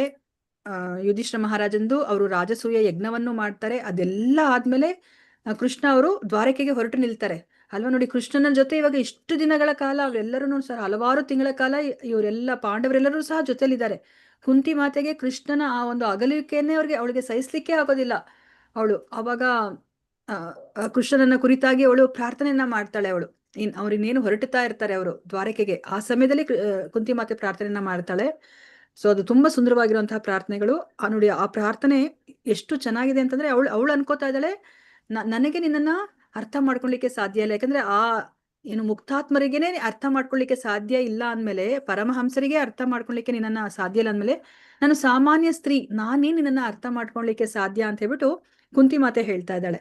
ಆದ್ರೆ ಕುಂತಿ ಮಾತೆ ಅವಳು ಅನ್ಕೋತಾ ಇದ್ದಾಳೆ, ಗಂಡಸರಿಗಿಂತ ನನಗೆ ಕಡಿಮೆ ಬುದ್ಧಿ ಅಂತ ಹೇಳ್ಬಿಟ್ಟು. ಆದ್ರೂ ಸಹ ಅವಳು ಕೃಷ್ಣನ ಮಹಿಮಾತಿಶಯಗಳನ್ನ ಅರ್ಥ ಮಾಡ್ಕೊಂಡು, ಯಾಕಂದ್ರೆ ಅವಳು ಭಗವಂತನ ಭಕ್ತೆ. ಅವಳು ನಾವ್ ಇದಕ್ಕಿಂತ ಮುಂಚೆ ಚರ್ಚೆ ಮಾಡಿರೋ ಹಾಗೇನೆ, ಸೊ ಅತ ಕೃಷ್ಣ ನಾಮಾದಿ ನಾ ಭವೇತ್ ಗ್ರಾಹ್ಯಂ ಇಂದ್ರಿಯೈಹಿ ಸೇವೋನ್ಮುಖೇಹಿ ಜಿಹ್ವಾದೋ ಸ್ವಯಂ ಏವ ಸ್ಫುರುತಿ ಅದ ಅಲ್ವಾ. ನಾವ್ ಯಾವಾಗ ಭಕ್ತಿ ಸೇವೆ ಮಾಡ್ಬಿಟ್ರೆ ಕೃಷ್ಣ ನಮ್ಗೆ ಅನುಗ್ರಹ ಮಾಡ್ತಾರೆ ಅವರನ್ನ ಅರ್ಥ ಮಾಡ್ಕೊಳ್ಲಿಕ್ಕೆ ಅಲ್ವಾ. ಈಗ ಕುಂತಿ ಮಾತೆ ಕೃಷ್ಣನ ಭಕ್ತೆ, ಸೊ ಅದಕ್ಕೋಸ್ಕರ ಕೃಷ್ಣನನ್ನ ಅವಳು ಅರ್ಥ ಮಾಡ್ಕೊಂಡಿದ್ದಾಳೆ. ಕೃಷ್ಣನೇ ಅವಳಿಗೆ ಬುದ್ಧಿಯನ್ನ ಕೊಟ್ಟಿದ್ದಾರೆ ಅಲ್ವಾ. ಅದನ್ನ ನಮ್ಗಿಲ್ಲಿ ಅರ್ಥ ಮಾಡಿಸ್ತಾ ಇದ್ದಾರೆ. ಹರೇ ಕೃಷ್ಣ. ಇದನ್ನ ಓದಿ. ಹರೇ ಕೃಷ್ಣ ಮಾತಾಜಿ. ಓದಿ ಮಾತಾಜಿ. ಶ್ರೀಮದ್ ಭಾಗವತದ ಮೊದಲನೇ ಸ್ಕಂದದಲ್ಲಿ 7ನೇ ಅಧ್ಯಾಯ ಶ್ಲೋಕ 10 ಬಹು ಮುಖ್ಯವಾದ ಇನ್ನೊಂದು ಶ್ಲೋಕವಿದೆ. ಅದನ್ನು ಆತ್ಮರಾಮ ಶ್ಲೋಕ ಎಂದು ಕರೆಯುತ್ತಾರೆ. ಶ್ಲೋಕದಲ್ಲಿ ಹೇಳಲಾಗಿರುವುದು ಇದು: ಐಹಿಕ ಕಲ್ಮಶಗಳಿಂದ ಮುಕ್ತರಾದವರು ಕೂಡ ಕೃಷ್ಣನ ಲೋಕೋತ್ತರ ಗುಣಗಳಿಂದ ಆಕರ್ಷಿತರಾಗುತ್ತಾರೆ. ಆತ್ಮರಾಮ ಶ್ಲೋಕದ ಭಾವಾರ್ಥ ಹೀಗುಂಟು: ಮುಕ್ತಾತ್ಮನಿಗೆ ಐಹಿಕ ಭೋಗಾಸಕ್ತಿ ಕಿಂಚಿತ್ತೂ ಇರುವುದಿಲ್ಲ. ಎಲ್ಲಾ ಬಗೆಯ ಲೌಕಿಕ ಅಪೇಕ್ಷೆಗಳಿಂದಲೂ ಅವನು ಪೂರ್ಣ ಮುಕ್ತನಾಗಿರುತ್ತಾನೆ. ಹೀಗಿದ್ದು ಭಗವಂತನ ಲೀಲೆಗಳನ್ನು ಶ್ರವಣ ದ್ವಾರ ಅರ್ಥ ಮಾಡಿಕೊಳ್ಳುವ ಅದಮ್ಯ ಆಕಾಂಕ್ಷೆ ಅವನಿಗಿರುತ್ತದೆ. ಆದುದರಿಂದ ಭಗವಂತನ ಮಹಿಮೆ ಹಾಗೂ ಲೀಲೆಗಳು ಐಹಿಕವಲ್ಲವೆಂದು ನಾವು ನಿರ್ಣಯಿಸಿಕೊಳ್ಳಬಹುದಾಗಿದೆ. ಈಗಿಲ್ಲದಿದ್ದಲ್ಲಿ ಆತ್ಮರಾಮರೆಂದು ಪ್ರಸಿದ್ಧರಾದ ಮುಕ್ತಾತ್ಮರು ಭಗವಂತನ ಲೀಲೆಗಳಿಂದ ಆಕರ್ಷಿತರಾಗುತ್ತಾರೆ ಹೇಗೆ? ಈ ಶ್ಲೋಕದ ಮುಖ್ಯ ಭಾವವೂ ಇದೆ. ಹರೇ ಕೃಷ್ಣ ಮಾತಾಜಿ, ಧನ್ಯವಾದಗಳು. ಮಾತಾಜಿ ಧನ್ಯವಾದಗಳು. ಸೊ ಇದು ಆತ್ಮರಾಮಶ್ಚ ಮುನಿಯೋ, ಇದನ್ನ ನೀವು ಬಾಯ್ಹ್ಯಾಟ್ ಮಾಡ್ಕೋಬೇಕಾಗಿರೋ ಶ್ಲೋಕ ನೀವು ಭಕ್ತಿ ವೈಭವಕ್ಕೆ ಬಂದಾಗ. ಸೊ ಇದರಲ್ಲಿ ಏನನ್ನ ಹೇಳ್ತಾರೆ ಈ ಶ್ಲೋಕ ಅಂತಂದ್ರೆ, ಆತ್ಮಾರಾಮಶ್ಚ ಮುನಯೋ ನಿರ್ಗ್ರಂಥ ಅಪ್ಯುರುಕ್ರಮೇ ಕುರುವಂತಿ ಅಹೈತುಕಂ ಭಕ್ತಿಂ ಇತ್ತಂ ಭೂತ ಗುಣೋ ಹರಿಹಿ ಅಂತ ಹೇಳ್ತಾರೆ. ಸೊ ಇಲ್ಲಿ ಏನನ್ನ ಹೇಳ್ತಾ ಇದಾರೆ ಅಂದ್ರೆ, ಇವಾಗ ನಾವು ಶುಕಮುನಿಗಳನ್ನ ನಾವು ನೋಡಿದ್ವಿ, ಅವರು ಮುಕ್ತಾತ್ಮರು. ಇದನ್ನ ನೀವೆಲ್ಲರೂ ತಿಳ್ಕೊಂಡಿದ್ದೀರಾ ಅಲ್ವಾ, ಶುಕಮುನಿಗಳ ವೃತ್ತಾಂತ, ಅವರ ಜನ್ಮ ವೃತ್ತಾಂತ. ಸೊ ಶುಕಮುನಿಗಳು ಅವರು ವೇದವ್ಯಾಸರ ಮಗ ಅಲ್ವಾ. ಸೊ ವೇದವ್ಯಾಸರ ಹೆಂಡತಿ ವಾಟಿಕ ಅವರ ಒಂದು ಗರ್ಭದಲ್ಲಿ ಶುಕಮುನಿಗಳು ಅವರು 16 ವರ್ಷ ತನಕನೂ ಅವ್ರು ಇರ್ತಾರೆ. ಅವ್ರು ಹೊರಗಡೆನೆ ಬರ್ತಾ ಇಲ್ಲ. ಯಾಕಂದ್ರೆ ಹೊರಗಡೆ ಬಂದಿದ ತಕ್ಷಣ ನಾನು ಈ ಒಂದು ಭೌತಿಕ ಪ್ರಪಂಚದ ಒಂದು 3 ಗುಣಗಳಿಗೆ ನಾನು ಸಿಕ್ಕಾಕೊಂಡ್ಬಿಡ್ತೀನಿ ಅಂತ ಹೇಳ್ಬಿಟ್ಟು ಅವರು ಅಮ್ಮನ ಗರ್ಭದಿಂದ ಹೊರಗಡೆ ಬರ್ತಾನೆ ಇಲ್ಲ. ಸೊ ಕೃಷ್ಣ ಬಂದು ಯಾವಾಗ ಅಭಯವನ್ನ ಕೊಡ್ತಾರೆ, ನೀನು ಹೊರಗಡೆ ಬಾ ಅಂತ ಹೇಳ್ಬಿಟ್ಟು ವೇದವ್ಯಾಸರು ಹೋಗಿ ಕೇಳ್ಕೊತಾರೆ ಅಲ್ವಾ, ಈ ತರ ಆಗ್ತಿದೆ, ನನ್ನ ಹೆಂಡತಿಗೆ ತುಂಬಾ ಕಷ್ಟ ಆಗ್ತಿದೆ ಅಂದಾಗ ಕೃಷ್ಣ ಬರ್ತಾರೆ. ಬಂದು ಅವರು ಶುಕ ಮುನಿಗಳಿಗೆ ಅಭಯವನ್ನ ಕೊಡ್ತಾರೆ. ನೀನು ಹೊರಗಡೆ ಬಂದ್ರು ಸಹ ನಿನಗೆ 3 ಗುಣಗಳಿಂದ ನೀನು ಬಾಧಿತನ ಆಗೋದಿಲ್ಲ ಅಂದಾಗ್ಲೇ ಅವ್ರು ಹೊರಗಡೆ ಬರೋದು ಅಲ್ವಾ. ಬಂದಿದ ತಕ್ಷಣ ಅವ್ರು ಹೊರಗಡೆ ಬಂದ ತಕ್ಷಣ ಅವ್ರು ಏನ್ ಮಾಡ್ತಾರೆ, ಕಾಡಿಗೆ ಹೊರಟೋಗ್ಬಿಡ್ತಾರೆ. ಅವರು ಮುಕ್ತಾತ್ಮರು ಅವರು ಅಲ್ವಾ. ಸೊ ಆದ್ರೆ ಈ ಮುಕ್ತಾತ್ಮರಂತವ್ರಿಗೂ ಸಹ ಈ ಭಗವಂತನ ಬಗ್ಗೆ ಆಕರ್ಷಣೆ ಉಂಟಾಗತ್ತೆ. ಅದನ್ನ ನಮ್ಗೆ ಇಲ್ಲಿ ಆತ್ಮಾರಾಮ ಶ್ಲೋಕ ಹೇಳುತ್ತೆ. ಸೊ ಇವಾಗ ಶುಕಮುನಿಗಳು ಏನ್ ಮಾಡ್ತಾರೆ, ಅವರು ಕಾಡಿಗೆ ಹೊರಟೋಗ್ತಾರೆ. ಸೊ ಅದಕ್ಕೆ ಇಲ್ಲಿ ವೇದವ್ಯಾಸರು ಹೇಗಾದ್ರೂ ಮಾಡಿ ನನ್ನ ಮಗ ಮತ್ತೆ ವಾಪಸ್ ಬಂದವರು ಈ ಒಂದು ಭಾಗವತಮನ್ನ ಅವ್ರು ತಿಳ್ಕೊಳ್ಳಿ, ಈ ಭಾಗವತಮನ್ನ ಅವ್ರು ಎಲ್ಲರಿಗೂ ಪ್ರಚಾರ ಮಾಡ್ಲಿ ಅನ್ನೋದೇ ಅವ್ರದ್ದು ಇಚ್ಛೆ ಇರುತ್ತೆ. ಸೊ ಅದಕ್ಕೋಸ್ಕರ ಅವ್ರು ಏನ್ ಮಾಡ್ತಾರೆ, ತಮ್ಮ ಶಿಷ್ಯರನ್ನ ಕಳಿಸ್ಬಿಟ್ಟು ಅವರು 2 ಶ್ಲೋಕಗಳನ್ನ ಅಲ್ಲಿ ಉಚ್ಚರಿಸುತ್ತಾರೆ. ಅವ್ರು ಮಾಡ್ತಾರೆ. ಅವರು ಏನು ಸೌದೆ ಕಡಿಯವರ ಒಂದು ವೇಷದಲ್ಲಿ ಹೋಗ್ತಾರೆ. ಸೌದೆ ಕಡಿತಾ ಅವರು ಈ 2 ಶ್ಲೋಕಗಳನ್ನ ಅವ್ರು ಹೇಳ್ಕೊತಾರೆ. ಆಗ ಈ ಶ್ಲೋಕಗಳನ್ನ ಕೇಳಿಸ್ಕೊಂಡಾಗ ಶುಕಮುನಿಗಳಿಗೆ ಇದು ಯಾರಿದು ಇಂತಹವ್ರ ಅಂತ ಹೇಳ್ಬಿಟ್ಟು ಅಂದ್ರೆ ಆ ಶ್ಲೋಕವನ್ನ ನಾನು ಬಾಹ್ಯಾಟ್ ಮಾಡ್ಕೊಂಡಿಲ್ಲ, ತುಂಬಾ ಸುಂದರವಾಗಿರುವಂತ ಶ್ಲೋಕಗಳು. ಸೊ ಒಂದು ಬರ್ಹಾಪೀಡಂ ಅಂತ ಒಂದು ಶ್ಲೋಕ ಬರುತ್ತೆ. ಸೊ ಅದ್ರಲ್ಲಿ ಏನು ಅಂತಂತಂದ್ರೆ ಭಗವಂತನ ಒಂದು ಸುಂದರ ರೂಪವನ್ನ ಅಲ್ಲಿ ವರ್ಣನೆ ಮಾಡ್ತಾ ಇದ್ದಾರೆ. ಸೊ ಕೃಷ್ಣ ಅವರು ಹೇಗಿದ್ದಾರೆ ಅಂತ ಹೇಳ್ಬಿಟ್ಟು ವರ್ಣನೆ ಮಾಡ್ತಿದ್ದಾರೆ. ಸೊ ಇದನ್ನ ಕೇಳಿ ಅವ್ರಿಗೆ ತುಂಬಾ ಆಶ್ಚರ್ಯ ಆಗ್ಬಿಡುತ್ತೆ. ಈ ತರ ಇಷ್ಟು ಸುಂದರವಾಗಿರುವಂತಹ ಒಬ್ಬ ವ್ಯಕ್ತಿ ಇರ್ಲಿಕ್ಕೆ ಸಾಧ್ಯನಾ, ಯಾರು ಅವರು ಅಂತ ಹೇಳ್ಬಿಟ್ಟು ಅವ್ರಿಗೆ ತುಂಬಾ ಕುತೂಹಲ ಆಗತ್ತೆ. ಅದಾದ್ಮೇಲೆ ಇನ್ನ ಒಂದು ಶ್ಲೋಕವನ್ನ ಹೇಳ್ತಾರೆ. ಸೊ ಅದ್ರಲ್ಲಿ ಏನು ಅಂತಂದ್ರೆ, ಎಂತಹ ಕರುಣಾಮಯಿ ಅಂತಂದ್ರೆ ತನ್ನನ್ನ ಕೊಲ್ಲಲಿಕ್ಕೆ ಬಂದಿರುವಂತಹ ಆ ಪೂತನಿಗೂ ಸಹ ಅವರು ಮಾತೃಸ್ಥಾನವನ್ನ ಕೊಡ್ತಾರೆ ತಮ್ಮ ಲೋಕದಲ್ಲಿ ಅಂತ ಹೇಳ್ಬಿಟ್ಟು ಇನ್ನೊಂದು ಶ್ಲೋಕ ಇದೆ. ಸೊ ಈ 2 ಶ್ಲೋಕಗಳನ್ನ ಕೇಳಿಸ್ಕೊಂಡಾಗ ಆಗ ತುಂಬಾನೇ ಅವ್ರಿಗೆ ಶುಕಮುನಿಗಳಿಗೆ ಆಶ್ಚರ್ಯ ಆಗುತ್ತೆ. ಅವ್ರು ಕೇಳ್ತಾರೆ, ಯಾರಿದು, ನೀವು ಇವ್ರು ಯಾರ ಬಗ್ಗೆ ವರ್ಣನೆಯನ್ನ ಮಾಡ್ತಿದ್ರ ಅಂತಂದ್ರೆ, ನಮಗ್ ಗೊತ್ತಿಲ್ಲ, ನೀವು ಬನ್ನಿ, ನಿಮಗ್ ತಿಳ್ಕೊಬೇಕಂದ್ರೆ ನಮ್ಮ ಗುರುಗಳ ಹತ್ರ ಬನ್ನಿ ಅಂತ ಹೇಳಿದಾಗ ಅವರು ವಾಪಸ್ ಅವ್ರನ್ನ ವೇದವ್ಯಾಸರ ಹತ್ರ ಕರ್ಕೊಂಡು ಹೋಗ್ತಾರೆ. ನೋಡಿ, ವೇದವ್ಯಾಸರಿಂದ ಮತ್ತೆ ಅವರು ಈ ಭಾಗವತವನ್ನ ಅವರು ಸಂಪೂರ್ಣವಾಗಿ ಕಲ್ತ್ಕೋತಾರೆ. ಅಂದ್ರೆ ಏನರ್ಥ, ಮುಕ್ತಾತ್ಮರು ಅಂದ್ರೆ ಅವ್ರಿಗೆ ಏನೂ ಬೇಡ, ಆದ್ರೂ ಸಹ ಅವ್ರು ಇವಾಗ ವಾಪಸ್ಸು ಕಾಡಿನಿಂದ ನಾಡಿಗೆ ಬರ್ತಾರೆ. ಯಾಕೆ ಬರ್ತಾರೆ ಅವರು, ಆ ಒಂದು ಭಾಗವತವನ್ನ ಭಗವಂತನ ಬಗ್ಗೆ ಅವರು ತಿಳ್ಕೊಬೇಕು ಅಂತ ಹೇಳ್ಬಿಟ್ಟು ಬರ್ತಾರೆ. ಸೊ ಅದಕ್ಕೋಸ್ಕರ ಇಲ್ಲಿ ಅರ್ಥ ಮಾಡಿಸ್ತಾ ಇದ್ದಾರೆ. ಈಗ ಆತ್ಮಾರಾಮರೆಂದು ಪ್ರಸಿದ್ಧರಾದ ಮುಕ್ತಾತ್ಮರು ಸಹ ಭಗವಂತನ ಲೀಲೆಗೆ ಆಕರ್ಷಿತರಾಗ್ತಾರೆ ಅಂತ ಹೇಳ್ಬಿಟ್ಟು ಇಲ್ಲಿ ಈ ಆತ್ಮಾರಾಮದ ಶ್ಲೋಕ ನಮ್ಗೆ ಅರ್ಥ ಮಾಡ್ತಾರೆ. ಅವ್ರಿಗೆ ಏನೂ ಬೇಡ ಅವ್ರಿಗೆ. ನೋಡಿ, ನಾವು ಶುಕಮುನಿಗಳನ್ನ ನೋಡಿದ್ವಿ ಅಲ್ವಾ, ಅವರು ಹುಟ್ಟಿದ ತಕ್ಷಣ ಇಮಿಡಿಯೇಟ್ ಆಗಿ ಕಾಡಿಗೆ ಹೊರಟಿದ್ದಾರೆ.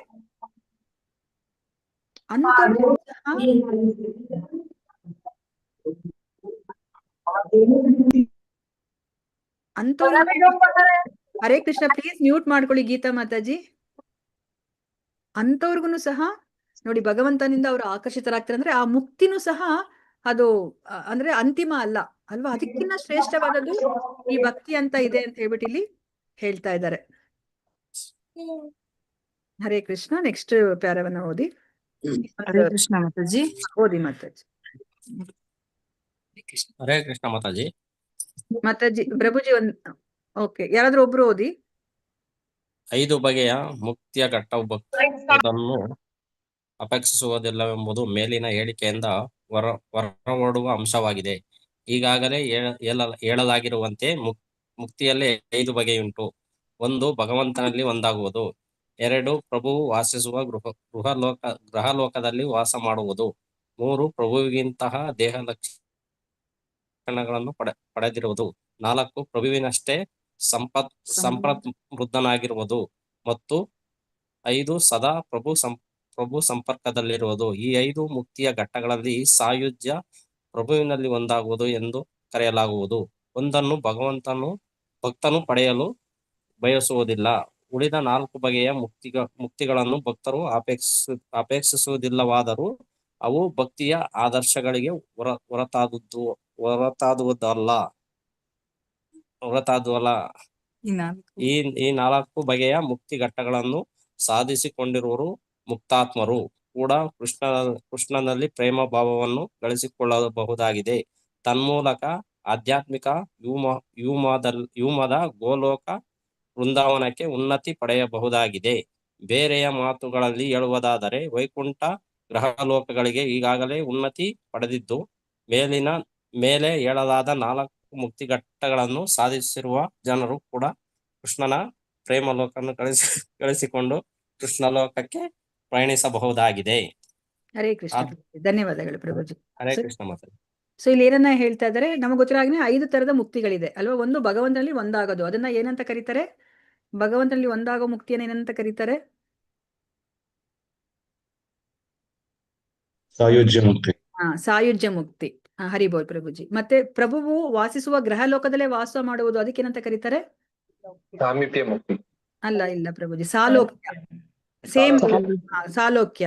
ಮತ್ತೆ ಪ್ರಭುವಿಗಿರುವ ದೇಹ ಲಕ್ಷಣಗಳನ್ನ ಪಡೆಯುವುದು, ಅದನ್ನ ಏನಂತ ಕರೀತಾರೆ? ಸಾರೂಪ್ಯ. ಪ್ರಭುವಿರೋ ರೂಪವನ್ನೇ ಪಡೆಯೋದು. ಮತ್ತೆ ಪ್ರಭುವಿನಷ್ಟೇ ಸಂಪತ್ ಸಮೃದ್ಧಿಯಾಗಿರುವಂತೆ ಅದಕ್ಕೆ ಏನಂತ ಕರೀತಾರೆ? ಮತ್ತೆ 5ನೇದೇನು? ಸದಾ ಪ್ರಭುವಿನ ಸಂಪರ್ಕದಲ್ಲಿರುವುದು, ಅದನ್ನ ಅಲ್ವಾ. ಈ 5 ಮುಕ್ತಿಗಳಲ್ಲಿ ಈ ಸಾಯುಜ್ಯ ಅಂದ್ರೆ ಪ್ರಭುವಿನಲ್ಲಿ ಒಂದಾಗದನ್ನ ಯಾವತ್ತೂ ಭಕ್ತರು ಬಯಸೋದೇ ಇಲ್ಲ. ಅದನ್ನ ನಾವಿಲ್ಲಿ ಅರ್ಥ ಮಾಡ್ಕೋಬೇಕು ನೋಡಿ. ಸಾಯುಜ್ಯ ಮುಕ್ತಿಯನ್ನ ಯಾವತ್ತೂ ಭಕ್ತರು ಬಯಸೋದಿಲ್ಲ. ಯಾಕೆ ಬಯಸೋದಿಲ್ಲ? ಇದನ್ನ ಚೆನ್ನಾಗಿ ಅರ್ಥ ಮಾಡ್ಕೊಳ್ಳಿ ನೋಡಿ. ಪ್ರಭುಪಾದರು ಎಷ್ಟು ಕಷ್ಟಪಟ್ಟು ಇಲ್ಲಿ ನಮ್ಗೆ ಅರ್ಥ ಮಾಡ್ತಾರೆ ಅಲ್ವಾ. ಸಾಯುಜ್ಯ ಮುಕ್ತಿ ಯಾಕೆ ಬೇಡ? ಭಗವಂತನ ಸೇವೆಯನ್ನ ಮಾಡ್ಲಿಕ್ಕೆ ಆಗೋದಿಲ್ಲ ಅಲ್ವಾ. ಸೊ ನಮ್ಮ ಸ್ವರೂಪ ಏನು? ಈ ಬೇರೆ ಸ್ವರೂಪ ಹೋಯ್ ದಾಸ. ಅವಾಗ ನಾವು ಹೆಂಗೆ ಸಂತೋಷವಾಗಿರ್ಲಿಕ್ಕೆ ಸಾಧ್ಯ ಅಲ್ವಾ. ನಾವು ಅಲ್ಲಿ ಶಾಶ್ವತವಾಗಿರ್ಲಿಕ್ಕೆ ಸಾಧ್ಯನೇ ಇಲ್ಲ, ಆ ಒಂದು ಬ್ರಹ್ಮಜ್ಯೋತಿಯಲ್ಲಿ ಭಗವಂತನಲ್ಲಿ ಲೀನ ಆದಾಗ ಅಲ್ವಾ. ಸೊ ಅವಾಗ ಅವರ ಗತಿ ಏನಾಗತ್ತೆ? ಅವರು ಈ ಭೌತಿಕ ಪ್ರಪಂಚಕ್ಕೆ ಬರ್ಬೇಕು. ಅವರು ಬಂದು ಇಂಥವ್ರೆಲ್ಲ ಏನ್ ಮಾಡ್ತಾರೆ? ಈ ಸಮಾಜ ಸೇವೆ, ಲೋಕ ಕಲ್ಯಾಣ ಸೇವೆಯಲ್ಲಿ ತಾವು ತೊಡಗಿಸ್ಕೋತಾರೆ ಅಲ್ವಾ. ಸೊ ಅದಕ್ಕೋಸ್ಕರ ನಾವು ಯಾವತ್ತೂ ಈ ಸಾಯುಜ್ಯ ಮುಕ್ತಿನ ನಾವು ಆಸೆ ಪಡಬಾರ್ದು. ಸೊ ಅದನ್ನೇ ಇಲ್ಲಿ ನಮ್ಗೆ ಹೇಳ್ತಾ ಇದಾರೆ. ಈ 5ರಲ್ಲಿ ಸಾಯುಜ್ಯ ಮುಕ್ತಿ ಒಂದನ್ನ ಭಕ್ತನು ಪಡೆಯಲು ಯಾವತ್ತೂ ಬಯಸೋದಿಲ್ಲ. ಉಳಿದ 4 ಬಗೆಯ ಮುಕ್ತಿಗಳನ್ನ ಭಕ್ತನು ಅಪೇಕ್ಷಿಸುವುದಿಲ್ಲ. ಆದ್ರೂ ಸಹ ಏನಾಗುತ್ತೆ ಅಲ್ಲಿ, ಇವಾಗ ನಾವು ಏನಾದ್ರೂ ವೈಕುಂಠಕ್ಕೆ ಹೋದ್ರೆ ನಮ್ಗೆ ಇದೆಲ್ಲಾನು ಸಿಗುತ್ತೆ ಅಲ್ವಾ. ಭಗವಂತನ ಲೋಕದಲ್ಲೇ ನಾವಿರ್ತೀವಿ, ಭಗವಂತನ ರೂಪವನ್ನ ಆ ಚತುರ್ಭುಜ ರೂಪವನ್ನೇ ನಾವು ಪಡಿತೀವಿ. ಮತ್ತೆ ಭಗವಂತನಿಗಿರುವಂತಹ ಸಿರಿ ಸಂಪತ್ತು ನಮ್ಗೆ ಇರುತ್ತೆ, ಭಗವಂತನ ಸಾಮೀಪ್ಯ ಇರುತ್ತೆ ಅಲ್ವಾ. ಸೊ ಇದ್ಯಾವುದನ್ನು ಸಹ ಆ ಗೋಲೋಕ ವೃಂದಾವನಕ್ಕೆ ಹೋಗಕ್ಕೆ ಇಷ್ಟಪಡುವಂತಹ ಭಕ್ತ ಬಯಸೋದಿಲ್ಲ ಅಲ್ವಾ. ಆದ್ರೂ ಸಹ ಇದೆಲ್ಲನೂ ಸಹ ಸಿಕ್ಬಿಡುತ್ತೆ ಅಲ್ವಾ. ಸಿಕ್ಕದಾಗ ಏನಾಗತ್ತೆ, ಇವ್ರನ್ನು ಸಹ ಏನಾದ್ರೂ ಇಲ್ಲಪ್ಪ, ನಾನು ಗೋಲೋಕ ವೃಂದಾವನಕ್ಕೆ ನಾನು ಹೋಗ್ಬೇಕು, ನಾನು ಆ ಕೃಷ್ಣನ ಆ ಒಂದು ಶ್ಯಾಮಸುಂದರ ರೂಪದಲ್ಲೇ ನಾನು ಅವನ ಜೊತೆನೆ ನಾನು ಇರ್ಬೇಕು, ಈ ಒಂದು 5 ರಸದಲ್ಲೇ ನಾನು ಇರ್ಬೇಕು ಅವನ ಜೊತೆ ಅಂತ ಇಚ್ಛೆ ಪಟ್ರೆ ಅವಾಗ ಏನಾಗತ್ತೆ, ಅವ್ರನ್ನು ಸಹ ಆ ಪ್ರೇಮ ಭಕ್ತಿಯನ್ನ ಮಾಡಿ ಹೋಗ್ಬೋದು ಅಂತ ಇಲ್ಲಿ ಹೇಳ್ತಾ ಇದ್ದಾರೆ. ಅಂದ್ರೆ ನಾವಲ್ಲಿ ಇಲ್ಲಿ ಏನನ್ನ ಅರ್ಥ ಮಾಡ್ಕೋಬೇಕಂದ್ರೆ, ನಾವು ವೈಕುಂಠಕ್ಕೆ ಹೋದ್ರೆ ನಾವು 2 ರಸದಲ್ಲಿ ನಾವು ಭಗವಂತನ ಜೊತೆ ಇರ್ಲಿಕ್ಕೆ ಸಾಧ್ಯ. ಶಾಂತರಸ ಮತ್ತೆ ದಾಸ್ಯರಸ. ನಾವು ವಿಷ್ಣುವಿನ ಬೆನ್ನ ಮೇಲೆ ಕೈ ಹಾಕೊಂಡ್ಬಿಟ್ಟು ಏನೋ ವಿಷ್ಣು ಬಾ ಹೋಗೋಣಂತೆ ಅಂತ ಹೇಳ್ಬಿಟ್ಟು ಆಟ ಆಡೋಣಂತೆ ಅಂತ ಹೇಳ್ಬಿಟ್ಟು ನಾವು ಮಾತಾಡಕ್ ಆಗಲ್ಲ. ಮತ್ತೆ ನಮ್ಮ ಎಂಜಲನ್ನ ನಾವು ಕೃಷ್ಣನಿಗೆ ತಿನ್ಸ್ಲಿಕ್ಕೆ ಆಗೋದಿಲ್ಲ. ಬೇರೆ ಯಾವುದೇ ಒಡನಾಟ ನಾವು ಅಲ್ಲಿ ಮಾಡ್ಲಿಕ್ಕೆ ಆಗೋದಿಲ್ಲ. ಬರೀ ಶಾಂತರಸ ದಾಸ್ಯರಸ. ಆದ್ರೆ ಗೋಲೋಕ ವೃಂದಾವನದಲ್ಲಿ ಹೋದ್ರೆ ಈ 5 ರಸ, ಪ್ರೈಮರಿ ರಸ ನಾವೇನ್ ತಿಳ್ಕೊಂಡಿದೀವಿ, ಶಾಂತ, ದಾಸ್ಯ, ಸಖ್ಯ, ವಾತ್ಸಲ್ಯ, ಮಾಧುರ್ಯ, ಅದು ಬಿಟ್ಟು ಇನ್ನ 7 ರಸ ಇದೆಯಲ್ಲ, ಯಾವುದೇ ರಸದಲ್ಲಿ ಬೇಕಾದ್ರೂ ನಾವು ಕೃಷ್ಣನ ಜೊತೆ ನಾವು ಅಲ್ಲಿ ಒಡನಾಟ ಇಟ್ಕೋಬಹುದು ಅಲ್ವಾ. ಅದೇ ಹೈಯೆಸ್ಟ್ ಅಂತ ಹೇಳ್ಬಿಟ್ಟು ನಮಗೆ ರೂಪ ಗೋಸ್ವಾಮಿ ಅವರು ನಮಗೆ ಅರ್ಥ ಮಾಡಿಸ್ತಾ ಇದ್ದಾರೆ. ಸೊ ಅದಕ್ಕೇನೆ ಆ ಭಗವಂತನ ಭಕ್ತರು ಅವ್ರು ಯಾರನ್ನು ಸಹ ಈ 5 ಮುಕ್ತಿಗಳನ್ನ ಅವರು ಬಯಸ್ತಾ ಇಲ್ಲ. ಎಲ್ಲದಕ್ಕಿಂತ ಶ್ರೇಷ್ಠ ಆ ಗೋಲೋಕ ವೃಂದಾವನಕ್ಕೆ ಹೋಗುವಂಥದ್ದು, ಕೃಷ್ಣನ ಜೊತೆ ಇರುವಂಥದ್ದು. ಅದನ್ನ ನಮ್ಗೆ ಇಲ್ಲಿ ಅರ್ಥ ಮಾಡಿಸ್ತಾ ಇದ್ದಾರೆ. ಸೊ ನೋಡಿ ಇಲ್ಲಿ ಏನನ್ನ ಹೇಳ್ತಾ ಇದ್ದಾರೆ.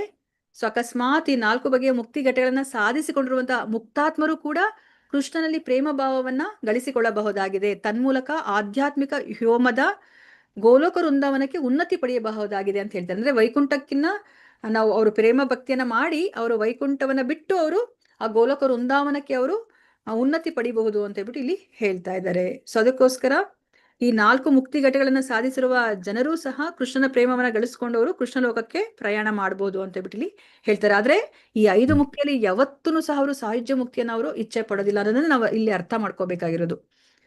ಹರೇ ಕೃಷ್ಣ. ಇದು ಓದಿ ನಂದು 2 ಶ್ಲೋಕಗಳಿದೆ, ಹರೇ ಕೃಷ್ಣ ಮಾತಾಜಿ. ಓದಿ ಪ್ರಭುಜಿ. ಆದ್ದರಿಂದ ಮೇಲೆ ಸೂಚಿಸಲಾದ 4 ಬಗೆಯ ಮುಕ್ತಿ ಹಂತಗಳನ್ನು ಪಡೆದವರು ಅಸ್ತಿತ್ವದ ಬೇರೆ ಬೇರೆ ಮಜಲುಗಳನ್ನು ಆಯ್ದು ಹೋಗುತ್ತಿರಬಹುದು. ಮೊದಲು ಅವರು ಕೃಷ್ಣನ ಸಂಪತ್ತುಗಳನ್ನು ಅಪೇಕ್ಷಿಸಬಹುದು. ಆದರೆ ಪಕ್ವ ಸ್ಥಿತಿಗೆ ಬಂದಾಗ ಅವರಲ್ಲಿನ ಸೂಕ್ತ ಕೃಷ್ಣ ಪ್ರೇಮವು ಅವರ ಹೃದಯದಲ್ಲಿ ಪ್ರಧಾನವಾಗುತ್ತದೆ. ಹೀಗಾಗಿ ಶುದ್ಧ ಭಕ್ತರು ಸಾಯುಜ್ಯ ಅಥವಾ ಭಗವಂತನಲ್ಲಿ ಒಂದಾಗುವುದನ್ನು ಬಯಸುವುದಿಲ್ಲ. ಆದರೂ ಈ ಜನ ಕೆಲವೊಮ್ಮೆ ಉಳಿದ ಮುಕ್ತಿ ಹಂತಗಳನ್ನು ಒಪ್ಪಿಕೊಳ್ಳಬಹುದು. ದೇವೋತ್ತಮ ಪರಮ ಪುರುಷನ ವಿವಿಧ ಬಗೆಯ ಭಕ್ತರಲ್ಲಿ ಕೃಷ್ಣನ ವೃಂದಾವನದ ಮೂಲ ರೂಪದಲ್ಲಿ ಆಕರ್ಷಣೆಯುಳ್ಳ ಭಕ್ತನನ್ನು ಮುಂಚೂಣಿಯಲ್ಲಿರುವವ ಅಥವಾ ಪ್ರಥಮ ವರ್ಗವನೆಂದು ಪರಿಗಣಿಸಲಾಗಿದೆ. ಇಂತಹ ವೈಕುಂಠದ ಸಿರಿ ಸಂಪತ್ತಿನಿಂದಾಗಲಿ ಕೃಷ್ಣನು ಆಳಿದ ದ್ವಾರಕಾ ಪಟ್ಟಣದ ಸಂಪತ್ತಿನಿಂದಾಗಲಿ ಆಕರ್ಷಿತನಾಗುವುದಿಲ್ಲ. ಗೋಲೋಕ ಅಥವಾ ವೃಂದಾವನದಲ್ಲಿ ಪ್ರಭುವು ತೋರಿದ ಲೀಲೆಗಳಿಂದ ಆಕರ್ಷಿತರಾಗುವ ಭಕ್ತರು ಪ್ರಥಮ ವರ್ಗದವರೆಂಬುದು ಶ್ರೀಲ ರೂಪ ಗೋಸ್ವಾಮಿಯವರ ನಿರ್ಣಯವಾಗಿದೆ. ಹರೇ ಕೃಷ್ಣ ಪ್ರಭುಜಿ, ಧನ್ಯವಾದಗಳು. ಅಲ್ವಾ ನೋಡಿ, ಇದು ತುಂಬಾ ಮುಖ್ಯವಾಗಿ ನಾವೆಲ್ಲಿ ತಿಳ್ಕೊಂಡ್ವಿ ನಾವು? ಹರೇ ಕೃಷ್ಣ, ಯಾರಾದ್ರೂ ಹೇಳ್ತೀರಾ? ನಾವೆಲ್ಲಿ ತಿಳ್ಕೊಂಡ್ವಿ ಇದ್ರ ಬಗ್ಗೆ?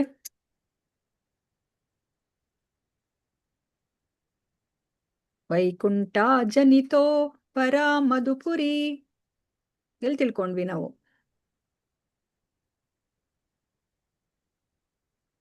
ನಾವು ಉಪದೇಶ ಅಮೃತದ ಕೊನೆಯ 3 ಶ್ಲೋಕಗಳಲ್ಲಿ ನಾವೇನನ್ನ ತಿಳ್ಕೊಂಡ್ವಿ ಅಲ್ವಾ? ಆ ಕೃಷ್ಣ ಲೀಲೆ ಮಾಡಿರುವಂತ ಸ್ಥಳದಲ್ಲಿ ಒಂದಕ್ಕಿನ್ನ ಇನ್ನೊಂದು ಶ್ರೇಷ್ಠ, ಅದಕ್ಕಿನ್ನ ಇನ್ನೊಂದು ಶ್ರೇಷ್ಠ ಅಂತ ನಾವು ತಿಳ್ಕೊಂಡ್ವಿ ಅಲ್ವಾ? ಸೊ ಮಥುರೆಗಿನ್ನ ವೃಂದಾವನ ಶ್ರೇಷ್ಠ, ವೃಂದಾವನಕ್ಕಿನ್ನ ಯಾವ ಶ್ರೇಷ್ಠ? ಗೋವರ್ಧನ ಶ್ರೇಷ್ಠ. ಗೋವರ್ಧನ ಯಾವ್ದು ಶ್ರೇಷ್ಠ? ರಾಧಾಕುಂಡ ಶ್ರೇಷ್ಠ ಅಂತ ನಾವು ತಿಳ್ಕೊಂಡ್ವಿ ಅಲ್ವಾ? ಅದೇ ತರ ನಾವು ಭಕ್ತರಲ್ಲೂ ಅಂದ್ರೆ ಇದು ಯಾರು ವ್ಯಕ್ತಿಗಳಲ್ಲೂ ಸಹ ನಾವು ಏನನ್ನ ತಿಳ್ಕೊಂಡ್ವಿ ನಾವು? ವಿಕರ್ಮಿಯನ್ನ ನಾವು ಯಾವಾಗ್ಲೂ ಹೇಳೋದೇ ಇಲ್ಲ.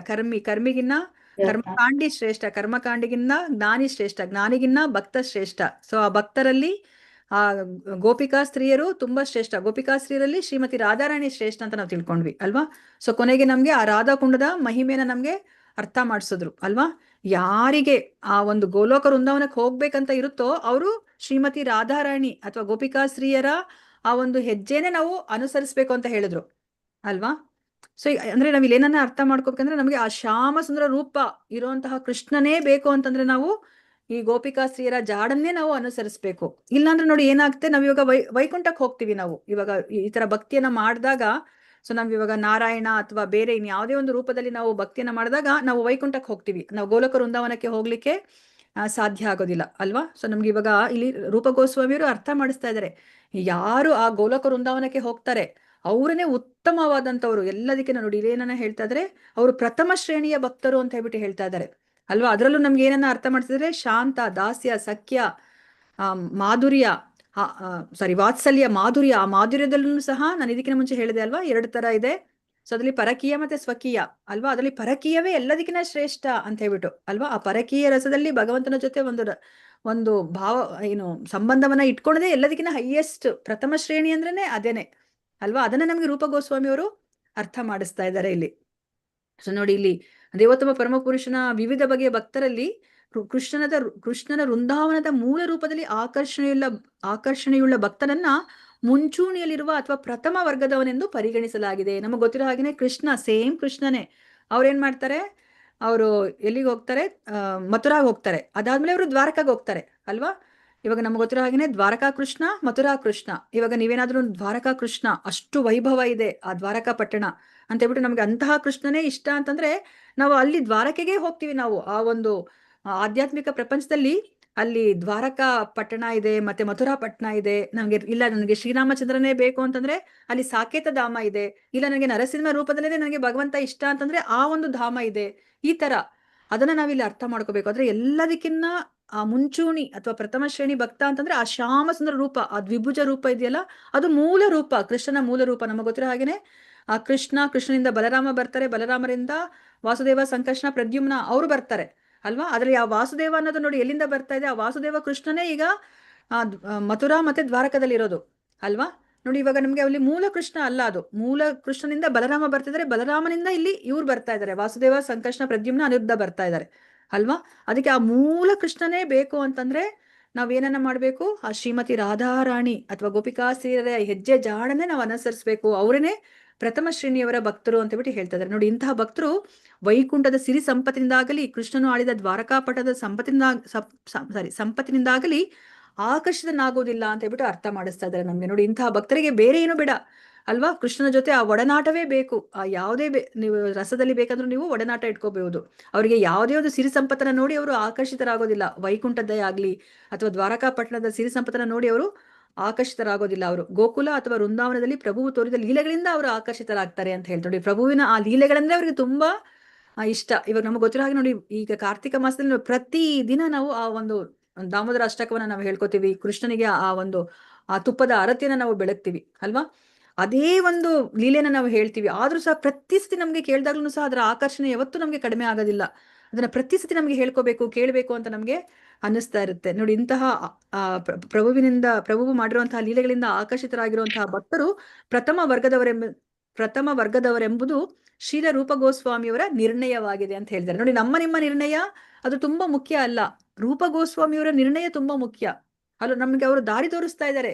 ಸೊ ನೀವು ಹೇಗೋ ಭಕ್ತಿ ಮಾರ್ಗದಲ್ಲಿ ಬರ್ತಾ ಇದ್ದೀರಾ, ನೀವು ಯಾವ್ದನ್ನ ನೀವು ಗುರಿಯಾಗಿ ಇಟ್ಕೋಬೇಕು ಅಂತ ಅವ್ರು ನಮ್ಗೆ ಅರ್ಥ ಮಾಡಿಸ್ತಾ ಇದ್ದಾರೆ. ಆ ಗೋಲೋಕ ವೃಂದಾವನಕ್ಕೆ ಹೋಗೋದನ್ನ ನಾವು ಗುರಿಯಾಗಿ ಇಟ್ಕೋಬೇಕು. ಆ ಶ್ಯಾಮ ಸುಂದರ ಕೃಷ್ಣನೇ ಬೇಕು ನನಗೆ. ಆ ಕೃಷ್ಣನ ಯಾವುದೇ ಒಂದು ಸಿರಿ ಸಂಪತ್ತಿನಿಂದ ನಾವು ಆಕರ್ಷಿತರಾಗಬಾರ್ದು. ನಾವು ಆ ಭಗವಂತನ ಆ ಲೀಲೆ ಮಾಡಿದಾರಲ್ಲ ಅದರಿಂದ ನಾವು ಆಕರ್ಷಿತರಾಗಬೇಕು ಅಂತ ಹೇಳ್ಬಿಟ್ಟು ನಮ್ಗಿಲ್ಲಿ ಅರ್ಥ ಮಾಡಿಸ್ತಾ ಇದ್ದಾರೆ. ಸೊ ಕೊನೆ ಪ್ಯಾರ ಇದು, ಇದನ್ನ ಓದೋಣಂತೆ. ಹರೇ ಕೃಷ್ಣ. ಯಾರಾದ್ರೂ ಓದಿ. ಹರೇ ಕೃಷ್ಣ ಮಾತಾಜಿ. ಪ್ರಭುವಿನ ಒಂದು ನಿರ್ದಿಷ್ಟ ರೂಪದಲ್ಲಿ ಒಲವಿರುವ ಭಕ್ತನು ತನ್ನ ಭಕ್ತಿಯನ್ನು ಬೇರಿತರ ಭಗವದ್ ರೂಪಗಳಿಗೆ ತಿರುಗಿಸಲು ಬಯಸುವುದಿಲ್ಲ. ಉದಾಹರಣೆ, ಭಗವಾನ್ ರಾಮಚಂದ್ರನ ಭಕ್ತನಾದ ಹನುಮಂತನು ನಾರಾಯಣನಿಗಾಗಲಿ ರಾಮಚಂದ್ರನಿಗಾಗಲಿ ವ್ಯತ್ಯಾಸವಿಲ್ಲವೆಂಬುದನ್ನು ಬಲ್ಲವನಾಗಿದ್ದನು. ಹೀಗಿದ್ದು ಹನುಮಂತನು ಶ್ರೀರಾಮಚಂದ್ರನ ಸೇವೆಯಲ್ಲಿರುವುದನ್ನೇ ಬಯಸಿದನು. ಇದಕ್ಕೆ ಭಕ್ತನ ವಿಶಿಷ್ಟ ಆಕರ್ಷಣೆಯೇ ಕಾರಣವಾಗುತ್ತದೆ. ಪ್ರಭುವಿಗೆ ಅನೇಕ ರೂಪಗಳಿವೆ, ಆದರೆ ಕೃಷ್ಣನದೇ ಮೂಲ ರೂಪ.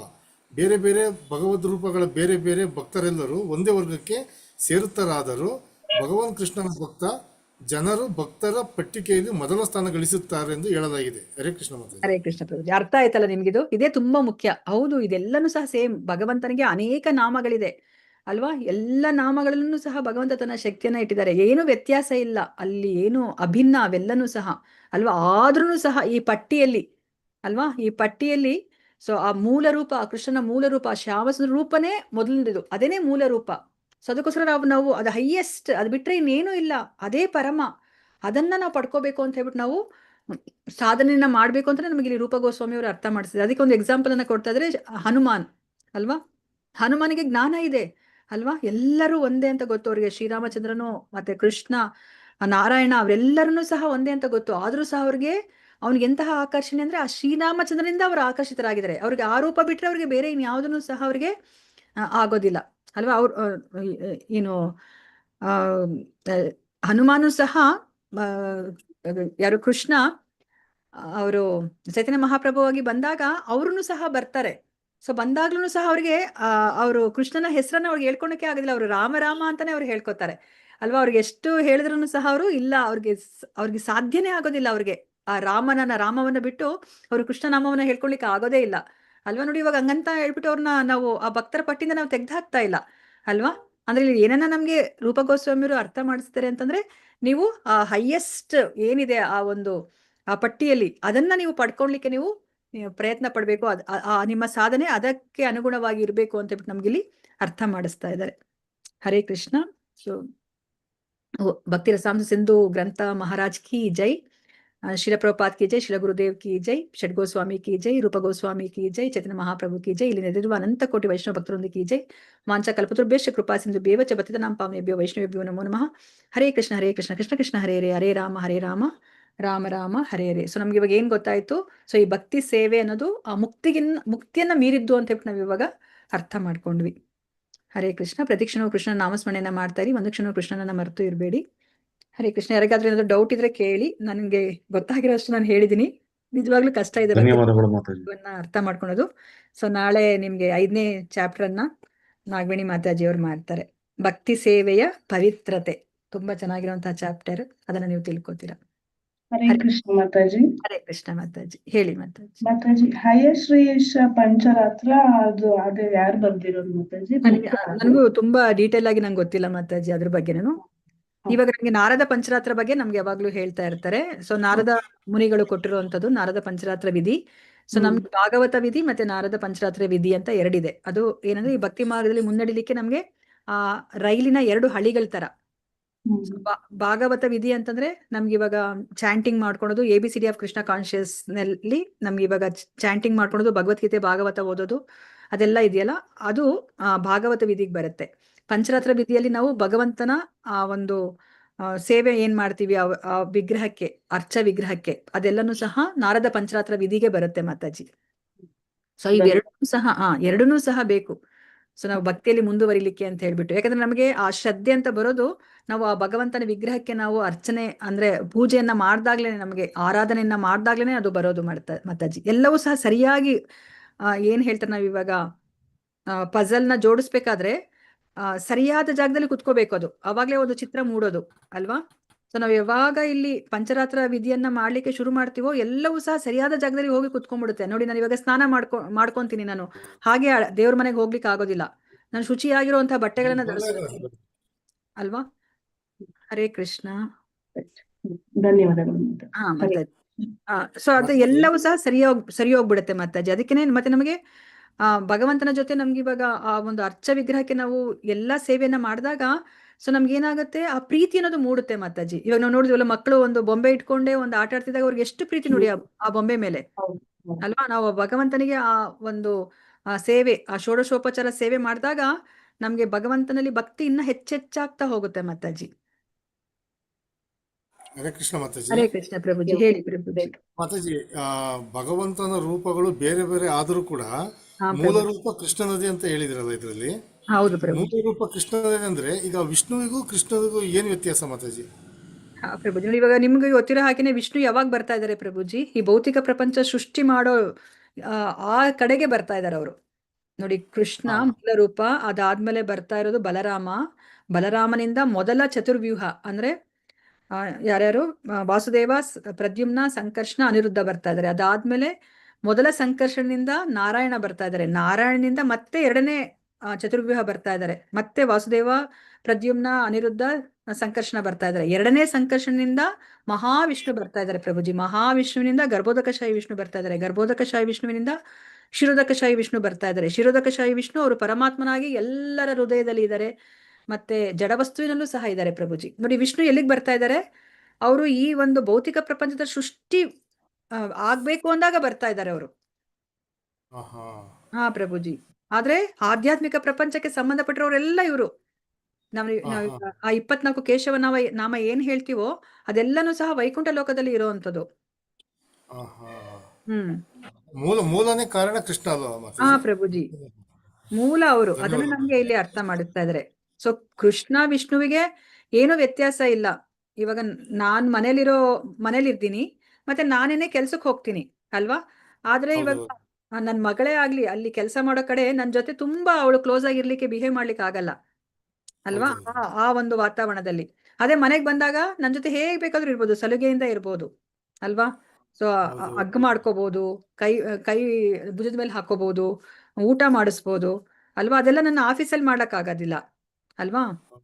ಅದಕ್ಕೆ ಏನಂತ ಹೇಳ್ತಾರೆ, ನಮ್ಗೆ ಅರ್ಥ ಮಾಡಿಸ್ಲಿಕ್ಕೆ ಆಚಾರ್ಯರು, ವಿಷ್ಣು ಅಂದ್ರೆ ಡ್ಯೂಟಿ ಮೇಲಿರುವಂತಹ ಕೃಷ್ಣನನ್ನ ವಿಷ್ಣು ಅಂತ ಕರೀತಾರೆ.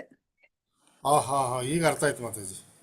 ಅವರು ಒಂದು ಡ್ಯೂಟಿ ಮಾಡ್ತಾ ಇದ್ದಾರೆ. ಕೃಷ್ಣ ಅವರು ಎಂಜಾಯ್ ಮಾಡ್ಕೊಂಡಿದ್ದಾರೆ ಸಂತೋಷವಾಗಿ ಅವರ ಸಹಚರರೊಂದಿಗೆ. ಅವ್ರು ಎಂಜಾಯ್ ಮಾಡ್ಕೊಂಡಿರೋದೇ ಅವ್ರದ್ದು. ಮಾತಾಜಿ, ಬ್ರಹ್ಮ ವಿಷ್ಣು ಮಹೇಶ್ವರ ಅಂತ ಯಾಕೆ ಹೇಳ್ತಾರೆ ಮಾತಾಜಿ? ಬ್ರಹ್ಮ ಕೃಷ್ಣ ಮಹೇಶ್ವರ ಅಂತ ಹೇಳ್ಬೋದಲ್ಲ ಮಾತಾಜಿ? ಕೃಷ್ಣ ಅಲ್ಲಿ ಬರೋದೇ ಇಲ್ಲ ಪ್ರಭುಜಿ. ಕೃಷ್ಣ ಯಾವತ್ತೂ ಈ ಭೌತಿಕ ಪ್ರಪಂಚಕ್ಕೂ ಅವ್ರಿಗೂ ಇಲ್ವೇ ಇಲ್ಲ. ಅವರು ವಿಷ್ಣುವಾಗೇನೆ ಅವ್ರ ಕೆಲಸ ಕಾರ್ಯಗಳನ್ನ ಮಾಡೋದು. ಈವನ್ ನಮ್ಗೆ ಇವಾಗ ಕೃಷ್ಣನ ಲೀಲೆಗಳಿದೆಯಲ್ಲ, ಅದೆಲ್ಲ ಅವ್ರು ಏನೆಲ್ಲ ಸಂಹಾರ ಮಾಡಿದ್ದಾರೆ ಅಲ್ವಾ, ಅದೆಲ್ಲನೂ ಸಹ ವಾಸುದೇವ ಕೃಷ್ಣನೇ ಮಾಡಿರೋದು. ಆ ಮೂಲ ಕೃಷ್ಣ ಶ್ಯಾಮಸುಂದರ ಕೃಷ್ಣ ಅವ್ರು ಯಾವತ್ತೂ ಅವರು ತಮ್ಮ ಭಕ್ತರಿಗೆ ಅವ್ರು ಸಂತೋಷ ಕೊಡೋದು ಅಷ್ಟೇನೆ. ಇವಾಗ ಅದೇನ್ ಒಡನಾಟಗಳಿದೆ ಅಲ್ವಾ, ನಾವು ನೋಡಿದ್ವಲ್ಲ, ಯಶೋಧ ಮಾತೆಗೆ ಅವರು ಕಟ್ಟಾಕಿಸ್ಕೋತಾರೆ ಅಲ್ವಾ, ಎದುರ್ಕೋತಾರೆ. ಅಯ್ಯೋ ಕೋತಿ ಕಂಡ್ರೆ ಅವ್ರಿಗೆ ಎದುರ್ಕೋತಾರೆ. ಅವಾಗ ಯಶೋಧ ಮಾತೆ ಅನ್ಕೋತಾರೆ, ಅಯ್ಯೋ ಕೃಷ್ಣನನ್ನ ಕಾಪಾಡದೆ ನಾನು ಅಂತ ಅವ್ರು ಅನ್ಕೋತಾರೆ. ನೋಡಿ, ಈ ತರ ಸುಂದರ ಲೀಲೆಗಳನ್ನೆಲ್ಲ ಮಾಡೋದು ಶ್ಯಾಮಸುಂದರ ಕೃಷ್ಣ ಪ್ರಭುಜಿ. ಅದೇನೇ ಮಾತಾಜಿ, ದಶಾವತಾರಗಳಲ್ಲಿ ಕೃಷ್ಣನು ಒಂದು ಅವತಾರ ಅಲ್ವಾ ಮಾತಾಜಿ? ಇಲ್ಲ ಪ್ರಭುಜಿ, ಅವ್ರ ಅವತಾರಿ, ಅವ್ರ ಮೂಲ ರೂಪ. ಅಲ್ಲಿ ಬಲರಾಮ ಬರ್ತಾರೆ ಪ್ರಭುಜಿ. ವಿಷ್ಣುವಿನ ಅವತಾರನೇ ಅಷ್ಟು ಅವತಾರ, ನರಸಿಂಹನ ಅವತಾರನ ಅವ್ರದೇ, ಆಮೇಲೆ ಕೂರ್ಮ ಅವತಾರ, ಮತ್ಸ್ಯ ಅವತಾರ, ರಾಮನ ಅವತಾರ ಅದೆಲ್ಲ ಕರೆಕ್ಟ್ ಇದೆ, ಅದೆಲ್ಲ ಕರೆಕ್ಟ್ ಇದೆ. ಬಟ್ ಇದು ಮೂಲ ರೂಪದಲ್ಲಿ ಅವರು ಬರೋದವ್ರು ಕೃಷ್ಣನಾಗಿ ಅವರು ಬರ್ತಾರೆ ಪ್ರಭುಜಿ. ಅವ್ರು ಯಾವಾಗ್ಲೂ ಬರೋದಿಲ್ಲ ಪ್ರಭುಜಿ. ಬ್ರಹ್ಮನ ಒಂದು ದಿನದಲ್ಲಿ ಒಂದು ಬಾರಿ ಮಾತ್ರ ಬರ್ತಾರೆ ಅವರು. ನಾವು ತುಂಬಾ ಅದೃಷ್ಟವಂತರು. ನಮ್ಗೆ ಇವಾಗ ಈ 5,000 ವರ್ಷದ ಕೆಳಗಡೆನೆ ಅವರು ತಮ್ಮ ಮೂಲ ರೂಪದಲ್ಲಿ ಅವರು ಬಂದಿದ್ದಾರೆ. ಮತ್ತೆ ಅದ್ರ ಜೊತೆ ಚೈತನ್ಯ ಮಹಾಪ್ರಭುಗಳು ಸಹ ಬಂದಿದ್ದಾರೆ 500 ವರ್ಷಗಳ ಹಿಂದೆ. ಅದಕ್ಕೇನೆ ನಮ್ಗೆ ಈ ಒಂದು 10,000 ವರ್ಷಗಳು ಗೋಲ್ಡನ್ ಪೀರಿಯಡ್. ನಾವ್ ಇವಾಗ ಇಲ್ಲಿ ಐರನ್ ಯುಗದಲ್ಲಿ ಇದೀವಿ, ಆದ್ರೂ ಸಹ ಇದು ಗೋಲ್ಡನ್ ಪೀರಿಯಡ್, 10,000 ವರ್ಷಗಳ ಕಾಲ. ಅದಾದ್ಮೇಲೆ ತುಂಬಾನೇ ಕಲಿಯುಗ ತುಂಬಾ ಕಠಿಣವಾಗಿರುತ್ತೆ ಅಂತ ಹೇಳ್ತಾರೆ ಪ್ರಭುಜಿ. ಪ್ರಭುಪಾದರ ಬುಕ್ಕು ಇರೋದಿಲ್ಲ, ಕೃಷ್ಣ ಪ್ರಜ್ಞೆ ಅನ್ನೋದು ಸಹ ಇರೋದಿಲ್ಲ. ಅದಕ್ಕೆ ನೀವು ಸೀರಿಯಸ್ ಆಗಿ ಭಕ್ತಿಯನ್ನ ಮಾಡಿ ಭಗವಂತನ ಲೋಕಕ್ಕೆ ಹೋಗೋ ಪ್ರಯತ್ನ ಪಡಿ ಅಂತಾನೆ ಅದಕ್ಕೆ ಹೇಳ್ತಾರೆ ಪ್ರಭುಜಿ. ನಾವು ಹೋಗ್ಬಿಟ್ಟು ಮತ್ತೇನಾದ್ರೂ ಸ್ವರ್ಗದಲ್ಲಿ ಅಲ್ಲೆಲ್ಲ ಸಿಕ್ಕಾಕೊಂಡ್ಬಿಟ್ರೆ ಮತ್ತೆ ನಾವು ವಾಪಸ್ ಬರೋ ಅಷ್ಟೊತ್ತಿಗೆ ಇಲ್ಲಿ ಈ ಕೃಷ್ಣ ಪ್ರಜ್ಞೆನೂ ಇರೋದಿಲ್ಲ, ಪ್ರಭುಪಾದರ ಪುಸ್ತಕಗಳು ಇರೋದಿಲ್ಲ, ಆಚಾರ್ಯರು ಯಾರು ಇರೋದಿಲ್ಲ ಪ್ರಭುಜಿ.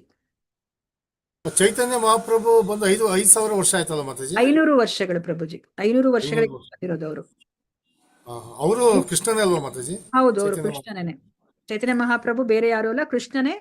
ಶ್ರೀಮತಿ ರಾಧಾರಾಣಿಯ ಒಂದು ರಂಗಿನಲ್ಲಿ, ಅವರ ಒಂದು ಬಣ್ಣದಲ್ಲಿ, ಮತ್ತೆ ಅವರ ಭಾವದಲ್ಲಿ, ಅವರ ಮನೋಭಾವದಲ್ಲಿ ಬಂದಿರೋರು ಪ್ರಭುಜಿ. ಮಾತಾಜಿ 500 ವರ್ಷ ಅಂದ್ರೆ 5 ತಲೆಮಾರು ಅಲ್ವಾ ಮಾತಾಜಿ? ಹಾ ಪ್ರಭು ಮಾತಾಜಿ, ಹೌದು ಅಷ್ಟೇ, 500 ವರ್ಷ. ಮಾತಾಜಿ ಇದಿತ್ತು, ಅಂದ್ರೆ ಉಡುಪಿ ಕೃಷ್ಣ ಮಠದಲ್ಲಿ ಗೀತಾ ಲೇಖನ ಯಜ್ಞ ಅಂತ ಇದೆ. ಎಲ್ರು ತಗೊಂಡು ಬರೀರಿ ಅಂತ ಹೇಳಿ ಮಾತಾಜಿ ನೀವು ಒಂದ್ಸರಿನ. ಅಂದ್ರೆ ಒಂದ್ ಬುಕ್ ಅಲ್ಲಿ ಶ್ಲೋಕಗಳಿವೆ, 700 ಶ್ಲೋಕಗಳು ಒಂದ್ ಬುಕ್ ಅಲ್ಲಿ ಇದಾವೆ. ಒಂದ್ ಬುಕ್ ಸಪರೇಟ್ ಬುಕ್ ಇದೆ.